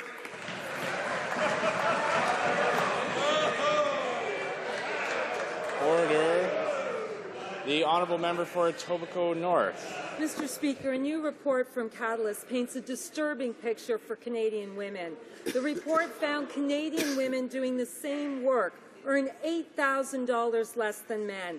The gap is double the global average of $4,000. This gap has serious consequences for women, their families, and the Canadian economy. Does the Minister for the Status of Women think it's fair that women get paid less for equal work?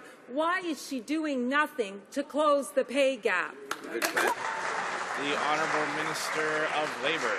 Well, Mr. Speaker, the best way to close the pay gap is to make sure women have great jobs, and that's what this government is focused on. Making sure that Canadian women have access to board opportunities, making sure women have access to skilled professional trades, making sure women have access to absolutely great jobs that pay well. We're focused on creating jobs. In fact, we've created 1.2 million jobs since the downturn of the recession. Why do they never support anything we do to make sure women have jobs in this country? Mr. Speaker, more than 200 Quebec artists have signed a letter written by playwright Michel-Marc Bouchard asking the Prime Minister to personally intervene in the Raif Badawi file. Mr. Badawi's only crime has been to defend freedom of expression, human rights, and gender equality. The Prime Minister boasts about having a foreign policy that's based on principles, but in this case, he remains silent. Will he finally do what we have been asking for months, which is to say, personally intervene in the Badawi file? Honourable Minister of Foreign Affairs. Silently, we regularly and publicly stated Canada's strong objections to the imprisonment and punishment of Raif Badawi, and will do so again today. Canada considers the punishment of this individual to be a violation of human dignity, and we continue to call for clemency in his case. We've made representations to Saudi Arabia's ambassador here in Ottawa and Canada's ambassador in Saudi Arabia. We have also registered our government's concerns with the government of Saudi Arabia, and this will continue going forward until clemency is granted. Thank you, Mr. Speaker. Honourable member for Windsor West. The plan to bury radioactive waste in southern Ontario, right next to the Great Lakes, is now in the hands of the Minister of Environment. Communities on both sides of the international border, representing millions of people, have expressed serious concerns with the process.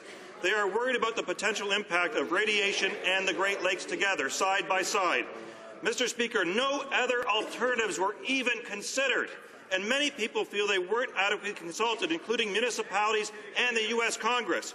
Will the minister require further study of alternatives and consultation with affected communities of this very serious matter? The Honourable Minister of Natural Resources. Thank you, Mr. Speaker. I appreciate the member's question. We're committed to a strong, independent environmental assessment process that protects Canada's environment, promotes responsible resource development. The Canadian Nuclear Safety Commission is tasked with ensuring that nuclear projects are safe for Canadians and safe for the environment. We'll review the Joint Review Panel report before making any decisions on this file. Thank you. Honourable Member for Louis-Hébert. Mr. Speaker, if there is a political mirage concerning the Quebec Bridge, it is the Conservatives' appearance of wanting to resolve the problem. After 10 years, they still haven't found a solution, but we in the NDP are proposing an initiative that's been well received by Mayors Labaume and Lehouillier. The mayors and the people of the Quebec region understand that CN will not budge if they're not pushed. Will the minister support our proposal? The Honourable Parliamentary Secretary. Mr. Speaker, our government is the only to have put forward tangible steps to repaint the Quebec Bridge. The NDP's proposal really is a political mirage. The people find it fair that our plan to repay the Quebec is demanding that CN pay their share. Mr. Speaker, families in my riding of Oakville are very pleased with our government's plan to put more money back in their pockets to be spent on their priorities. This is why we introduced the enhanced universal child care benefit and family tax cut. Can the Minister of Employment please update this House on how we can ensure all Canadian families with children will benefit from our plan? The Honourable Minister of Employment. Yes, Mr. Speaker, the family tax cut or income splitting will help almost half of families with kids. We support income splitting because it gives tax fairness to those families. The Liberals oppose the principle of income splitting for families. So logically, they oppose it for seniors. They voted against income splitting for seniors. Their former leader, the current heritage critic, spoke out against pension splitting for seniors. But now, just before an election, they want seniors to believe that they've changed their mind. Mr. Speaker, they have a multi-billion-dollar hole in their plan. We know that they're going to reach into seniors' pockets to fill that hole. The Honourable Member for Saint-Laurent-Cartierville. Mr. Speaker, the Commissioner's report reminds us that the objective of having 4.4% for Francophone immigrants outside Quebec, set by the Liberals in 2008, has been delayed by the Conservatives until 2023. They've closed regional offices, done away with programs like Francophone Significant Benefit and Destination Canada, given $120 million to other means other than Francophone immigration, and dismantled Francophone immigration. And to fix this mess, the Minister promised he would take corrective steps within the express entry system. When will he do so? Will he fulfill his promise for once? The Honourable Parliamentary Secretary. We've been very clear about our goal of 4% for Francophone immigration outside of Quebec. Our government has a roadmap to get there, and we're already seeing results from express entry. We're taking note of the Commissioner's other recommendations, Mr. Speaker. But, Mr. Speaker, the roadmap for linguistic duality that our government brought in 2008 was renewed again for 5 years in 2013, provides for over $1.1 billion to promote official languages in minority communities. And unfortunately, the Liberals say one thing when they stand up to ask questions in this House, Mr. Speaker, but they vote differently when programs like that come. Honourable Member for Laurier-Sainte-Marie. Mr. Speaker, 3 vigils are being held today and tomorrow to mark the anniversary of the conviction of Raif Badawi. It's been a year since Mr. Badawi was sentenced to 1,000 lashes for having kept a blog on social issues. More than 200 public figures from Quebec are asking the Prime Minister to redouble his efforts, his diplomatic efforts, so that Mr. Badawi might finally rejoin his family and children in Sherbrooke. We've heard enough excuses and pretexts.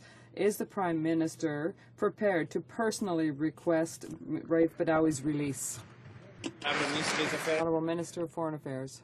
We have registered our government's concerns with the government of Saudi Arabia. We do this on a regular basis, and we'll continue to go that going forward until clemency is granted. Mr. Speaker, we maintain an ongoing dialogue with Saudi Arabia on a number of issues, including all aspects of human rights, and we will continue to do so.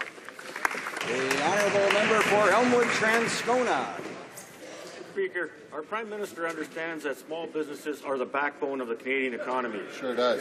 Small businesses in my riding of Elmwood-Transcona know that the Conservative Party is the only party in this House that supports them. For instance, we introduced the Small Business Job Credit, lowering EI premiums for over 700,000 small businesses across Canada to help them create jobs. Can the Minister of State for Finance please tell the House what new steps the government is taking to stand up for small businesses? Minister of State. Mr. Speaker, I want to thank the member from Elmwood Transcona for the question. Our government is proud to be cutting the small business tax rate to 9%. The Canadian Federation of Independent Business applauds this measure and gave the budget an A. For a small business with a taxable income of $500,000, this tax cut and all the tax relief that our government has brought forward will result in a decrease in federal tax of nearly 50%. That's 50% that business can then reinvest in creating jobs back into their own business. But the Liberal leader has said that if given the chance, he would kill jobs by reversing our small business tax rate. The honourable member for Montcalm. Mr. Speaker, today is the sad anniversary of the conviction in Saudi Arabia of Mr. Raif Badawi. The only reason for his imprisonment is that he has opinions. He has been sentenced to 1,000 lashes, an inhumane, archaic and savage sentence. By remaining silent, Canada is complicit in denying free speech and opinions. Will the government stop being preoccupied and honour Canadians by making diplomatic representations in order to free Mr. Badawi? The Honourable Minister of Foreign Affairs. We certainly haven't been silent on this. We've regularly and publicly stated Canada's strong objections to the imprisonment and punishment of Mr. Badawi, and we're doing so again today, Mr. Speaker. We consider the punishment of this man to be a violation of human dignity, and we continue to call for clemency in this case. Honourable Member for Montfort. Mr. Speaker, in March, Ms. Maud Barlow, a former UN advisor, spoke out against the current government for having sacrificed our potable water with the goal of promoting its goal of making this country an energy powerhouse. Canada has a responsibility of preserving our water as a resource that is essential to our survival and to biodiversity. Did the government review its legislation to ensure that our fresh water is protected from the adverse effects of the oil industry? Honourable Minister of International Trade. Well, Mr. Speaker, nothing could be further from the truth. I remember back in 1988, those same individuals, the same party, was claiming that we were going to be sacrificing our sovereignty over fresh water. In fact, none of that happened. Today, we're stronger as a country. Our economy is stronger. We have trade agreements with 43 different countries around the world. As we promote Canada's trade interests, we're focused on promoting the interests of our exporters, the interests of our investors, the interests of our consumers. Mr. Speaker, we're very proud of our record on trade. That concludes question period for today. Go to the Thursday question and the Honourable Opposition House Leader. Thank you very much, Mr. Speaker. This has been a good week for Canadians in Alberta as Albertans chose a strong, stable majority NDP government under the leadership of Premier-elect Rachel Notley. Wonderful news, Mr. Speaker, for all Canadians. Now, NDP MLAs throughout Alberta will be getting right to work to serve Albertans as NDP MPs to serve Canadians right across the country. Now, Mr. Speaker, I actually knocked on doors in Alberta. And in southern Alberta, as I spoke with Albertans, they were as concerned with the federal Conservative agenda as they were with the provincial Conservative agenda. So my question for Thursday is simply to my honourable colleague, are they hearing those voices, those concerns raised in Alberta and right across Canada about this government's mean-spirited agenda, its emphasis on always helping the wealthiest of Canadians while cutting services to the middle class? And, Mr. Speaker, if you'll permit me, I'll also ask my colleague for the Thursday question if the government is going to support the NDP's legislation tomorrow to remove the GST on feminine hygiene products. That's long overdue, Mr. Speaker, and many, many millions of Canadian families are asking for the government to do just that. Will the government adjust, and will it take into consideration the message they've heard from Albertans and from so many Canadians this week? The Honourable Government House Leader. Well, Mr. Speaker, I agree with the honourable member so far as his first statement that this has been a good week for Canadians. And it has been because today the House of Commons voted on a Ways and Means motion and introduce a budget bill that reduces the small business tax rate from 9% to 7%, although the NDP voted against that this morning. Brought in a family tax cut to bring fairness to families, except the NDP and the Liberals voted against that. We also introduced, of course, expanded flexibility for seniors on their RIFs, increased room for all Canadians on tax-free savings account. Fortunately, the Liberals and NDP voted against it, but that doesn't matter because we delivered, and Canadians will get to enjoy the benefits of that because of the vote we had today in this House. So it has indeed been a good week for all Canadians, certainly those who care about and want lower taxes. Monsieur le Président, après... Mr. Speaker, after this statement, we will debate Bill C-52, the Safe and Accountable Rail Act, at report stage and third reading. This bill strengthens Canada's rail safety system, and I understand that all parties are interested in seeing this bill move forward quickly. As I announced in the House yesterday, tomorrow shall be the third allotted day.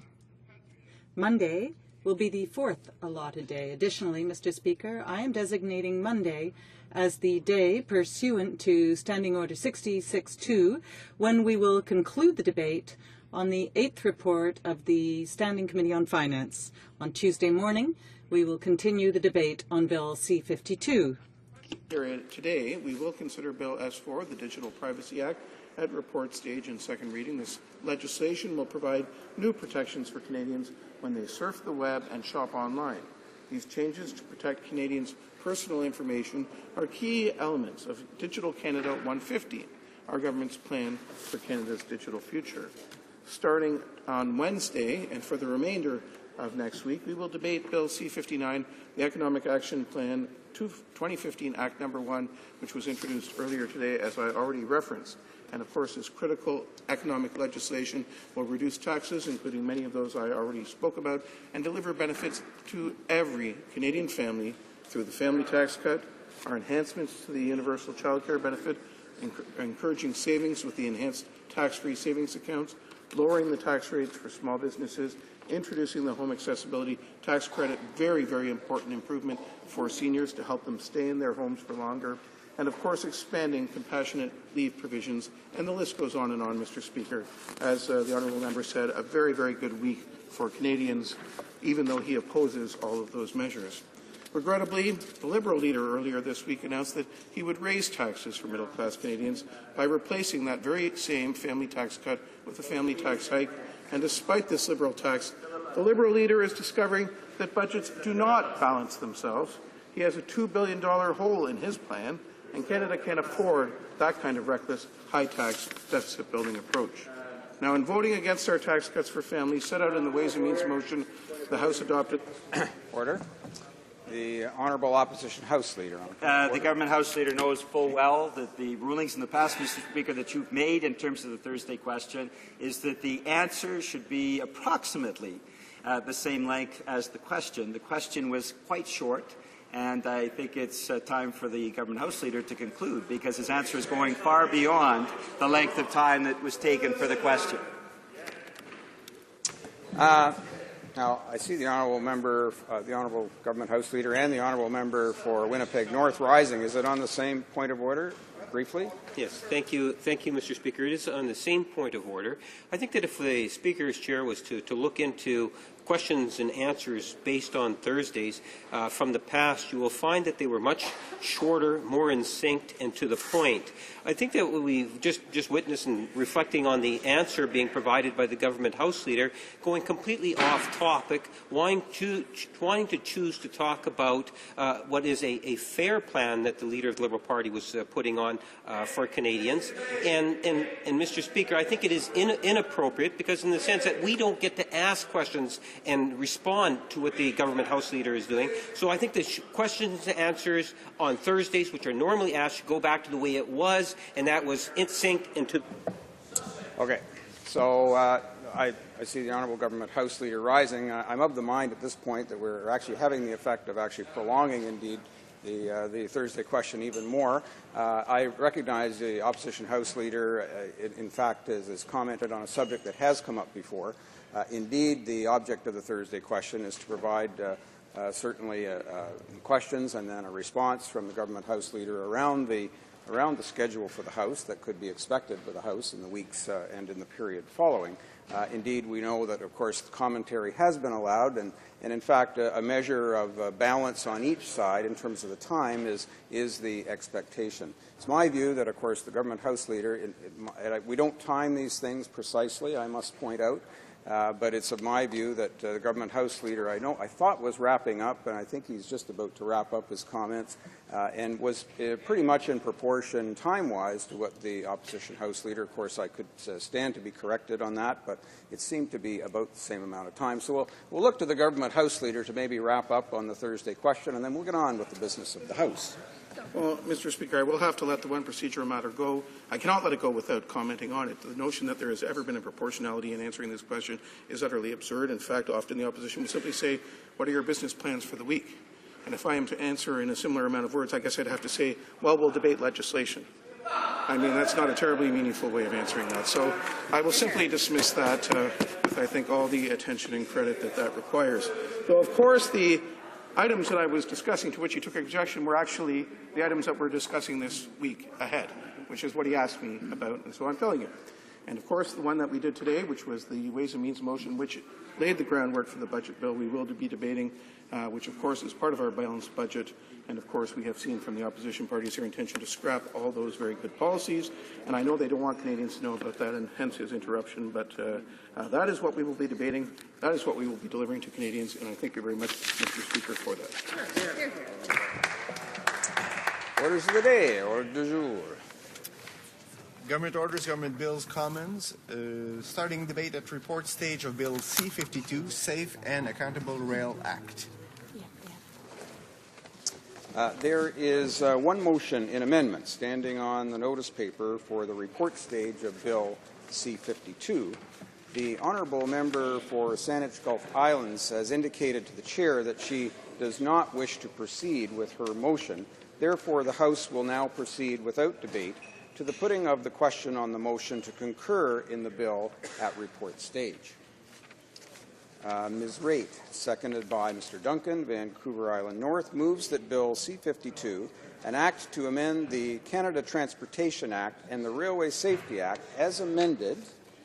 It's not as amended, pardon me, and the Railway Safety Act be concurred in at report stage. Is it the pleasure of the House to adopt the motion? Yes? Yes? Carried. And when shall the bill be read a third time? Right now.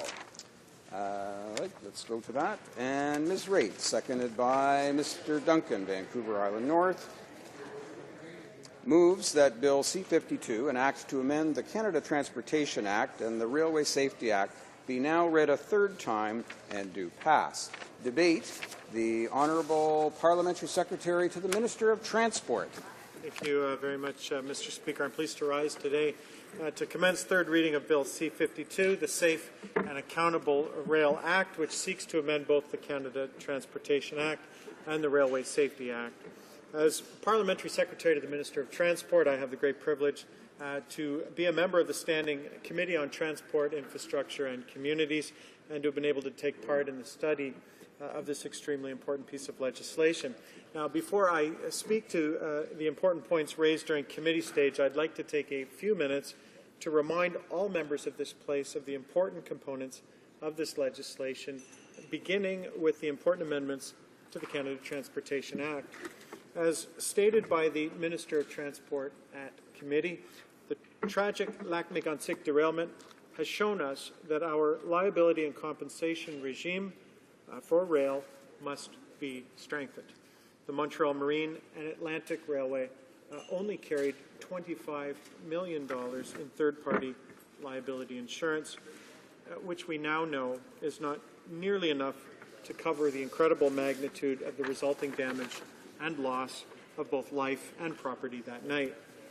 With this bill, railways will be required to hold a mandatory level of insurance based on the type and volume of dangerous goods that they carry. These levels will range from 25 million for short lines carrying limited or no dangerous goods to $1 billion for railways carrying significant amounts of dangerous goods, namely CN and CP. These mandatory insurance requirements have been set based on analysis of historical accident costs, taking into account the severity of past accidents involving certain goods. These requirements make certain that a railway's insurance directly reflects the risk associated with its operations. These insurance levels were determined to be adequate to cover the cost of the vast majority of potential accidents, and while a scenario on the magnitude of Lac-Mégantic is an extremely rare occurrence, we want to be certain that all costs in such a case would be recovered. That is why a supplementary shipper-financed fund was created to provide compensation above the railway's insurance for accidents involving crude oil and any other goods added through regulation. In the event of a rail accident involving crude oil, railways will be automatically liable without the need to prove fault or negligence up to their insurance level, and that will happen immediately. The bill provides that they will be liable for all actual damages, which includes damages to people, property, and the environment. There will be certain defenses to this strict liability. A railway, for example, would not be held liable if the accident were a result of war, hostilities, or civil insurrection, such as a terrorist act, as these occurrences are outside of the railway's control. If accident costs reached beyond the railway's mandatory insurance level, the supplementary fund would cover the remaining damages. For the supplementary fund, we have included a broad definition of crude oil in recognition of the serious damage that all crude can cause if released. Even a less volatile crude can have a grave impact on the environment and result in very high remediation costs. The fund will be financed through a levy on shippers of $1.65 per ton of crude oil transported by federally regulated railways indexed to inflation.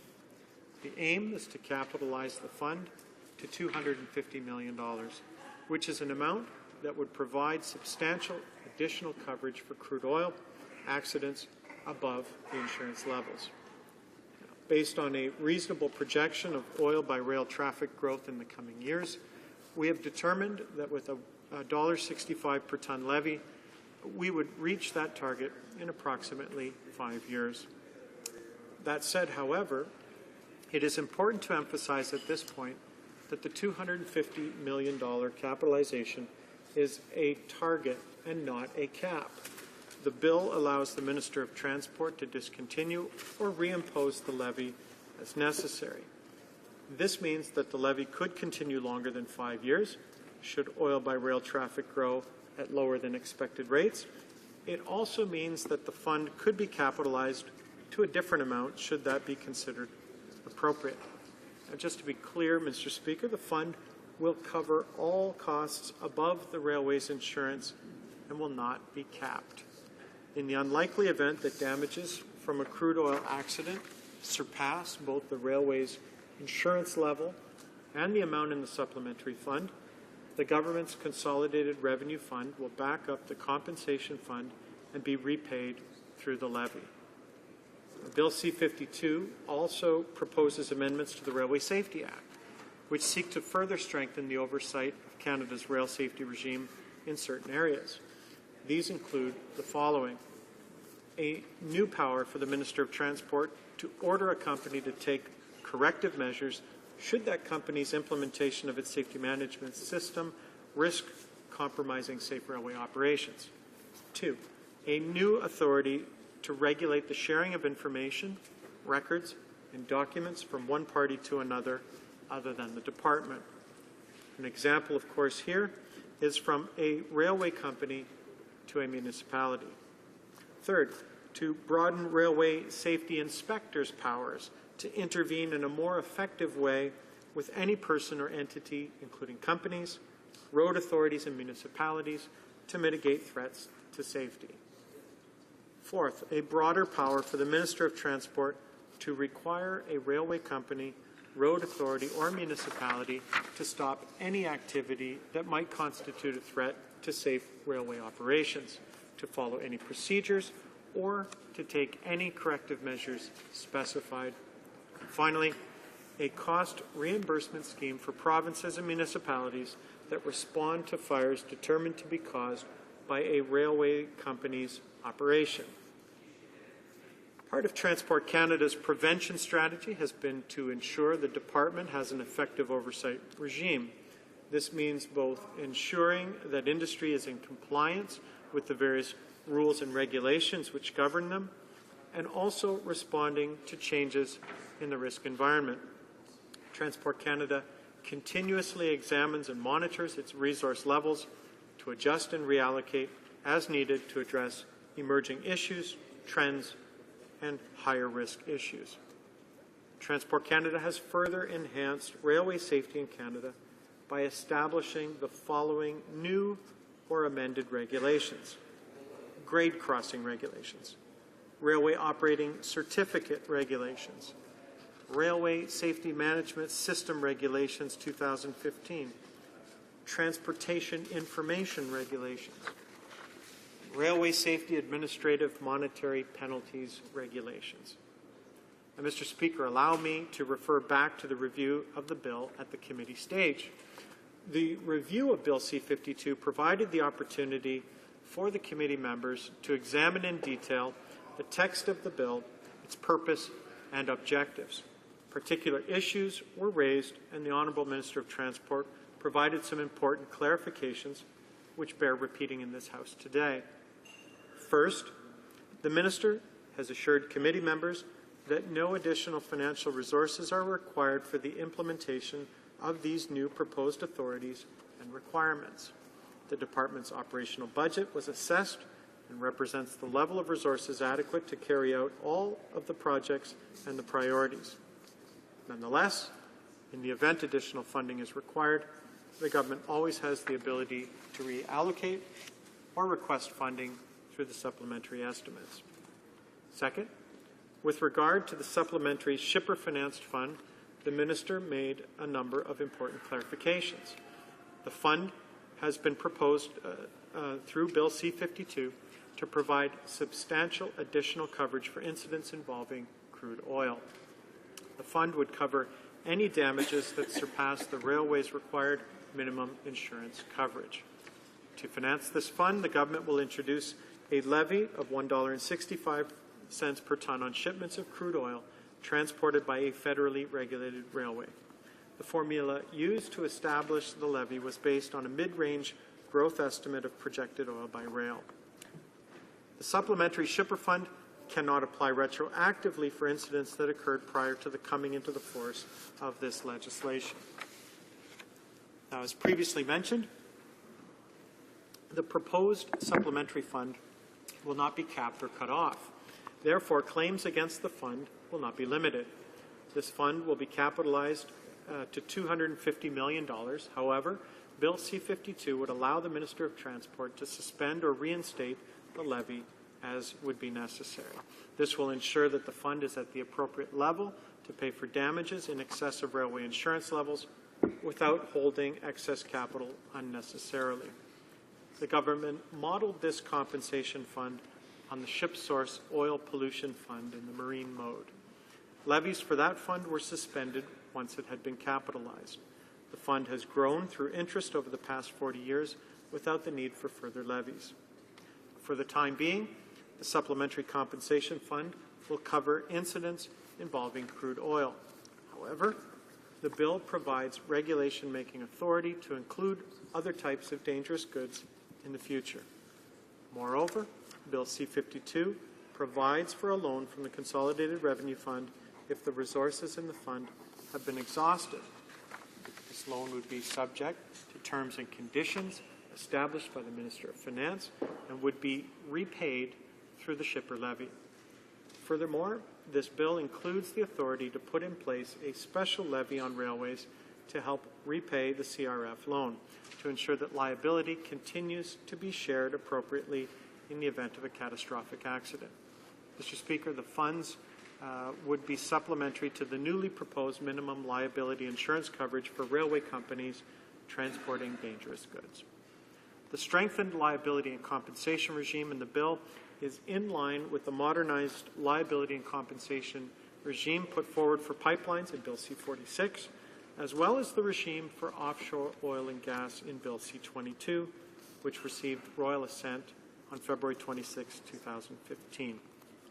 This includes a provision that ensures that the strengthened regime for rail would not preclude any other regimes, including future regimes with higher limits of liability from being applied to a railway accident. Mr. Speaker, it would be also important to highlight the clarification made by the Minister of Transport and Committee regarding subsection 152.71 of the bill. Through this subsection, only a railway company that is involved in a crude oil accident through physical operation of a railway, for example, moving a train or responsibility for track or cars, would be held liable without regard to fault or negligence. In the Canada Transportation Act, the terms operate and railway are defined in Section 87 of the Act. They are defined in a physical sense, not a commercial sense. Therefore, a carrier that quotes a through rate or interswitches with a railway company that later has an accident would not be considered involved in an accident. With this strengthened liability and compensation regime for rail, the Minister clearly stated in committee that she is confident and that, I quote, we have the ability to ensure that polluter pays and that taxpayers don't have to incur costs, end quote.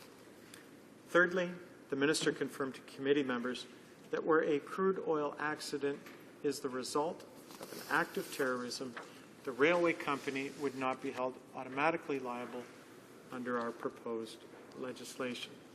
Finally, the committee discussed the cumbersome definition of fatigue science presently found in the Railway Safety Act. As stated by the Minister, the definition included in the Act is simply a definition of a term and does not add any implementation requirements toward the railway companies. By having the term predefined, it restricted the Department's ability to enforce. Amendments to the Act seek to remove the definition, allowing the application instead of the new Railway Safety Management System Regulations 2015 to fulfill its purpose of ensuring a company's safety management system includes mechanisms for applying the principles of fatigue science when scheduling the work of certain employees. Following the Lac-Mégantic derailment, the speech from the throne in 2013, and the Auditor General of Canada's Fall 2013 report, our government has worked to bring forward these amendments to strengthen railway safety in Canada and increase the industry's accountability. Within this process, consultation with our stakeholders, particularly on liability and compensation, was essential to achieve the results you see today in this bill. We are grateful for their collaboration, support, and commitment to improve the safety and security of the railway system. I encourage and urge all members to vote in favor of Bill C-52 so that it can be referred to the other place as soon as possible. Thank you, Mr. Speaker. Questions and comments. The Honourable Member for Hamilton East, Stony Creek. Well, thank you, Mr. Speaker, and I want to thank the member from Essex for his speech and providing some background to the development of this particular bill. I would say to the member, from 1965 to 74, I worked on the Canadian National Railway. I was in the signal department, and over that period of time, which is an awful long time ago, to today, there's been a change in the maintenance of the track. There's been a change in most of the equipment. Because of that, I think when you look at rails, I can recall as a boy, my father was a sectionman, and you could look down a track and you saw completely level, the spacing between the rails was perfect. It was maintained to a very high degree that today I don't see. But what I'm concerned about when I look at this bill, and in essence we agree with the bill, we agree with the direction that the bill is going in, But one of the things I found surprising, and is illustrated to us by a couple of people from outside of the rail system, is the fact that the tankers carrying chlorine are not part of this, and some of the other very dangerous chemicals that are carried. And I'm just very curious as to why they were excluded to just oil. The Honourable Parliament Secretary to the Minister of Transport. Thank you, Mr. Speaker, and I thank the member for his intervention. Let me first state by saying something I think all of us in this House would agree, and that is that the practice of using slow speed by railway companies is no substitute for proper track maintenance, and we expect rail companies to ensure that their property is well maintained in that way. Mr. Speaker, when it comes to the regime that has been instituted with respect to liability and compensation contained here in Bill C-52, we did extensive consultations. Obviously, one of the things that we are grappling with as a recent phenomenon has been the tremendous growth in the transport of crude oil by rail, and by crude I mean in many different forms, including the highly flammable Bakken formation oil as well, Mr. Speaker. It's important, of course, that was the particular dangerous good that was involved in the tragic Lac-Mégantic derailment, and Mr. Speaker, we wanted to ensure that we had an adequate regime to do that. The member will know that the bill does contain, of course, provision in it that the regime could be expanded at any future point to deal with other dangerous goods, should that be determined necessary to do. Thank you. Questions and comments? The Honourable Member for Ottawa South. Thanks, Mr. Speaker. I want to go back to some of the comments my colleague made. We sit together on committee, and I want to remind Canadians of a few things about this bill and the context within which it's situated. The first context and the first important point to remind Canadians of is on April 23rd, 2015, at committee, I asked the minister, in fact, I asked her 10 consecutive times to come clean with Canadians with respect to the budget at Transport Canada in these estimates this year. Now, he'll get up and he'll say it's not the real numbers, we're relying on what the officials say, but the reality is the government calls the shots, everybody knows it. Departments are allocated their resources, everybody knows it. So the reality is, Mr. Speaker, point number one, the budget of Transport Canada was cut 11% this year, $202 million. So Canadians should remember that when this government talks about rail safety. 11%, one department, more money last year, $42 million last year on Economic Action Plan advertising, $33 million on rail safety. That's point number one to remember. Number two, this bill was rushed through committee, Mr. Speaker. 2 meetings. Conservative-dominated committee, 2 meetings. Here's what the 4 major witnesses said when they were asked by me about whether they were consulted. Phil Benson, Teamsters, as far as I know, not at all, I was not consulted. Robert Taylor, CP, Mr. Taylor said, we got an answer when we saw the legislation. James Beardley, Marsh Canada, the answer I got was that it was not made available to him. That is the briefing he provided. Can he explain those 2 factors, please? One, how is he expecting people to do better with rail safety when the budget's been slashed 11%? And the top sectors in the country involved weren't consulted. Parliament Secretary. Mr. Speaker, I thank the member for his intervention. I only wish there were more facts involved in that particular intervention. As the member will know if he studies the estimates, that investments in frontline safety in every single mode of transport are up this year.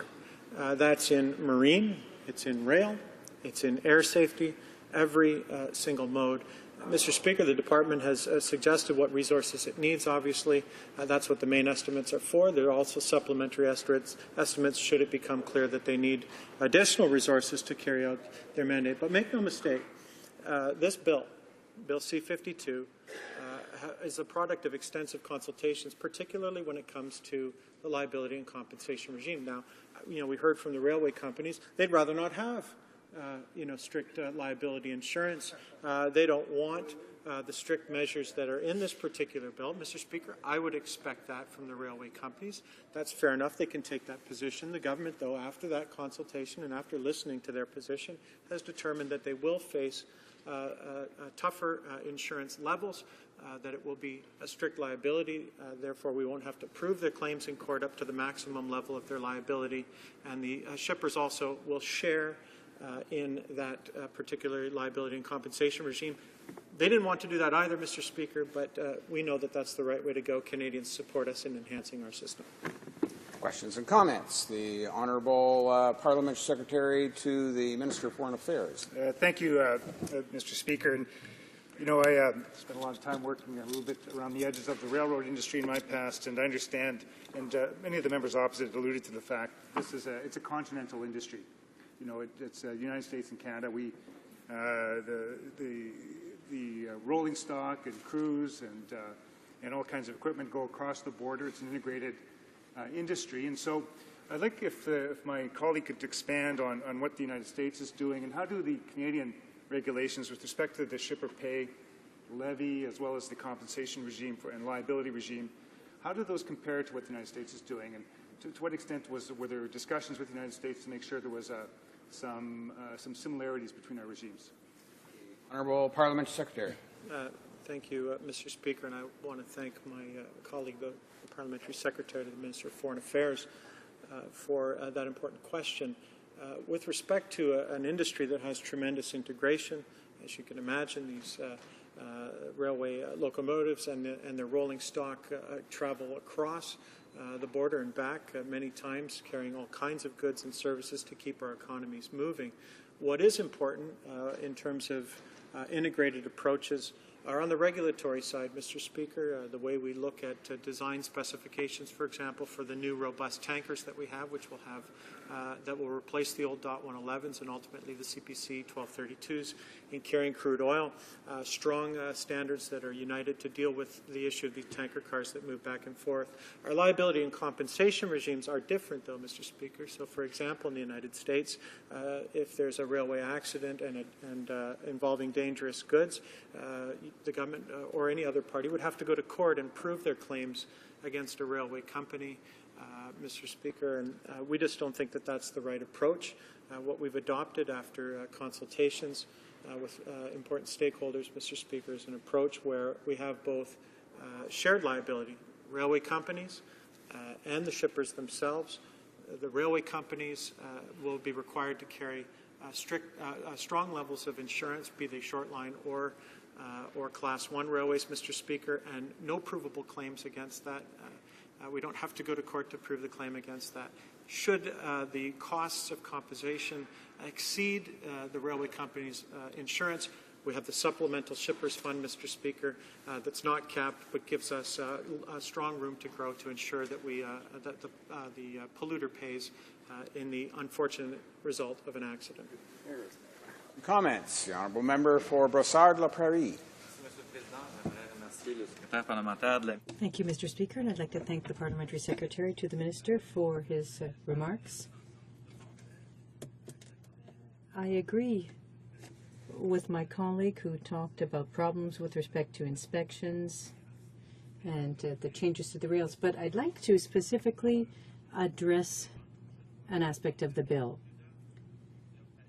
There are several levels in the bill of minimum amounts of insurance coverage. At committee, as my colleague opposite knows, I asked a question of the Category 1 railway companies that have a minimum of $1 billion in terms of insurance.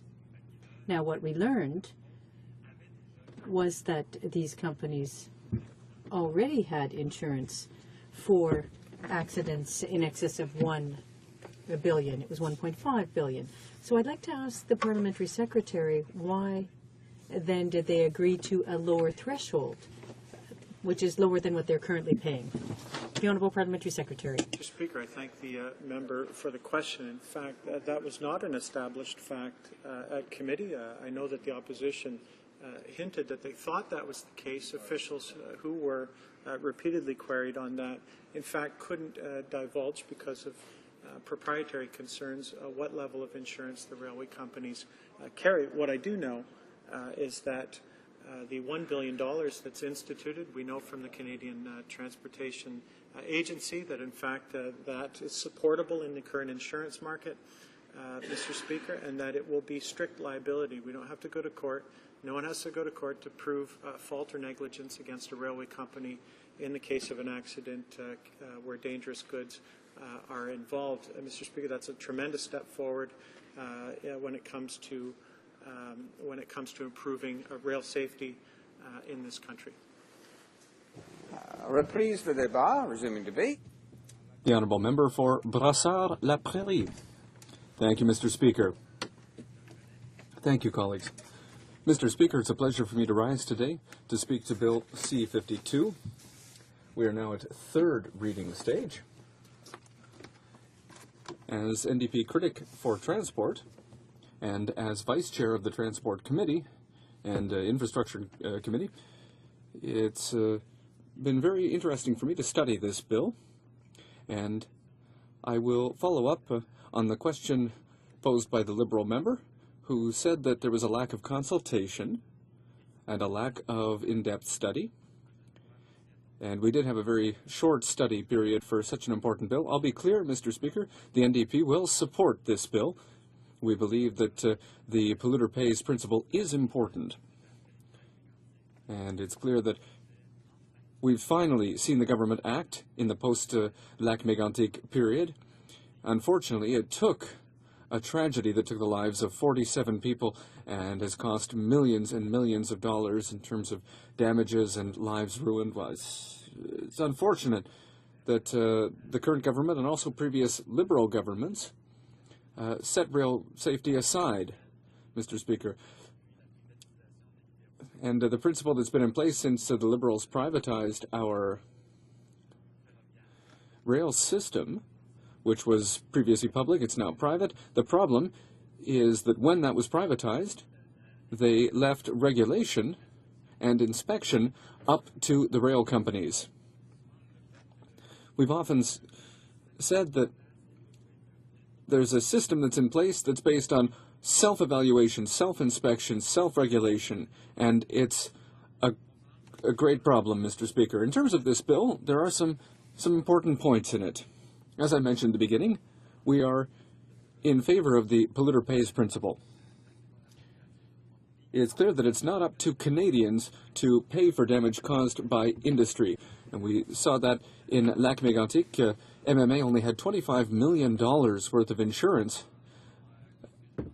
And yet the costs, well, when I asked the minister and officials from Transport Canada, well, we still haven't been able to get a concrete number, but we're looking at maybe $400 million that have already been spent to deal with the damages that have been caused, but we could see as much as $1 billion spent on this disaster. So that's enormous, and today it's governments that are going to have to cover that because MMA went bankrupt. So the federal government and the provincial government in Quebec have had to set money aside to repair the damages caused by that disaster. In terms of damage, well, there's damage that the Conservative government itself caused by allowing for self-regulation when we know that the transport of crude oil by rail has gone up exponentially. What we haven't seen and what's been brought up several times is the budget. The government says that it's acting, however, their budget has cut funds. If we look at the office that's in charge of railway safety, so specifically the office that's in charge of applying regulations that ensures that the system is safe, if you look at the numbers from 2010 to 2015, there's a cut of about 20%, Mr. Speaker. 20% of the budget for those who are in control of rail safety, who are in charge of making sure Canadians are safe. That shows that this government hasn't got its priorities straight. Looking more specifically at this bill, we agree with the fact that there needs to be a minimum threshold of responsibility. And unfortunately, well, this wasn't the case beforehand. Well, I'll note again that in Lac Mégantic, MMA only had $25 million worth of insurance. So we'll have categories for rail companies depending on the amount of dangerous goods that transit on their rails. They'll have minimum levels of liability insurance. However, if we go back to the question that I asked to the parliamentary secretary, in terms of the calculations, and are the amounts provided for enough? If we look at a Category 1 rail carrier, which would be CN or CP, for example, that have a minimum insurance liability coverage of $1 billion, we've learned that what we've learned from the news and from other studies that have been done is that these companies probably already have insurance that goes beyond $1 billion. So what that means is that with this bill, which aims for more insurance coverage, well, what we're doing is we're reducing the insurance threshold for these companies. And unfortunately, as the parliamentary secretary mentioned, when I asked the question at committee, we weren't able to get the information because we were told that this was private information, sensitive information from the rail companies. However, the government has this power. They did the study that led to the establishment of this threshold, and here, once again, there's a lack of transparency, and that's very unfortunate, Mr. Speaker. The parliamentary secretary referred to the powers given to inspectors, the additional powers given to the minister if there are, for example, rails that are not safe. And, Mr. Speaker, let's look concretely at what happened in Northern Ontario recently, where despite what happened in Lac-Mégantic, and despite the fact that the population, the local citizens were alarmed by the danger of transport of dangerous goods through the community, we saw a series of derailments. And Canadians saw those pictures, and like me, I think they were a bit shocked to see that even today this is still happening. There are still tanker cars exploding. Crude oil tanker cars are still exploding. And here, once again, the parliamentary secretary says that they've come up with new standards for the tanker cars, the 111s, which are going to be eventually replaced. But the problem, Mr. Speaker, is that it will take 10 years to fully replace these tanker cars. So for the next 10 years, there will still be these tanker cars out there on our rails. Tanker cars that the Transportation Safety Board has said are dangerous and aren't safe. The TSB has said that the tanker cars that are currently being used would react in the same way as the ones that exploded in Lac-Mégantic, the .111s. So this needs to be addressed, and I would ask the government to show even greater leadership and to come up with a tighter timeline to ensure that Canadians are protected. But when we talk about inspectors, Mr. Speaker, and the fact that there is self-inspection, well, the system that was put in place, and which was supported by the Liberals as well, allows the companies to do their own inspection, and then maybe Transport Canada will check that afterward. The Auditor General was quite damning in his report and noted that the auditors, the inspectors who are supposed to ensure that the system is safe, haven't fulfilled their obligations. They haven't even ensured that the necessary safety measures are in place. So what do? They look at papers, plans that are put forward by the rail companies. But the problem is that the inspectors, all they do is they check to see if the plans exist. They don't study whether or not the plans will be effective, for example. So we don't know if these plans will protect the environment or Canadians. So that's another major gap that's existed for a long time. We need more inspectors. And why am I talking about inspectors? Well, if we look at the derailments and the explosions in Gagoma, the TSB's preliminary report said that there was certainly a problem with the rails. And what the government has said when it comes to inspectors is they say that the companies do their own inspections, and we expect that the companies inspect the rails properly. But unfortunately, there's a mentality of letting things go with this self-inspection, Mr. Speaker.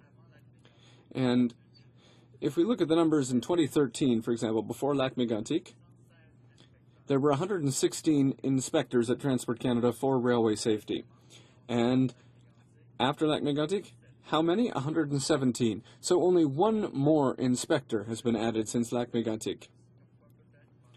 And there are some numbers to suggest that other inspectors may or may not have been hired, but we don't know. We haven't seen for sure that this has been done.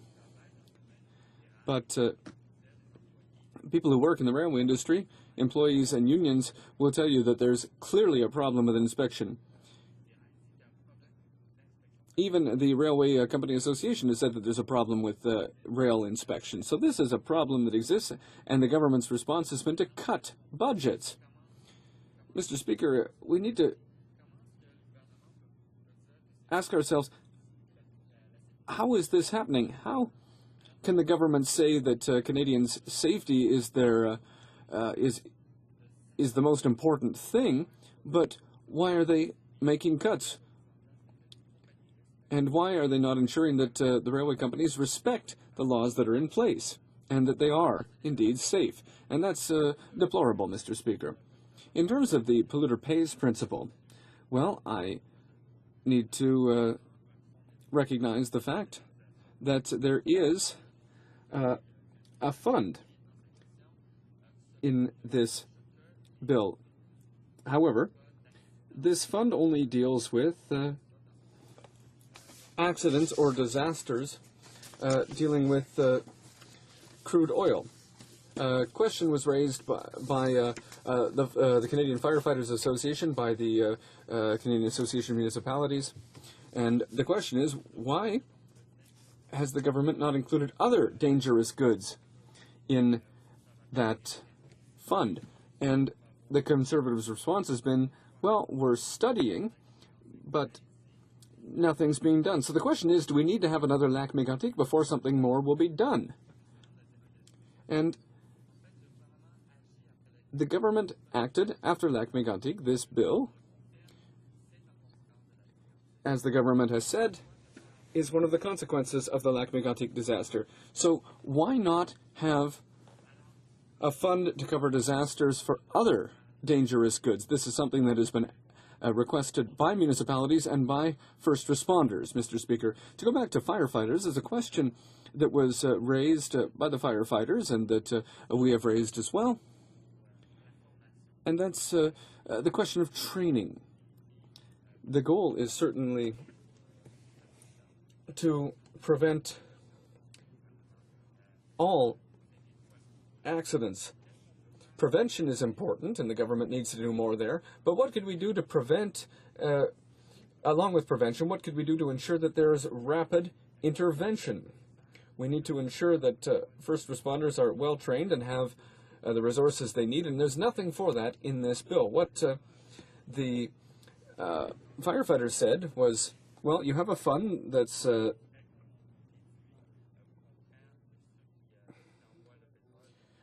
fund to cover disasters caused by crude oil. Why not use that fund to pay for training to ensure that first responders like firefighters, those who need to intervene in emergency situations, have the necessary training? This is a problem that has been raised several times. And it's particularly important given that the transport of dangerous goods is going up on our rails. And we've learned, well, after Lac Mégantic and after what we've seen in the United States, that the products that are being transported are becoming even more dangerous, and there's a lack of information about the products that are being transferred. That was a problem in Lac Mégantic. The danger of the product that was on the rails had been underestimated. And when legislators or those who apply rules and regulations are not sufficiently informed, what happens when there's an emergency intervention, when there's an emergency response? So what we're asking for, Mr. Speaker, is a fund for training for first responders like paramedics, firefighters. Lac Mégantic really opened our eyes to the need for this, and the government could have added this aspect into this bill, and unfortunately they did not do that. So as I've said, Mr. Speaker, we support this bill. We hope that it's going to be passed quickly, but once again, there's still a lot of work left to be done. One of the problems, and this I brought it up in committee. There was an amendment that was proposed but that was not adopted, and it was an amendment to deal with fatigue management. Repeals a clause that will repeals the definition of fatigue management, and we don't understand why, Mr. Speaker. What the definition, just to be clear, what the definition basically said is that we have to base fatigue management based on science, and what we're doing here is actually we're repealing that definition. I've asked questions to the minister, to the officials. The answer was not satisfactory. I think what we want to have is to make sure that we have a base. And our base was the definition of fatigue management, fatigue science. It was scientifically based, but unfortunately that was deleted. Alors, une question qui va se poser, c'est... So a question that we have to ask, well, we're going to have to look at the regulation that comes up, but in our opinion, we're not going in the right direction here. Another consequence that was perhaps not anticipated, and which several witnesses spoke of at committee, was the fact that certain companies don't have the same kind of transport of dangerous goods. So there are companies who transfer either crude oil or other dangerous goods, and so they don't have the same problems. This was a concern that was raised. I asked several questions about this, and we were ensured that when it comes to regulations, it might be possible to deal with these issues. So this is a question that we've discussed, and now we need to follow up and ensure that companies who aren't exposed to the same risks, but who are transporting dangerous goods, how will they be dealt with? We understand that for some of these small companies, the costs associated with this might be very high, and they might not be able to pay for the same level of insurance as the major rail companies. And so we need to now look to Transport Canada for them to take this into consideration. So this is something that we will follow up on. Another disappointment that we've had was the fact that the environment has kind of taken a back seat here. And in this bill,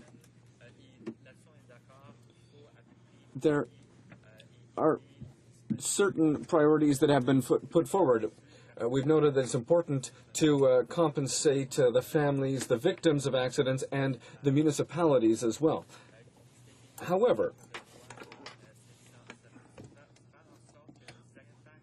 what we need is to ensure that the long-term environmental impact is dealt with. And that's something that's taken a back seat here. So the request can't necessarily come from an individual who might say, well, I can't use a particular natural resource anymore, a river, for example. So under this bill, only the government will be able to sue the rail companies at this level to say that there has been long-term environmental damage caused. However, what we know is that the government won't do that. It's not something that governments do. So it was very surprising for us to see in this bill that individuals won't be able to do that, and we would have preferred to have seen this at the same level. Mr. Speaker, I'd just like to come back to something I raised earlier, and that is, why doesn't the bill go further when it comes to the transportation of dangerous goods? The reason I'm raising this again is that I think that there was unanimous agreement on the importance of this from fire services, from the municipality, from the oil industry. In other words, why are we only dealing with crude oil? Why wouldn't the fund cover other dangerous goods? Because there are other dangerous goods that are transported. It's a question I put to the government. I was told that this is coming. Unfortunately, I would have liked to have a more practical answer, and another practical answer that I would have liked to receive is to this. The Parliamentary Secretary to the Minister of Transport referred to rail cars. He said there will be new standards. However, in the United States, there's going to be a new braking system, and there's a deadline for that. Now, for oil railway cars, the deadline will be 10 years. We would like this to be sooner. Now, in terms of the braking system, the United States have said that their system is a much safer braking system. But unfortunately, the announcement here is that there isn't a timeline for that, that it's being considered, it's being studied. But I think that it's important to learn lessons. 20 years ago, we were told that DOT 111 cars were dangerous. The Liberal government didn't act. The federal government didn't act. Then the Lake Megantic tragedy happened. So this government needs to show leadership and protect the public. Thank you, Mr. Speaker. Question commentaire. The Honourable Parliamentary Secretary to the Minister of Foreign Affairs. Merci, Monsieur le Président. J'écoutais. Thank you, Mr. Speaker. I listened to the NDP critic very closely, and I'd just like to correct a few statements that he made. He said that the government has reduced the number of inspectors. That's false. That's completely false. Over the years, we have actually significantly increased the number of inspectors on our railways. But here's my question. There will be regulatory changes when it comes to liability and insurance, and there will be cleanup responsibility changes. These are very significant changes, and he himself said that he wants those changes to be implemented quickly. This is an important bill, and he will be supporting the bill. So perhaps, Mr. Speaker, he could share with us today his thoughts on this. We are at third reading. There has been a significant amount of debate. There have been committee hearings. And the North American public, the Canadian public now expects us to have a liability and compensation regime that is modern, that is up to date, especially when it comes to the transportation of dangerous goods. So, Mr. Speaker, can he promise that he will stop prolonging the debate? Because this is important. It's an important debate. However, these aren't arguments that have to be repeated over and over again for weeks. So at the end of the day today, will he tell us that we'll end this debate and that we'll even vote on it tonight, Mr. Speaker? The Honourable Member for Brossard-La Prairie. I'd like to thank the Parliamentary Secretary to the Foreign Affairs Minister for his question. I just want to check correct his preamble. When I was he's right that it's false that the number of inspectors has been reduced. However, what I said, that's not what I said. What I said was that the budget for that has been reduced. There's been a 20% decrease from 2010 to 2015. So the number of inspectors, yes, has increased. And in 2013, there were 116. And after all the damages caused in Lake Megantic, how many inspectors were there added? Mr. Speaker, how many more? One. Yes, so yes, there was an increase. However, we're talking about one more, and I think there's a little bit of a problem there, Mr. Speaker. Now, I don't have any control necessarily over what the House does. From my personal perspective, I feel that this is an important bill. I support it. At the same time, Mr. Speaker, I think that it's very important to debate these issues. I mean, there have been about 96, the House has been gagged about 96 times. There's been time allocation. But, Mr. Speaker, I've been talking also about amendments. It's important that there be a report to the House after this bill has gone through the committee. And these kinds of debates are important. For Ottawa South. Thanks, Mr. Speaker. I'm a little astounded hearing the comments of the Parliamentary Secretary for Foreign Affairs. Clearly, he does not know what's happening with this bill, and he's not been present at committee. The problem, one of the big problems with this bill, 57 pages and counting, Mr. Speaker, is here's what the Conservative majority in committee did. They circumscribed all of the expert witnesses to 2 meetings. That's 2 meetings of 2 hours each. And in the most important single meeting we held on this question of liability insurance, the 4 principal witnesses who testified, a large railroad, a short-haul railroad, the #1 insurance company in the railway insurance business, and the Teamsters Union, all came forward saying there are a series of unintended consequences in the bill. There are a series of shortfalls, misgivings. There are changes in the statute that are going to lead to serious litigation. No legal opinions were rendered. So what you really have here is a situation where the government is rushing this legislation through, pursuant to the Lac-Mégantic tragedy, but more importantly, with the deadline of the election in the fall very much in their window. Maybe my colleague from the NDP can comment and try to help us divine why it is the government, instead of doing its homework with proper stakeholder outreach, negotiation to improve this bill, is so incredibly pig-headed about rushing this through in a form that's not complete. The Honourable Member for Brossard-la-Prairie. And it's always a pleasure to sit with him on the Transport Committee. And as he knows, yes, we didn't have a lot of meetings on this bill at committee. One of the things that, yes, consultation is important, it is true. But what was mostly of concern to me is the lack of information. Again, when I asked about the liability issue, how much railways, especially the Class 1 railways, were paying, we didn't get the answer. So it's really hard for us as legislators to actually be able to say whether or not this bill is the best one or the best one in terms of how it was drafted, why it was drafted, why those provisions are there.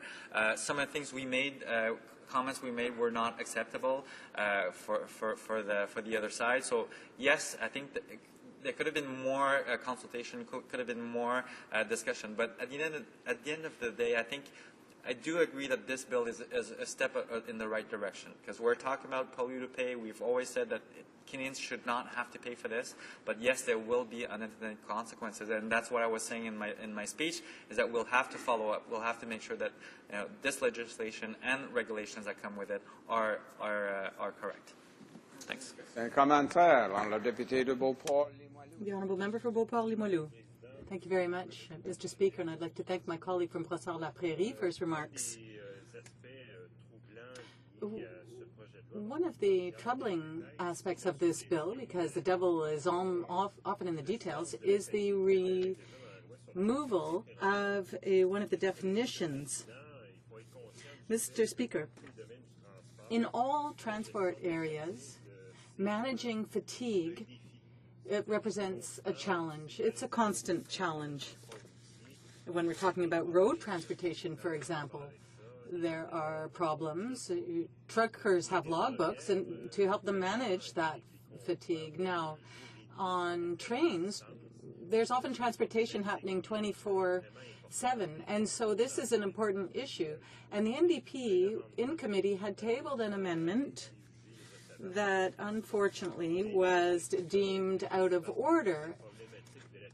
And I'd like my colleague to comment on the problem of fatigue and what witnesses spoke about when it comes to the risk linked to fatigue.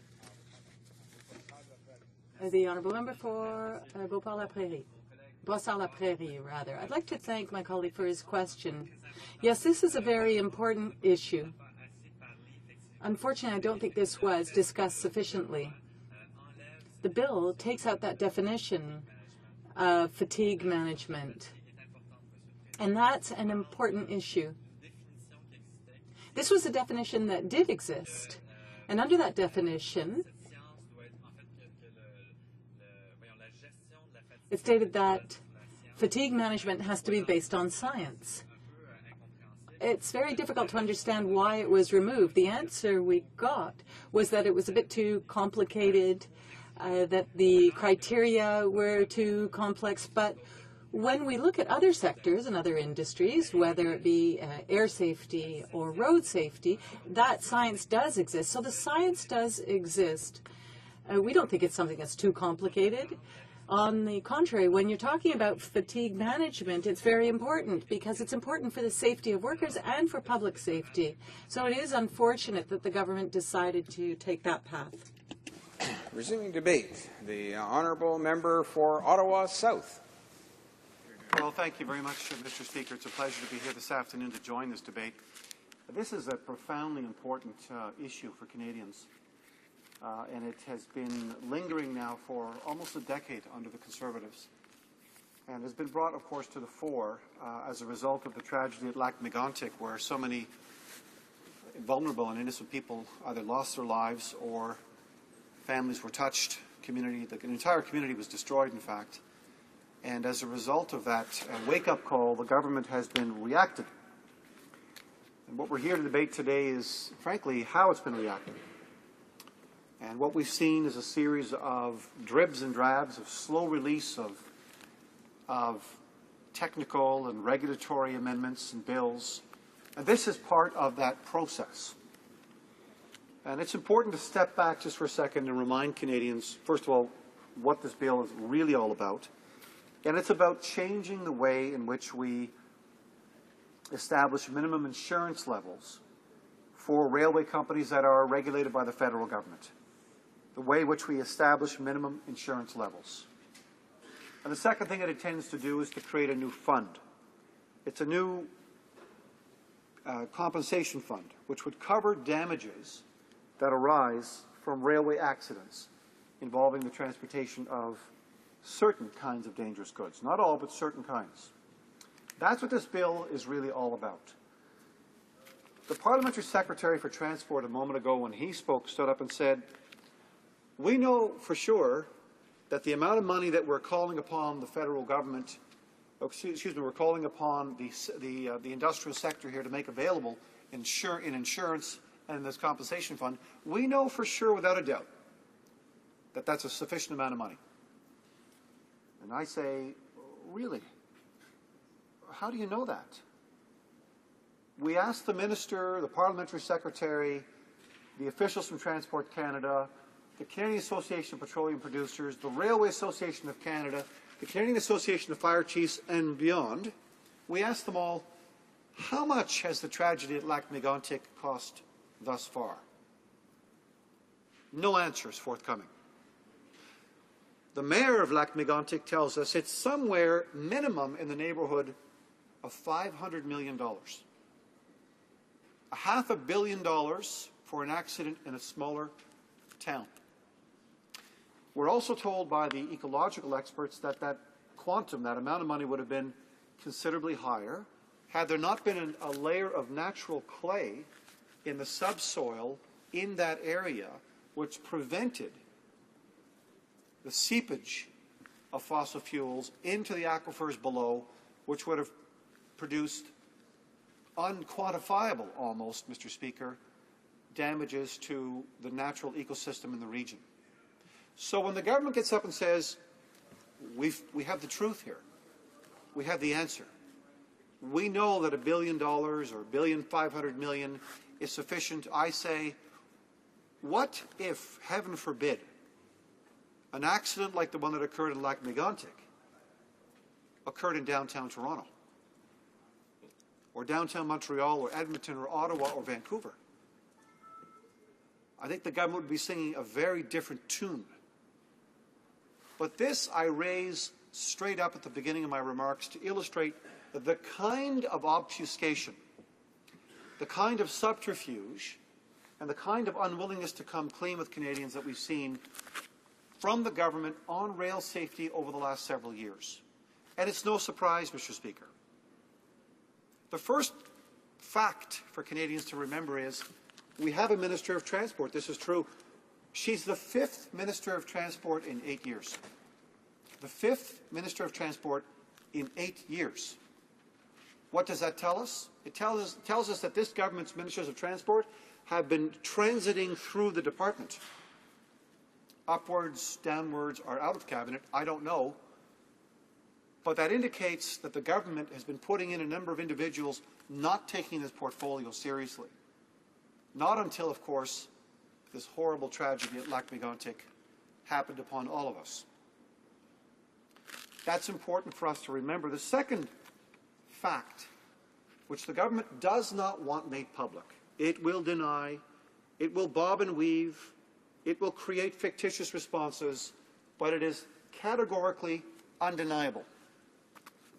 They're slashing funding. They are killing funding when it comes to rail safety. In fact, rail safety financing is down 20% over the last 5 years, year by year. This year, Mr. Speaker, for Canadians who follow these things, because we're all being bombarded with obscene, unwarranted, unjustifiable advertising. Most recently, the Prime Minister's own 24/7 channel, the vanity video channel he has that records him every week and broadcasts at considerable taxpayer expense. As they say in French, c'est du jamais vu au Canada, never been seen before. We know this year alone the government is spending $42 million on economic action plan advertising. $42 million. Now, that's a number of Canadians have a hard time getting their heads around, so let's juxtapose it in a meaningful way. $42 million for economic action plan advertising, $34 million for rail safety. $42 million for advertising, $34 million for rail safety. $42 million for advertising, $34 million for rail safety. That's the priority of this Conservative regime. And what they're doing, by subterfuge, by stealth, by miscommunicating, by misleading, frankly, Canadians, they're trying to create an impression that they're on top of this profoundly important public safety issue called rail safety. And they're not. They have been consistently and repeatedly warned, first by the Auditor General, several years ago, who came out and said, in practical terms, we agree with the notion of a safety management system, unlike the NDP. Even the Auditor General says, we agree with the notion of a safety management system, but, as Reagan might have said, Ronald Reagan, you trust, but you verify. And it's the verification where the government, as the regulator of a regulated sector, is falling short, mostly falling short. They cannot stand up and look constituents in the eyes and say, we have enough inspectors, because they don't. They can't stand up and say we have enough qualified inspectors, because they don't either. They can't stand up and tell us that they're properly trained and not coming primarily from the private sector that's regulated. They can't tell us that either, because that's not true either. That's, in fact, where they are forthcoming from. So you have a capacity problem inside Transport Canada where the department, filled with good people, with passionate, dedicated public servants, are being cash-starved by a government spending $42 million on economic action plan advertising. And as a result, it is our view, the government is putting Canadians at risk. Don't take our word for it. Take the word of the Auditor General, as I said earlier. Via Rail, in a 3 or 4 year audited period, Mr. Speaker, was not audited once by Transport Canada. It carries over 4 million passengers a year. Not audited once. The system's safety audit that ought to have been accomplished was not done once. In fact, the government's own numbers indicate it's only auditing 25% of the audits, completing 25% of the audits they themselves say is necessary to keep rail safe. It's absurd to hear senior members of this government claim that things are getting better, that we've made so much progress in these dribs and drabs releases. It isn't true. So we have a problem, and we have a cultural problem in the government. And I hate to go back to this, Mr. Speaker, but it's important because, you know, past behavior often indicates a propensity for future behavior. There are at least 5 remaining frontline ministers in this government who were in Ontario when the Walkerton water crisis hit the province. And when that crisis hit the province, they all stood up in Ontario and they used the same language we heard here today. We can adjust based on the estimates with supplementary estimates. It's the officials who tell us that that's enough money to conduct rail safely in the country. These are the same buzzwords, the same sloganeering that we heard right after the Walkerton crisis, where people died and lots of people got sick. In fact, in the report by Mr. Justice Dennis O'Connor, 5 or 6 of these frontline ministers were singled out as contributing to the Walkerton crisis. Why? Because they slashed the funding. Because there wasn't sufficient water inspectors. Just as there aren't today a sufficient number of rail inspectors, qualified rail inspectors. This is the same story. You would think that what they would have learned, Mr. Speaker, from the terrible tragedy at Lac Mégantic, but they haven't. So that is the context within which this bill has been brought to the House for third reading. Now, when the minister came to committee, I asked her not once, not twice, and I did it on purpose. I asked her 10 consecutive times, why have you cut your budget 11% at Transport Canada for a total of $202 million cut from the budget? She denied it. I asked her again and again and again. Finally, she turned to her officials and said, well, they gave me the numbers. It's their responsibility. They say that's all the money we need. Nobody believes this. That's not how government works. Budgets are allocated.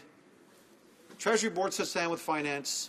PMO overrules, agrees, disagrees. Money's allocated. So we have a situation where at the highest level of the government, these choices have been made.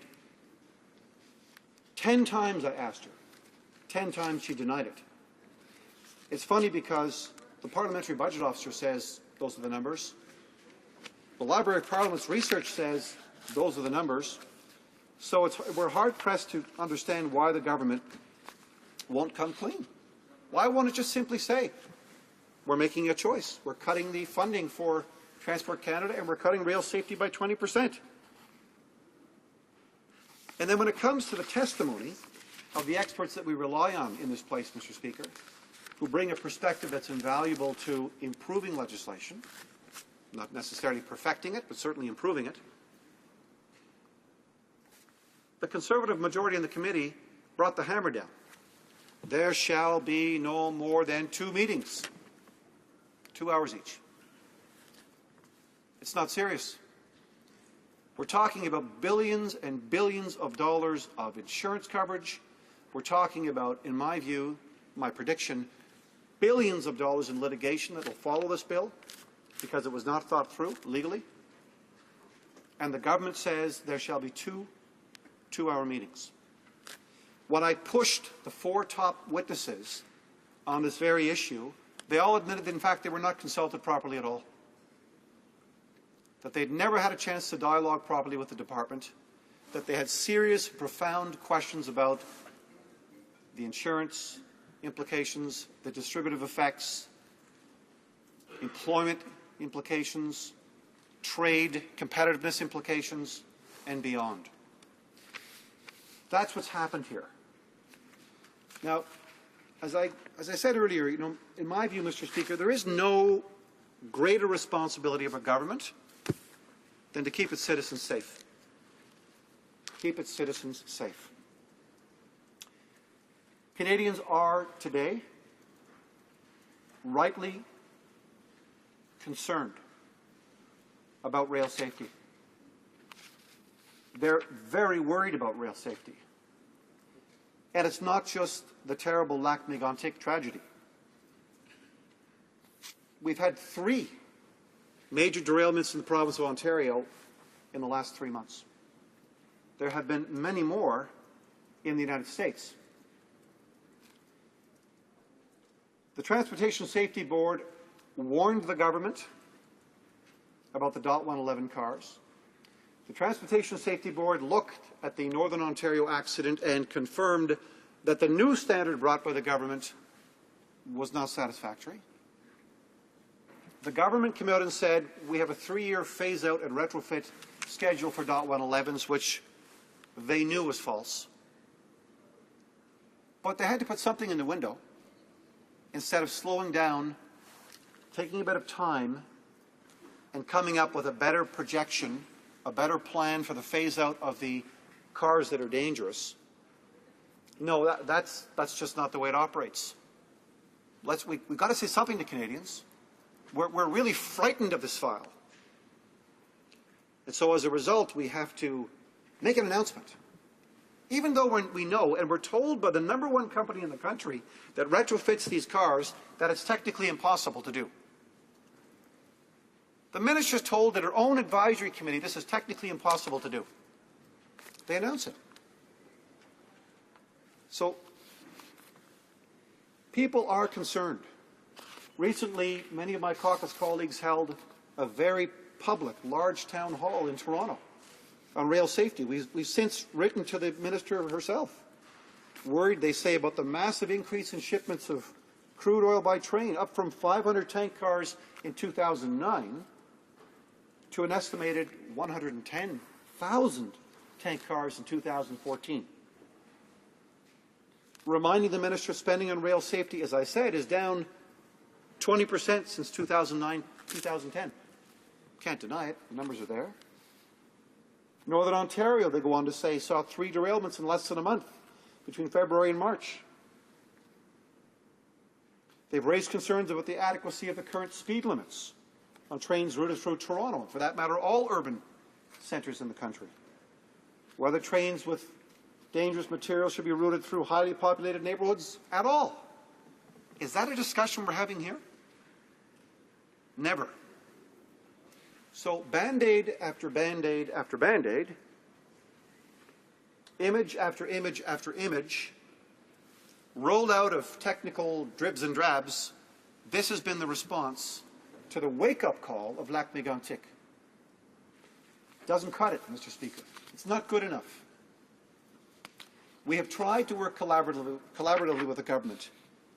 And I think there are many MPs on the government side themselves who are dissatisfied with this response because they're feeling the heat from their own constituents. And as they should, as we all should, because we have an obligation to get this better for Canadians. So it's hard for us to square a number of other technical parts of the bill I want to turn to. One is, the Parliamentary Secretary got up and said, we've been assured, in fact, quoting the Minister, we've been assured that there are no financial implications for the bill. No additional costs in bringing in a 59-page bill. Really? So I asked the head of the Canadian Transportation Agency whether that was true. And they couldn't answer. Because now one of the things the bill does is it actually takes away litigation and it gives a new responsibility to the Canada Transportation Agency to adjudicate, to decide on how much compensation should be paid if there's an accident, if a claim is made by a municipality or a province. And they admitted in testimony they're not qualified to do it. We'll think it through later. We'll think it through later, says the Director General at the Canadian Transportation Agency. Got to get it done. An election coming October 19th. Got to get it done. So there's one technical hole, technical gap, Mr. Speaker. Another is related to a really important legal liability issue where the test as to who is responsible if there's a railway accident has been changed. Like that. One stroke of a pen. And I want to finish with this because I predict this is going to cause all kinds of problems. Now a railway company that operates a railway who is involved in a railway accident, just simply involved. Now the problem with that, Mr. Speaker, is railways often pass goods on from one railway to another. So who is involved? Who is going to pay the compensation? Whose insurance company is going to indemnify for the costs? This is completely unclear. They were warned. They had legal opinions that told them this was a problem. This was a real problem going forward. It would lead to difficulty getting insurance coverage and difficulty later on with litigation. But they ignored it. It was brought to them in committee by me, by others, by their technical experts. So, Mr. Speaker, it's unfortunate that we missed the opportunity to take the time we need to improve things for Canadians when it comes to rail safety, because we need our railways. It's a big part of the engine of the economy, and I think right now we have an obligation to go back, build on this bill, and get it better. Thank you, Mr. Speaker.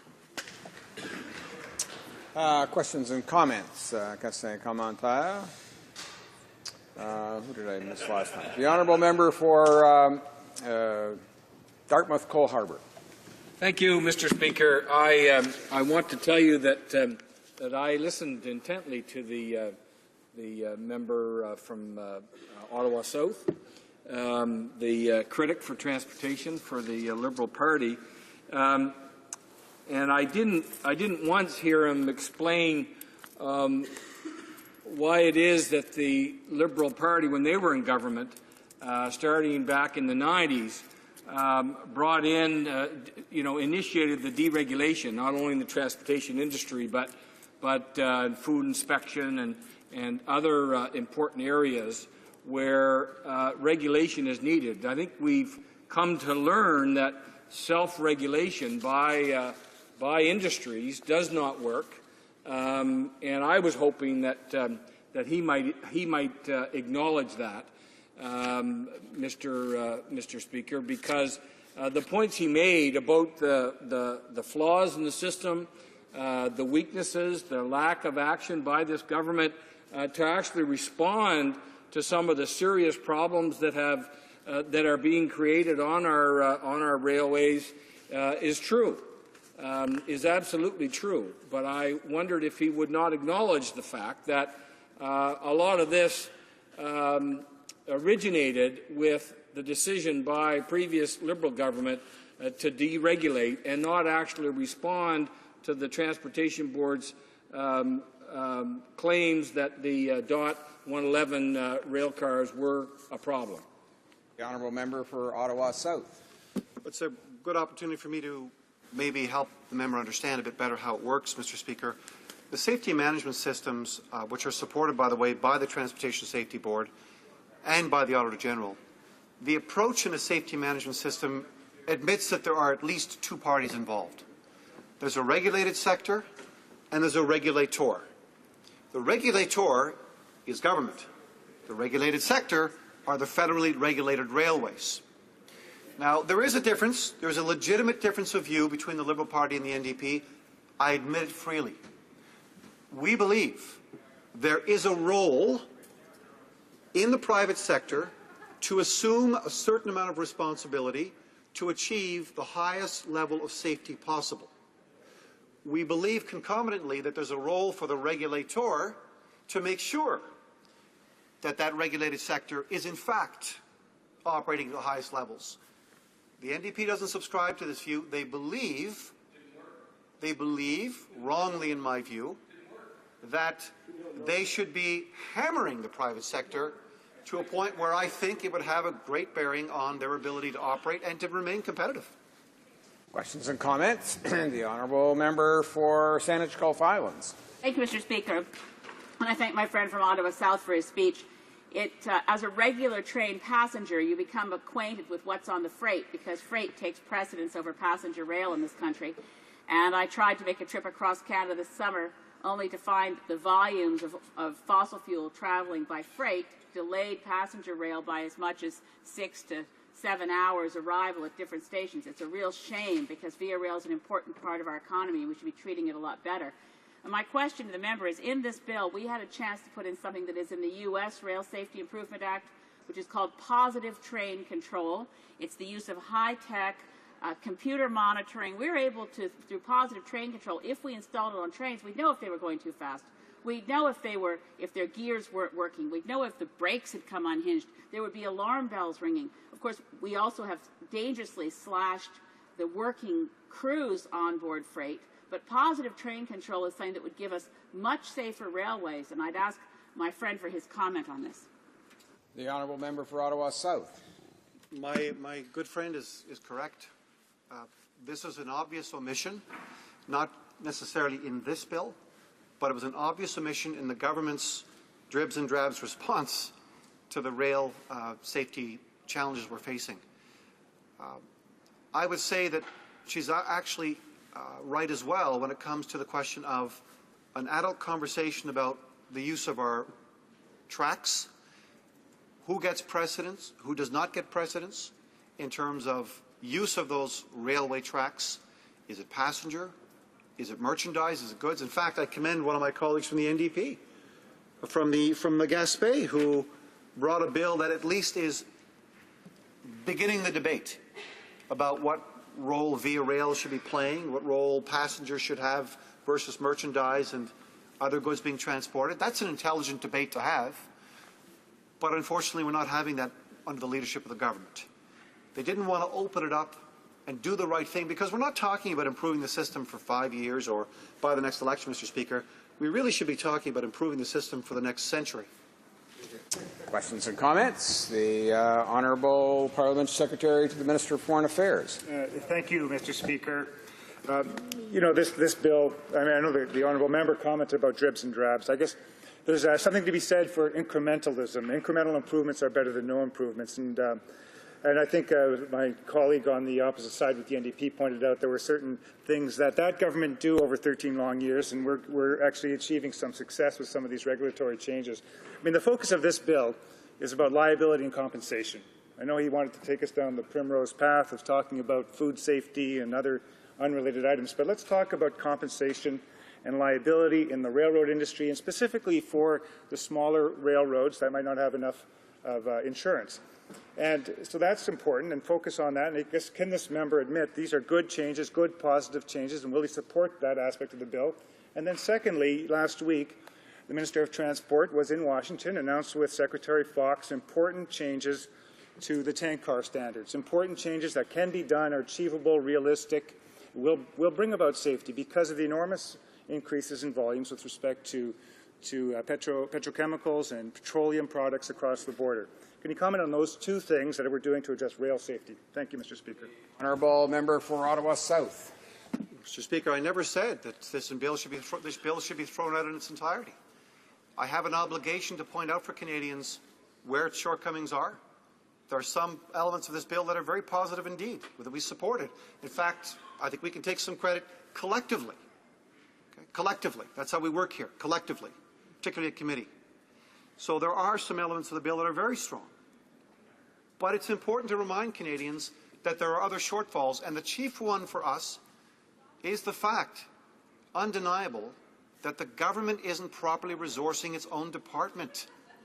You cannot ask simply for liability to be increased on the railways if you're not doing your job with your regulatory responsibilities through inspections and audits. You can't do that.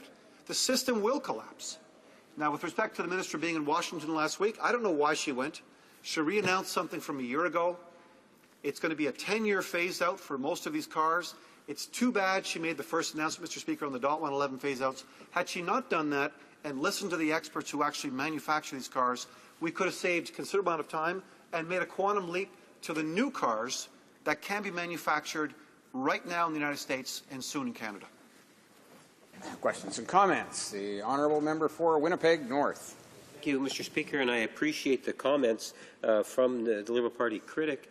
You know, our industry, our rail line industry, is of critical importance. I just, look at Winnipeg being one of those hub centres, the massive CP yards and CN yards, just a phenomenal amount of traffic of cargo that goes through of all nature, Mr. Speaker. It's one of the driving forces of our economy, and I think that's one of the reasons why it's important that when we bring in legislation that we get it right.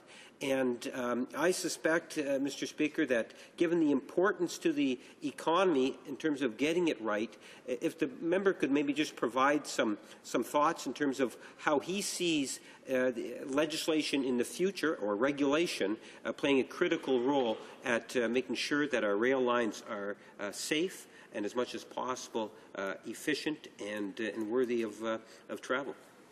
The honourable member for Ottawa South. Mr. Speaker, it's easy. If you're prepared to exercise national leadership, if you're prepared to pull together all of the parties that are involved and have a stake in improving the system, you can really make some progress, and very quickly. It's not easy to actually convene them and find a way forward and get agreement, but it's easy to start the process. That didn't happen here. We missed this opportunity with the government. We missed it. You have to examine a few things. Number one, the railway system in this country is as foundational as our electrical grid. We need it. We rely on it to move our goods. Very, very much involved in the success, wealth creation, and particularly jobs in Canada. Secondly, we have to have an adult conversation about the use of railways and our energy future. If the oil sands continue to expand the way they are, Mr. Speaker, we'll see, based on oil prices, we'll have 1 million barrels a day of excess capacity in 9 years. That's if all of the contemplated pipelines are built. So there's going to be dramatic pressure on our railways to carry more oil. How are we going to deal with this? What are the consequences? What are the risks? The government doesn't want to have that conversation. Those are the kinds of elements we should be bringing together to make sure, as we project outwards, that's our obligation here, that we get a better system, a safer, in which Canadians have more confidence. And lastly, if the member thinks there's the disconnect between the water approach in Ontario and what's been happening here, he should go back and read Mr. Justice Dennis O'Connor's report on Walkerton. He'll see very familiar language. Resuming debate, the honourable member for Wetaskiwin. Well, thank you very much, Mr. Speaker. I'm truly honoured to be able to rise in this place today and speak to this very important piece of legislation.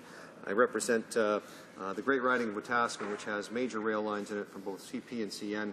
And we know very well in that large rural riding the value that railways have, and of course take very seriously the importance of the safety of the operations of rails in that riding, Mr. Speaker. But before I go on, I would like to advise you that I will be sharing my time with the dapperly dressed member for Elgin, Middlesex, London, who will, I'm sure, enlighten this chamber with his thoughts as well. So, Mr. Speaker, I rise today to speak in support of Bill C-52. It's a good bill. It's the Safe and Accountable Rail Act, which reinforces the government's polluter pays principle for the rail sector. The polluter pays principle holds industry accountable to Canadians. It supports responsible resource development. It also reflects Canadians' expectations about making responsible parties pay the costs of the accidents that they're responsible for. And Mr. Speaker, the polluter pays principle is a key part of the modernization of the liability and compensation regime in other sectors, including the marine sector, nuclear sector, pipeline, and offshore oil and gas. And Mr. Speaker, we've had a number of those bills already brought before this House where we've done exactly the same kinds of legislative changes when it comes to the polluter pays principle, dealing with absolute liability and so on. So, Mr. Speaker, in voting for this bill, what parliamentarians will be supporting is this important principle, and this is our government's objective, is to ensure that sufficient funds are available to compensate victims of railway accidents and pay for cleanup costs when in those eventualities those things may happen. The polluter pays principle means, first, that railways pay the costs of accidents for which they are responsible. Therefore, we're proposing that each railway be required to hold a minimum amount of third-party liability insurance to cover the costs of an accident. This is a good thing, Mr. Speaker. What this does is it's going to give a level of assurance to Canadians that their tax dollars are not going to be used when it comes to an accident or a cleanup or a spill or any of the other damages that might be associated to a minimum level of liability. And these minimum insurance levels would be established in the legislation so that they're clear and transparent, so Canadians will know what they can expect. With this approach, Canadians will be reassured in the wake of something like the Lac-Mégantic tragedy that railways have enough insurance to cover these costs when these accidents, unfortunately, may happen in the future. These insurance levels are also based on risk. It's an insurance program, Mr. Speaker. and it will be based on risk, as any other real insurance program is. They were developed based on an analysis of rail accident cost data and the potential severity of incidents involving certain types of dangerous goods. The levels range from $25 million to $1 billion based on the type and volume of dangerous goods that the railway may carry. When the new regime comes into force 1 year after the bill's royal assent, railways that carry little or no dangerous goods would be required to carry $25 million minimum in insurance. Requirements for railways carrying higher amounts of specified dangerous goods, including crude oil, would be phased in over time. Initially, these railways would be required to carry either $50 million or $125 million of insurance coverage. 1 year later, those requirements would increase to $100 million or $250 million of coverage, and railways moving substantial amounts of specified dangerous goods, such as our major national railways, CN and CP, would be required to carry a minimum of $1 billion in liability insurance. We have heard that some short lines may have difficulty adjusting to the enhanced insurance requirements, Mr. Speaker, or that the increased costs may affect their viability. However, as the lack of Megantic incident has shown us, accidents involving smaller railways carrying dangerous goods can result in catastrophic damages. It is for this reason that the government committed to hold railways more accountable through enhanced insurance requirements. Phasing in the highest levels of insurance for short lines, $100 million and $250 million, would help to mitigate concerns and provide the railways required to hold these amounts with sufficient time to adjust. We don't expect that railways required to hold either $25 million or $1 billion in insurance would need additional time to adjust, and so those levels would take effect immediately after the legislation comes into force. This is only fair, Mr. Speaker. Railways would have to notify the Canadian Transportation Agency of any changes affecting their insurance coverage. The agency could make inquiries to ensure compliance, and the insurance requirements would be enforceable by penalties of up to $100,000 per violation. These measures would ensure that railways are properly insured for their operations. Another important component of the bill is the polluter pays principle, and it's clearly established liability in this legislation for railways. Under this bill, railways would be liable up to their minimum insurance level without the need to prove fault or negligence. And I have to stress that, Mr. Speaker, without the need to prove fault or negligence, so this is absolute liability for a railway accident involving crude oil or any other designated good. As our 2013 speech from the throne commitment implied, the railway is not the only responsible party in a railway accident that involves goods such as crude oil. You'll recall that our government committed to requiring both shippers and railways to carry additional insurance so that they are also held accountable. Shippers of dangerous goods, like crude oil, are part of the polluter pays concept for the railway sector. This is because such goods have inherent characteristics that contribute to the severity of an accident. Accordingly, the bill provides for a mechanism to share liability for accidents more broadly between shippers of crude oil and railways. This would be done through a shipper-financed fund that supplements a railway's insurance if and when necessary. The fund would be triggered once the cost of a crude oil-related railway accident exceeds a railway's insurance level. The fund, combined with the insurance levels, would protect potential victims and pay for environmental cleanup and restoration. It would also reimburse governments for the cost of responding to a railway accident. This two-tiered approach, so the insurance and then the fund for any accidents that go over the insured amount, Mr. Speaker, this two-tiered approach will provide a broad range of coverage for damages in case of a crude oil railway accident. Higher insurance levels will ensure that railways have more resources available to pay for their liabilities. For accidents involving crude oil, the fund will ensure that all other damages and losses are compensated. This regime will equally cover all actual loss or damage incurred, including damage to people, property, and the environment. The costs incurred in responding to the accident may also be claimed. In addition, the federal or provincial crown may seek compensation for the impairment of non-use value of public resources. We are focusing on crude oil because this is a dangerous product that is moved in large quantities by rail over long distances. And, Mr. Speaker, as a particular concern for Canadians following the Lac-Mégantic tragedy, but recognizing that other goods have characteristics that could also contribute to the severity of an accident, we have provided the option of adding other goods to the fund in the future by regulation. So shippers of crude oil would contribute to the fund through a levy of $1.65 per ton shipped. This levy would apply to any shipment of crude oil carried by a federally regulated railway, including a shipment originating from the United States or on a provincially regulated short line. Capitalizing the fund to $250 million initially would provide substantial additional coverage for crude oil accidents, but this is a notional amount and certainly not a cap on the fund. The bill allows the minister to discontinue and reimpose a levy as necessary. Based on a reasonable projection of oil by rail traffic growth in the coming years, we determined that $1.65 per ton levy on rail shipments of crude oil would likely generate $250 million for the fund in approximately 5 years. However, the bill provides flexibility for the levy to continue longer than 5 years should an oil by rail traffic grow at lower than expected rates. So it's important to emphasize that, Mr. Speaker, regardless of the capitalization target, the fund will cover all rail accident costs above railway insurance. In the unlikely event that damages exceed the amount being held in the fund, the Consolidated Revenue Fund would provide a loan to cover the shortfall and pay the remaining claims. Any loan from the Consolidated Revenue Fund would be recouped from the industry through levies. These measures are also to reinforce the polluter pays principle, Mr. Speaker. And Mr. Speaker, as I conclude, I just want to urge all members to think carefully about how they're going to vote on this piece of legislation. Canadians are counting on us to make a good decision on their behalf. And as we've seen, Mr. Speaker, with the accidents that happened in Lac-Mégantic, and like I said, in my riding of Wetaskiwin, where I have so many communities, right along the CP and CN line, you know, we start out in places like Millet and Wetaskiwin, we go down through the Musqueam area, through Ponoka, Lacombe, Blackfalds, and down through Red Deer and so on, Mr. Speaker, and the CN line going out in the eastern part through communities like Muir and Gwyn and so on. These are communities that are near these railway crossings, and the railway traffic in Alberta has increased a tremendous amount over the last number of years with the expansion of oil sands projects and the inability for some pipeline companies to get their projects approved.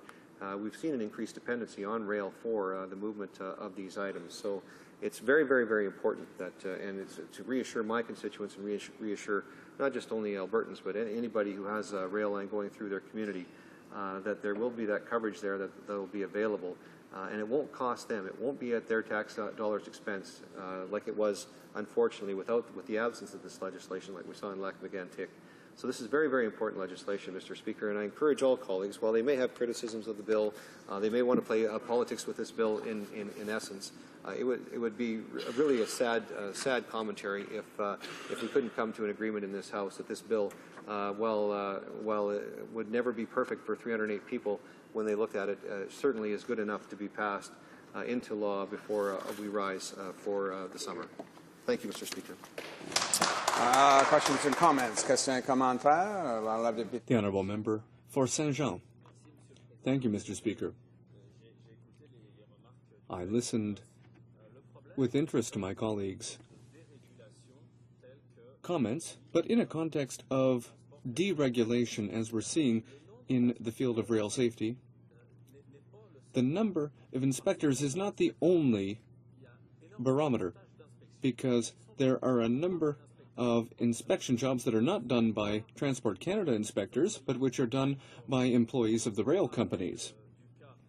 And if we look at the Lac-Mégantic disaster, the shameful company Montreal, Maine and Atlantic Railway, when that company was at fault, the first consequence was that the employees who were laid off, who were in charge of inspection, for example, in the town of Saint-Jean-sur-Richelieu, at the level crossings, well, all of that safety inspections stopped because those employees were no longer employees of MMA. And even if we agree with this bill, what does this bill do? And the creation of this fund, what will that do to resolve the inherent problems of self-regulation? And the fact that the safety directives are put in place by the companies and not by inspectors. I'm not sure if the honourable member was making the case for nationalizing the railways or not, Mr. Speaker, but that certainly wouldn't be the position of the Conservative government. What he's talking about is an unfortunate accident.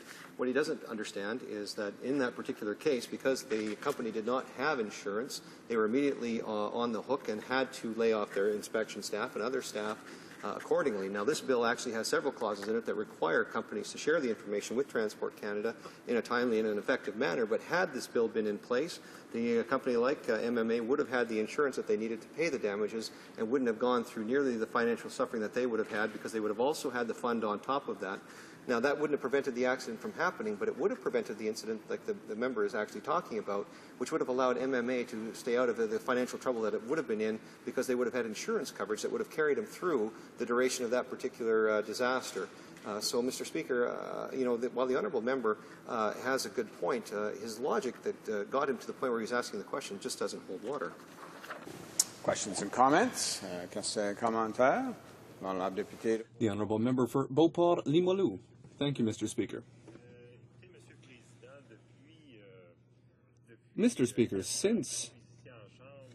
over the 4 years that I've been in this House, I have many times seen the way that the Conservatives work, and sometimes with the help of the Liberals, they sometimes work hand in hand on certain things. For example, Bill C-51, which was unfortunately passed at third reading here yesterday. But another area where the Liberals and the Conservatives have walked hand in hand is in the area of deregulation, as my colleague from Saint-Jean mentioned.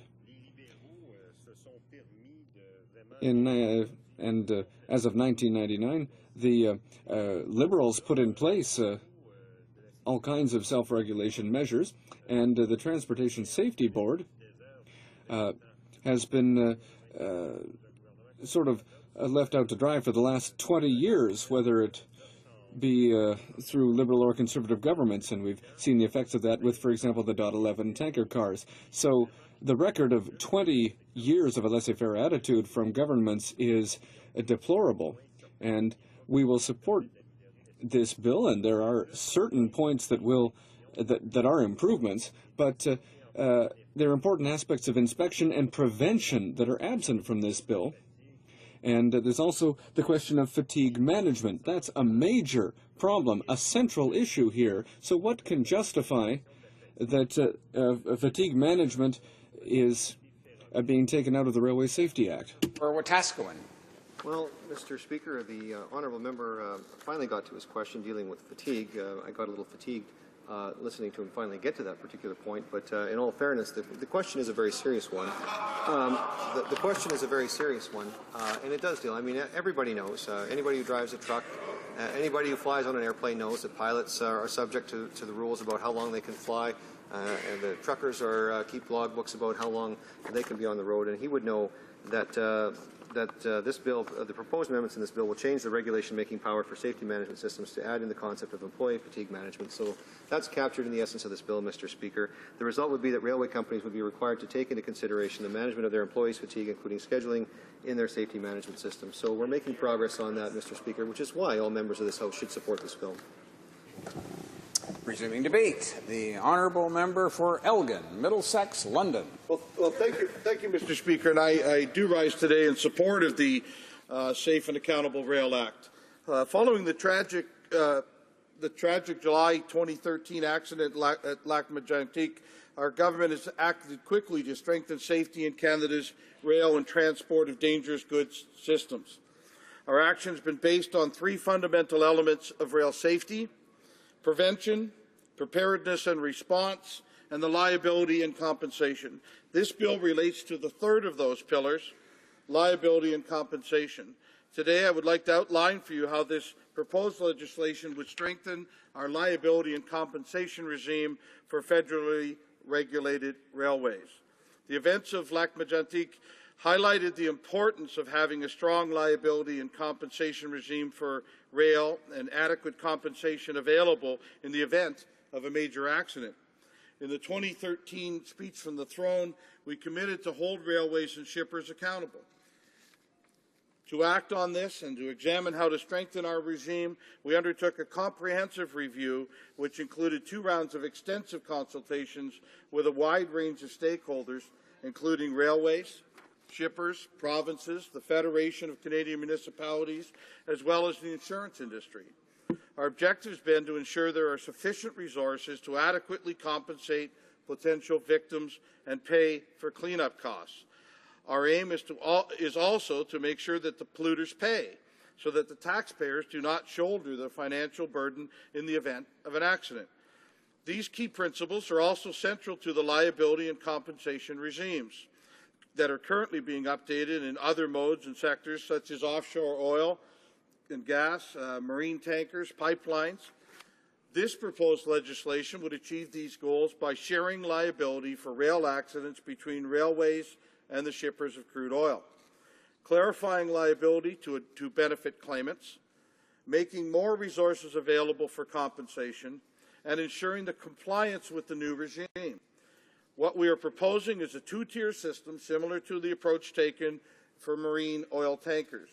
The first tier would enhance insurance for federally regulated railways by imposing risk-based mandatory minimum insurance requirements. The second tier would share accountability for rail accidents with shippers of certain dangerous goods through a supplementary compensation fund. Let me get into some of the specifics of the first tier, the enhanced railway insurance. Responsibility for a railway accident rests first with the railway. The bill establishes minimum mandatory insurance levels that are explicitly linked to risk. The Canadian Transportation Agency would assign railways to a minimum insurance level based on the type and volume of the specific dangerous goods that they carry. The minimum mandatory insurance requirements take into account the potential severity of accidents. The requirements range from $25 million for railways that carry little or no dangerous goods to $1 billion for railways that transport significant volumes of dangerous goods. Insurance will cover the will cover the damages involving third-party injury or loss of life, third-party property damage, the risk associated with a leak, pollution, or contamination. The bill also clarifies the railway's liability for accidents involving crude oil.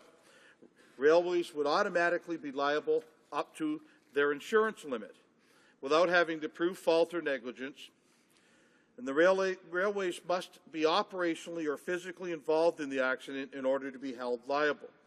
This would give potential victims more certainty regarding their compensation claims. It would protect taxpayers from having to cover the excess liabilities that we know can result from a catastrophic accident. For other accidents, liability would continue to be established through the courts based on fault or negligence, as it is today. I'll turn to the second tier of the proposed new regime, the Shipper Finance Compensation Fund. As I mentioned earlier, railway companies, through their insurance, will be the payers of the first resort for rail accidents. However, for accidents involving crude oil, any damages above the railway's liability limit would be covered by the fund.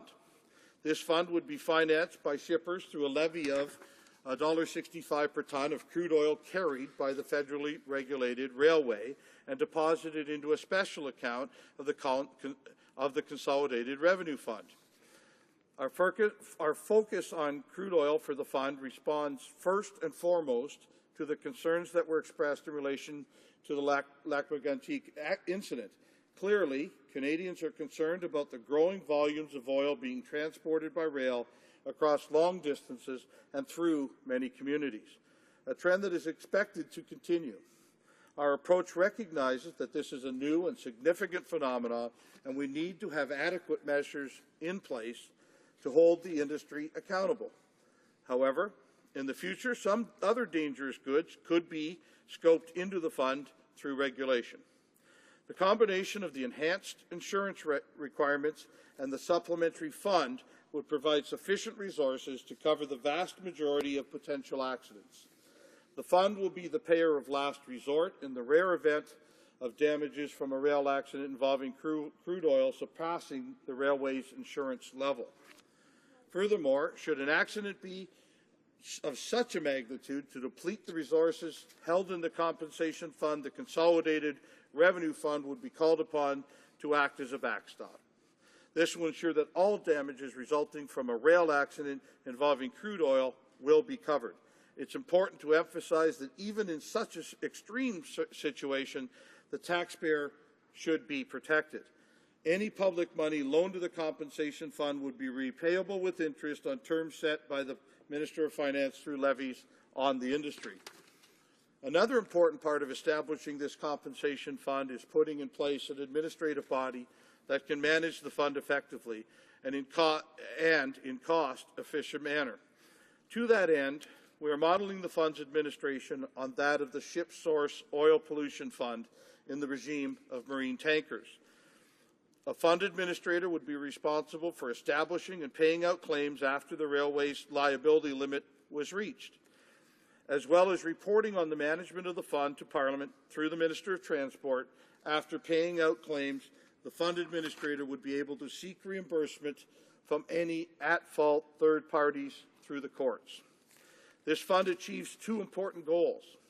First, it ensures the shippers are held accountable for the liabilities associated with transporting their dangerous goods. This reflects the fact that shippers are a part of the polluter pays equation, and that by the nature of their products contribute to the transportation risk. Second, the fund provides added resources that can be called upon to compensate for damages if required.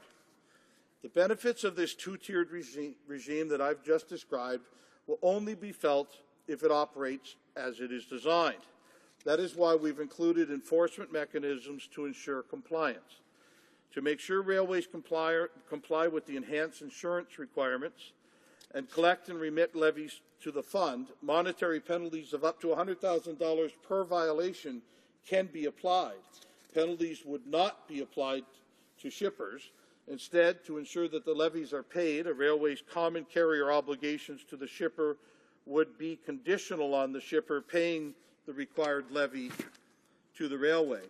In other words, the goods will not be shipped without the payment of the levy.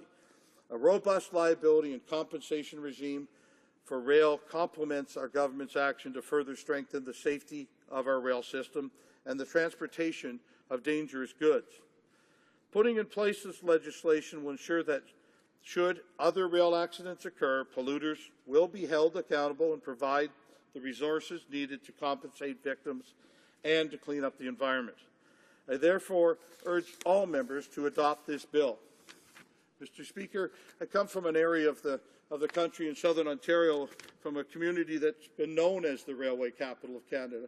At different times, 36 different railways have run through St. Thomas, Ontario, and quite proud of its railway heritage and its railway safety. As far as I know, we only had the one significant accident, and Jumbo the elephant in 1886 was hit by a train in St. Thomas, Ontario, and the largest elephant at the time known to man, P.T. Barnum, lost one of his greatest assets. I believe he wishes this type of insurance plan was in place to have compensated him when Jumbo the elephant went down that day to the train in St. Thomas, Ontario. Thank you, Mr. Speaker. Questions and comments. Question et commentaire. The Honourable Parliamentary Secretary to the Minister of Foreign Affairs. Thank you, Mr. Speaker, and thank you, my colleague, for. I want to thank my colleague for his remarks. I think there's important insight to be gleaned. First of all, I commend him for focusing on the actual content of this bill. It's an important bill, focused very squarely on the compensation and liability regime for railroads. It's not a panacea. Railroads, of course, have been operating for well over a century in North America and in Canada, and they will continue to operate and be a real cornerstone of our economy, our vibrant continental economy and international economy, for that matter. But I would like if my colleague could expand on the compensation fund, because I think we all understand insurance and how that works, and the need for companies where there are risks to have adequate insurance. And certainly in the case of Lac-Mégantic, that railroad, the MM&A, did not have adequate insurance to make sure that the victims were properly compensated. But the compensation fund, the notion that not just the railways are responsible for the risks, but also the shippers are responsible for the risk. And could he please comment on that, the way the shippers and how they will take some responsibility for the risk, but at the same time, will this compensation fund, will this affect their competitiveness? Because we have to understand how important is the petroleum industry in this country. It pays for all kinds of things that we appreciate in this great country. Thank you, Mr. Speaker. Honourable Member for Elgin, Middlesex, London. Well, I thank my colleague for his very thoughtful question.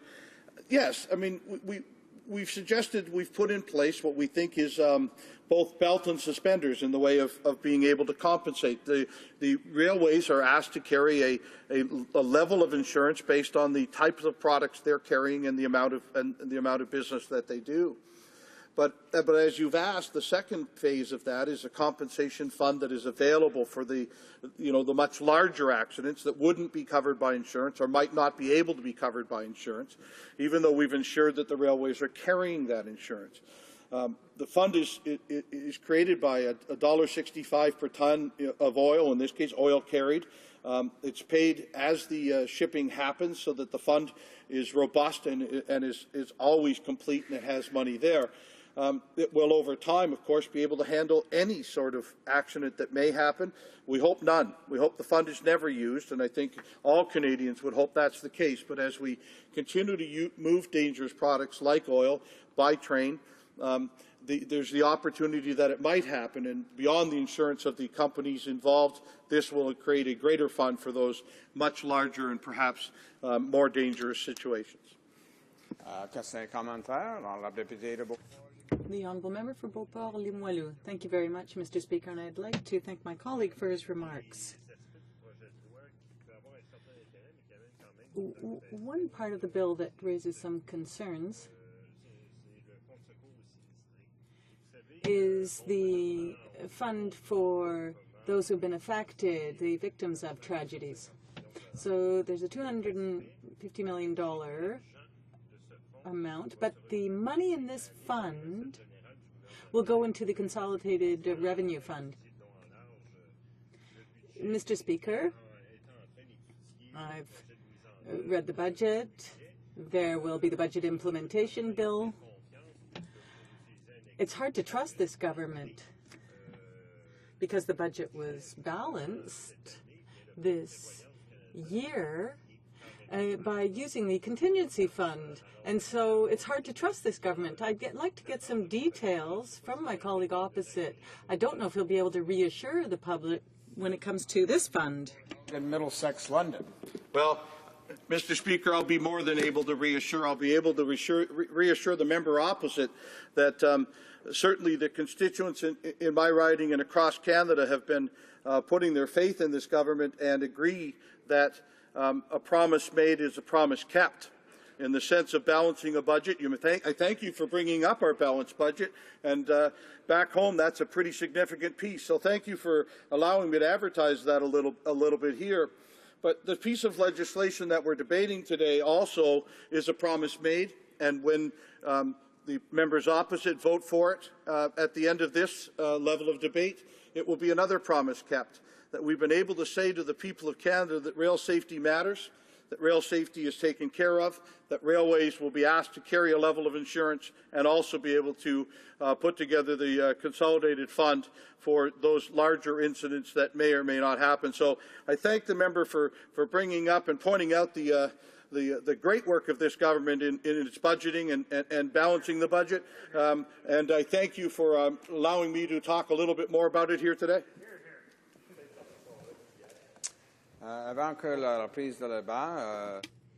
Before we resume debate, I need to inform the House that we have about 17 minutes left for the purposes of government orders. The next member would normally have 20 minutes, so I will be cutting him off at 5:30 p.m. when the time provided for government orders is finished. The Honourable Member for Gaspésie-Îles-de-la-Madeleine. Thank you very much, Mr. Speaker, and I will try and be brief. Today, we're debating an act that will supposedly improve railway safety. Now, obviously, one of the main responsibilities of the government is to ensure public safety.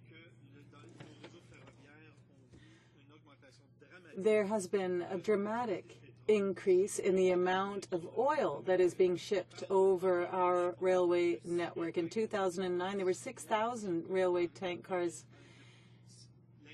And last year, 2014, there were 110,000.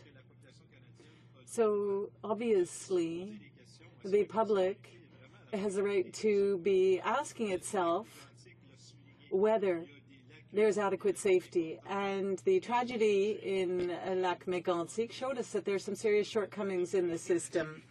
Now we have this bill that deals more with liability, the responsibility that will be assigned after an accident. So this isn't necessarily a proactive bill. It's a reactive bill.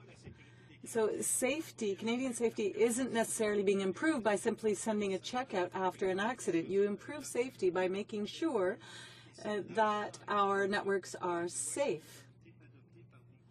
And there were bills over the past 20 years, measures that were taken over the past 20 years that I'd like to speak about. To address the government's Bill C-52, the so-called Safe and Accountable Rail Act, which is a revised version of the existing Canada Transportation Act.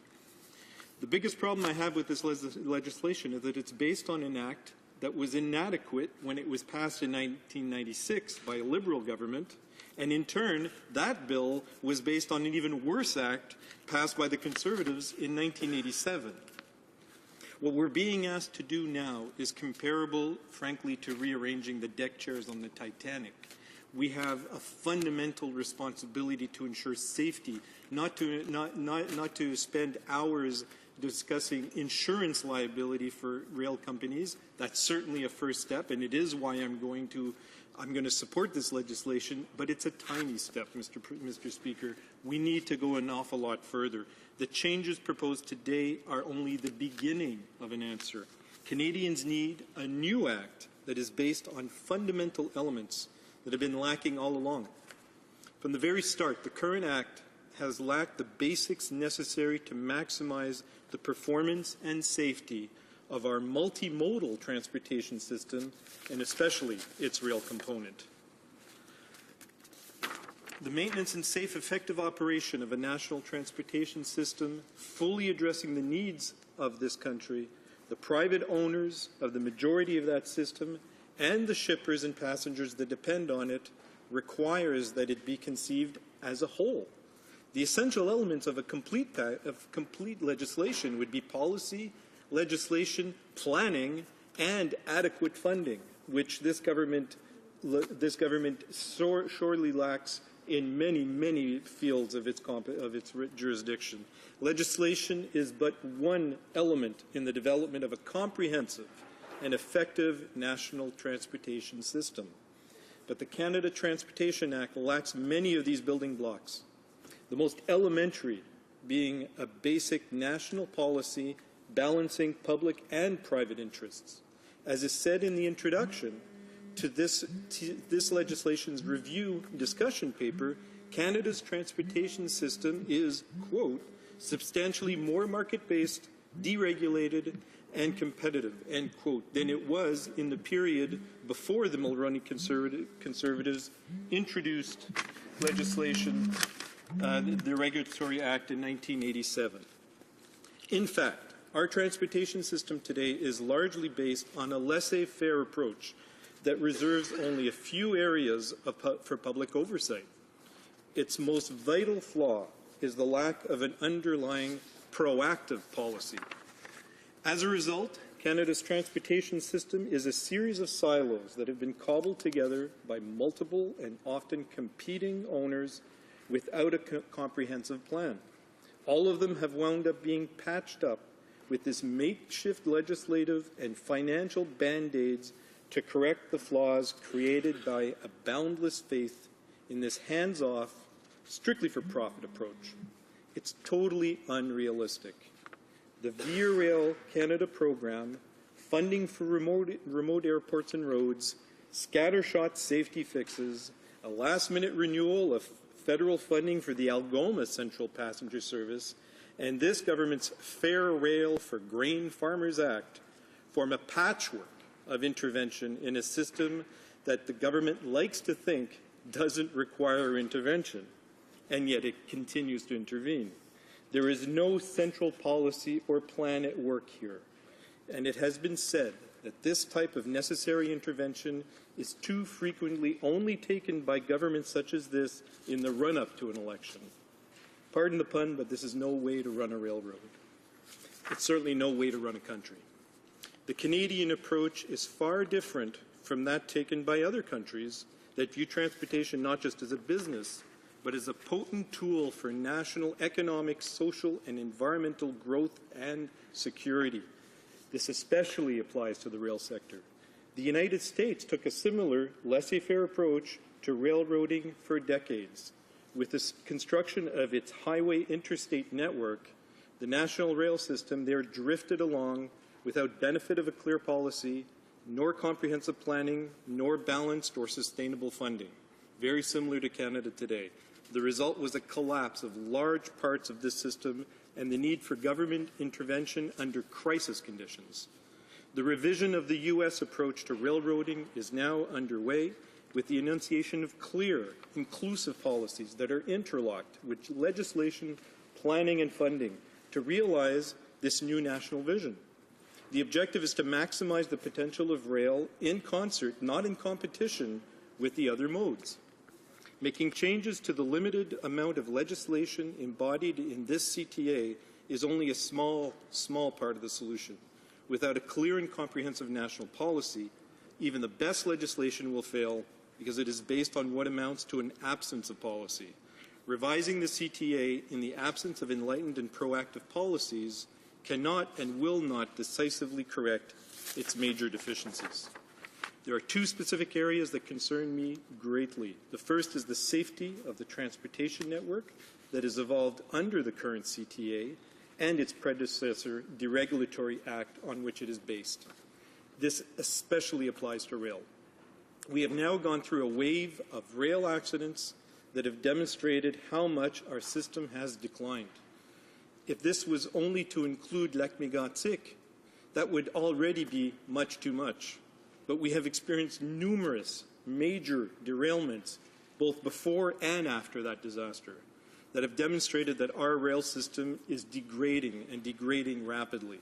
Just as bad, it's not being monitored adequately on behalf of the public.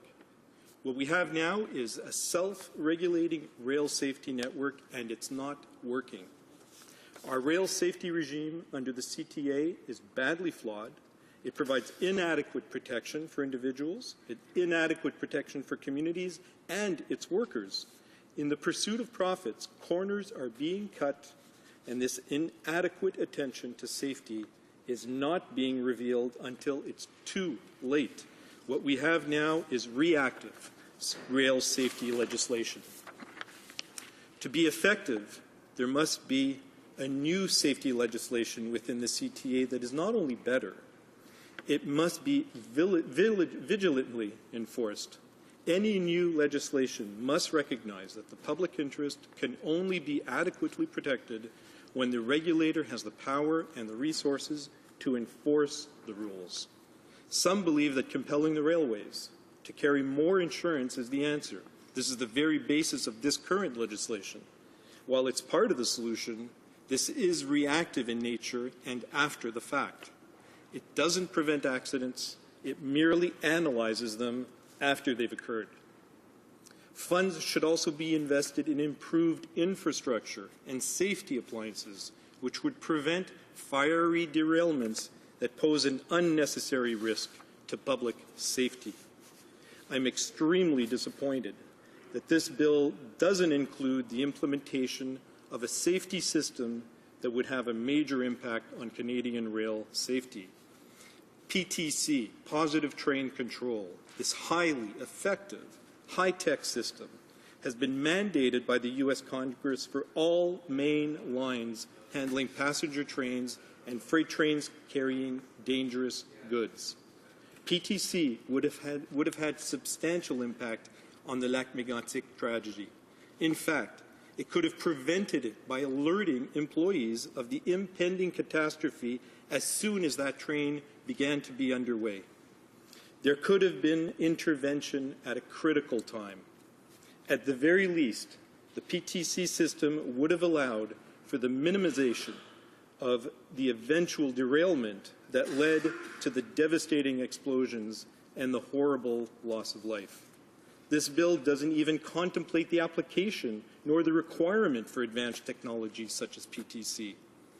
I'd also point out that the requirement to safely equip and maintain operations with advanced systems such as PTC generates a domestic economic uplift. It stimulates Canadian railway supply industries and creates jobs, such as La Pocatière in Quebec, such as in Thunder Bay in Ontario. Private railway funding of large insurance policies usually just goes to offshore insurance companies and does nothing really to improve safety. Furthermore, legislation aimed at improving rail safety must recognize that it requires on-the-ground inspection by trained government personnel who have the power to rigidly enforce the rules. There must be an adequate number of them to do it on a constant and daily basis. I also believe that the CTA needs to be revised to play a major role in proper functioning of our passenger rail service via Rail Canada. There is precious little in the Act today aimed at establishing the mandate, rights, or obligations of our national passenger service or even other passenger or commuter operations. I attempted to correct this situation with Bill C-640, an act respecting Via Rail Canada, which would have required consequential amendments to the current CTA. That overdue legislation was defeated by this Conservative government. There is little in the current Act to protect and direct the provision of a proper rail passenger system. There is, in fact, only one clause in the current CTA that affords any legislative rights in delivering a necessary service to millions of Canadians. When it has been applied on a very few occasions, it has been helpful, but it doesn't go far enough in establishing Via's rights to operate on the lines of the privately owned freight railways. Via, like the whole transportation system, will never function effectively so long as our national transportation system is based on legislation that doesn't allow for the protection of the public interest, nor does it respect the fair rights of our for-profit freight railways. These two are not mutually exclusive. A strong and healthy transportation system is vital to improve Canada's global competitiveness, security, social well-being, and environmental performance. We won't have that so long as we allow our multimodal system to function in what amounts to a policy vacuum. That's what's got today under the CTA, and no amount of tinkering is going to correct it. As other nations with which we compete have demonstrated, the federal government needs to become much more engaged, innovative, and supportive in addressing the numerous challenges that stand in the way of delivering safe, modern, adequate, and sustainable transportation services across our land. To be truly effective, the CTA needs to be revised on the basis of a comprehensive national transportation policy that takes into account the needs of all stakeholders, public and private. This is a matter well beyond any revision of the Act solely presented here before the honourable members. It must originate at the highest levels of our federal government, and it must include a serious dialogue. The current bill was presented to Parliamentary Committee in 2 sittings. This very important piece of legislation was rammed through in much too quickly. Many stakeholders did not have the opportunity to speak. We need to take all of the steps necessary. This bill is simply a first step. Let's remember that when the minister recently, with her American colleagues, announced new regulations as opposed to regarding transportation of dangerous goods, with their American counterpart, the minister said that from now on, in urban areas of 100,000 people or more, the speed limit for dangerous goods will be 40 miles an hour. The problem with that, Mr. Speaker, is it's not the density of the population that's nearby that's the real problem. It's the quality of the rail service, the railway itself.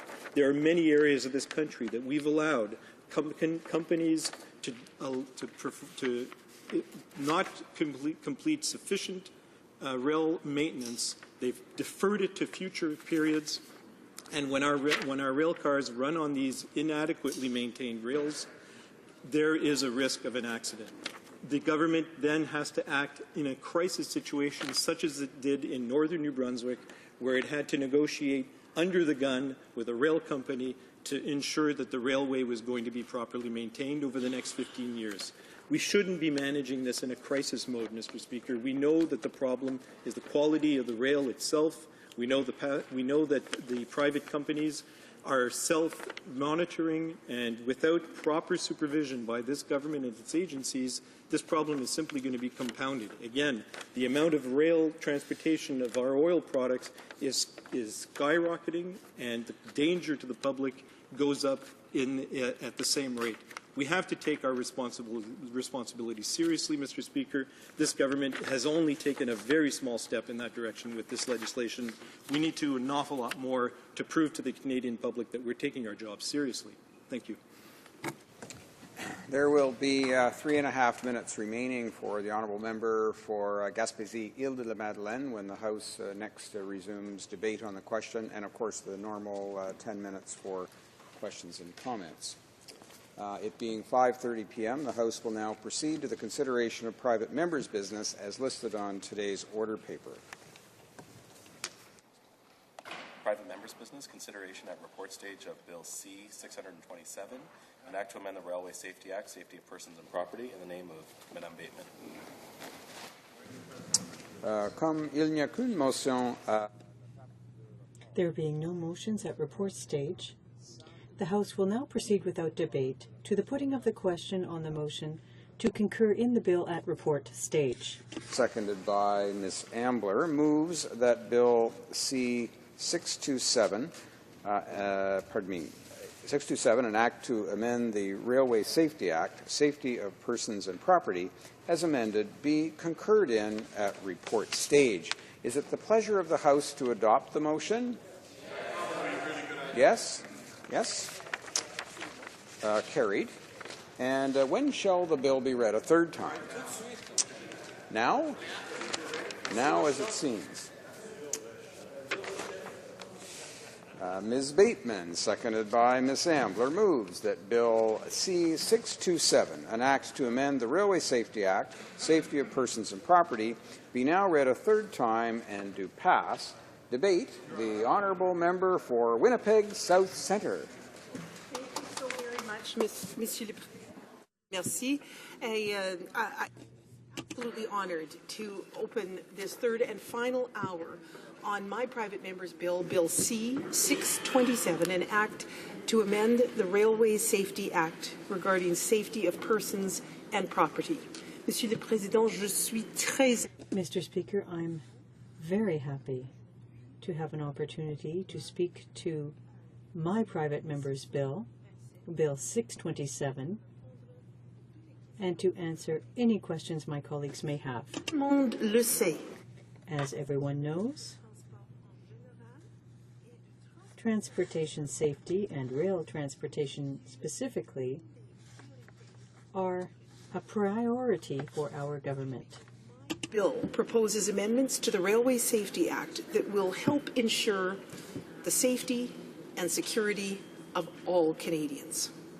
I am very, very grateful to all of the members who have spoken to my private member's bill in this House, and to all of the members of the Transport Committee who have not only asked me all kinds of questions, but have also gone through this bill clause by clause, line by line, word by word, and have now sent it back to the House for this third and final reading. Monsieur le Président, I loud and clear from my constituents that rail safety is an issue that matters to them, and as the servant of Winnipeg South Centre, thank you. I chose to use my private member's bill to achieve greater rail safety in the constituency, and the happy consequence to that is that all Canadians across, I think we have a little sound problem. Okay, sorry. Je vous remercie, Monsieur le Président. Thank you, Mr. Speaker, and thank you to my colleague. I've heard loud and clear from my constituents that rail safety is an issue that matters to them, and as the servant of Winnipeg South Centre, I chose to use my private member's bill to achieve greater rail safety. Now, my focus was on my constituency, but the happy consequence is that this will impact the entire country, and it will be safer and more secure because of this bill. This is exactly the reason why I am asking all of my colleagues in this House of Commons to support my bill. When I say all of my colleagues, I mean my colleagues from every party and my colleagues representing every Canadian. It is in all of these, well, from each and every one, I seek their support. The amendments I propose to the Railway Safety Act would give additional powers to the Minister of Transport to intervene when required to better ensure the safety of Canadian citizens, their property, and our communities. My proposed legislation seeks to empower railway safety inspectors so that they may quickly intervene to restrict the use of unsafe works and equipment and to forbid or restrict unsafe crossings and road crossings. This is a very important issue to me because in my riding, I have been receiving a number of calls from constituents about the condition of some rail crossings. This, Monsieur le Président, this led me to take action. I want our crossings to be safe for a child riding a bike, to be safe for a senior on a motorized wheelchair, and to be safe for a family out for a stroll or a bike ride together.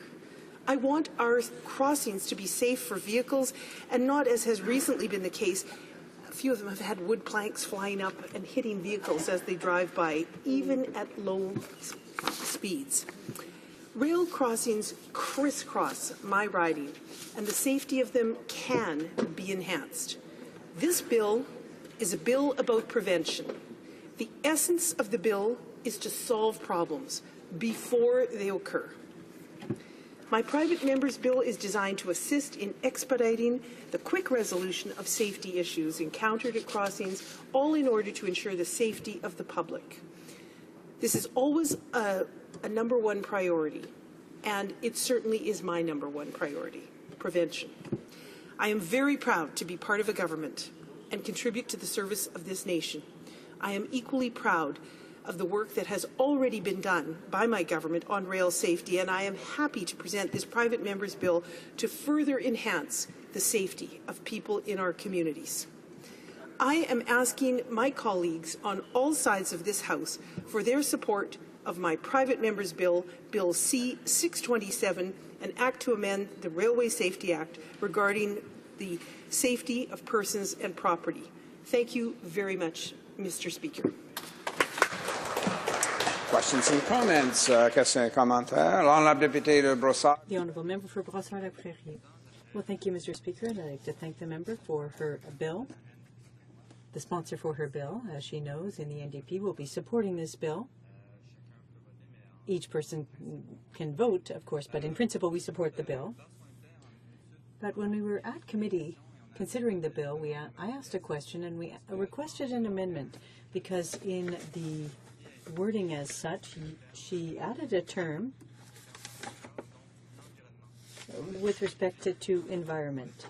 She talked about protecting people, etc., and we asked for the word environment to be used, environmental protection, in all clauses, not just one. Can the member tell us why that amendment was rejected? Because it was rejected by her colleagues. Can she tell us why the environment was important in one case but not important enough to put in all the clauses? Winnipeg North. The Honourable Member for Winnipeg South Centre. Thank you so very much. Merci pour votre question. Thank you for your question. Comme tout le monde le sait, as everyone knows, rail safety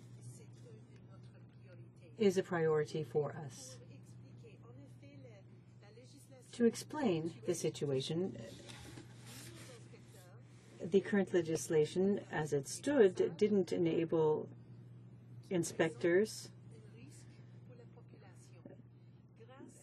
to take action with respect to certain crossings. Now, this will be changed in the interest of everyone.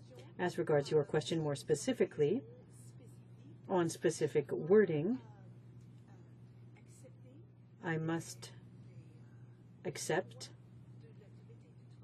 the choice of the Transport Committee. That was their decision, not mine. Thank you, Mr. Speaker. Comments? The honourable member for Etobicoke Lakeshore.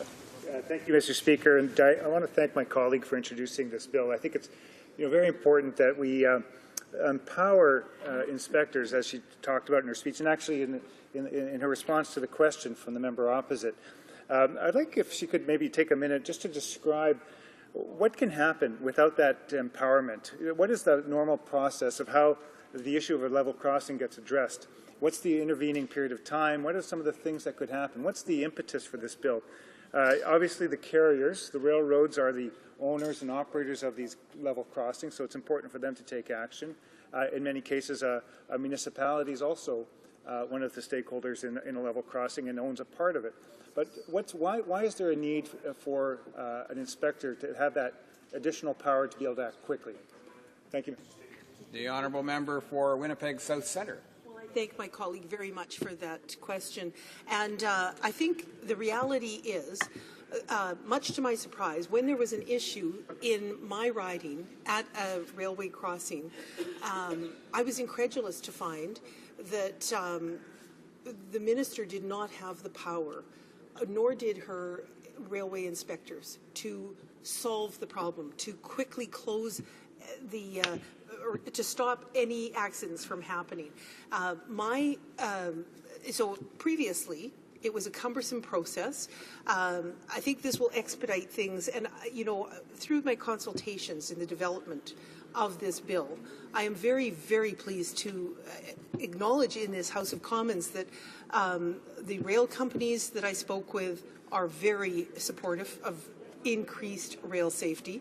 The Teamsters Union, which represents a great number of people who work for rail companies, are very interested in supporting this bill.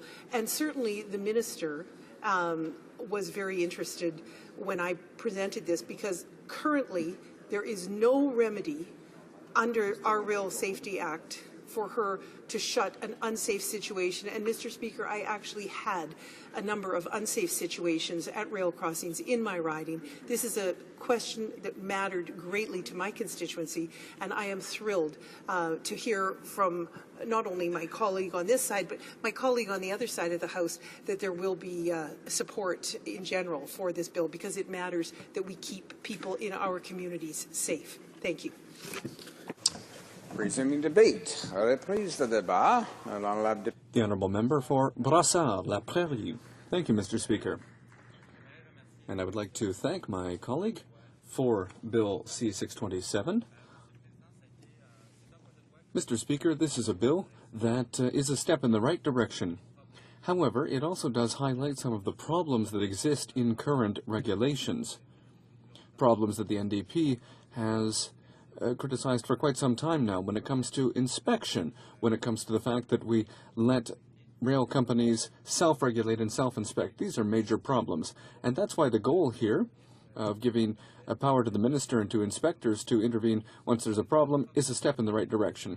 But the problem, Mr. Speaker, is there's a lack of inspectors. And this is something that's been brought up at committee study. It's a problem that has been noted for quite some time now.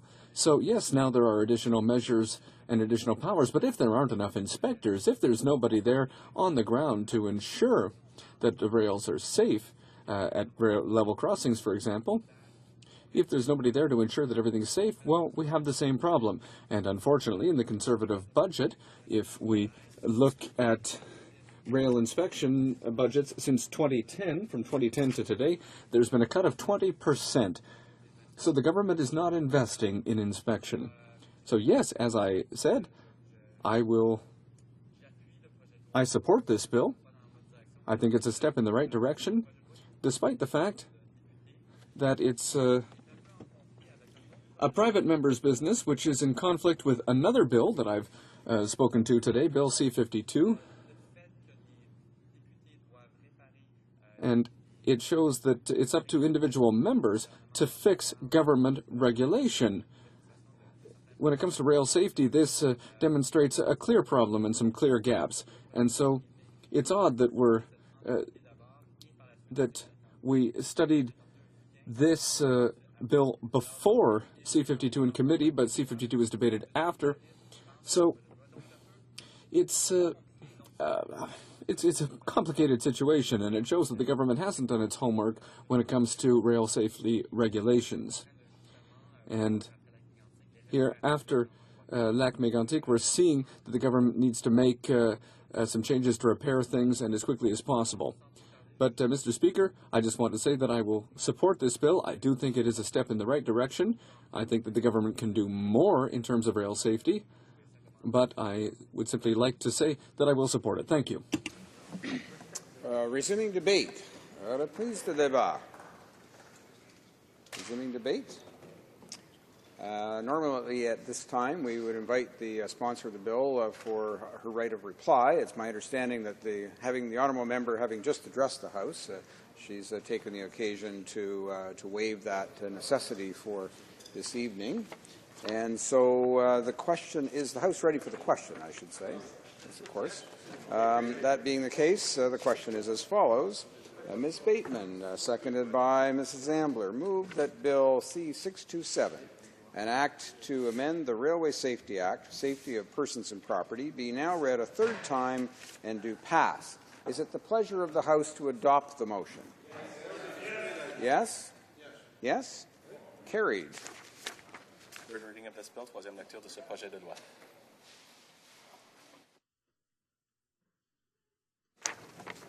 And it being 6:47 p.m., 5:47 p.m.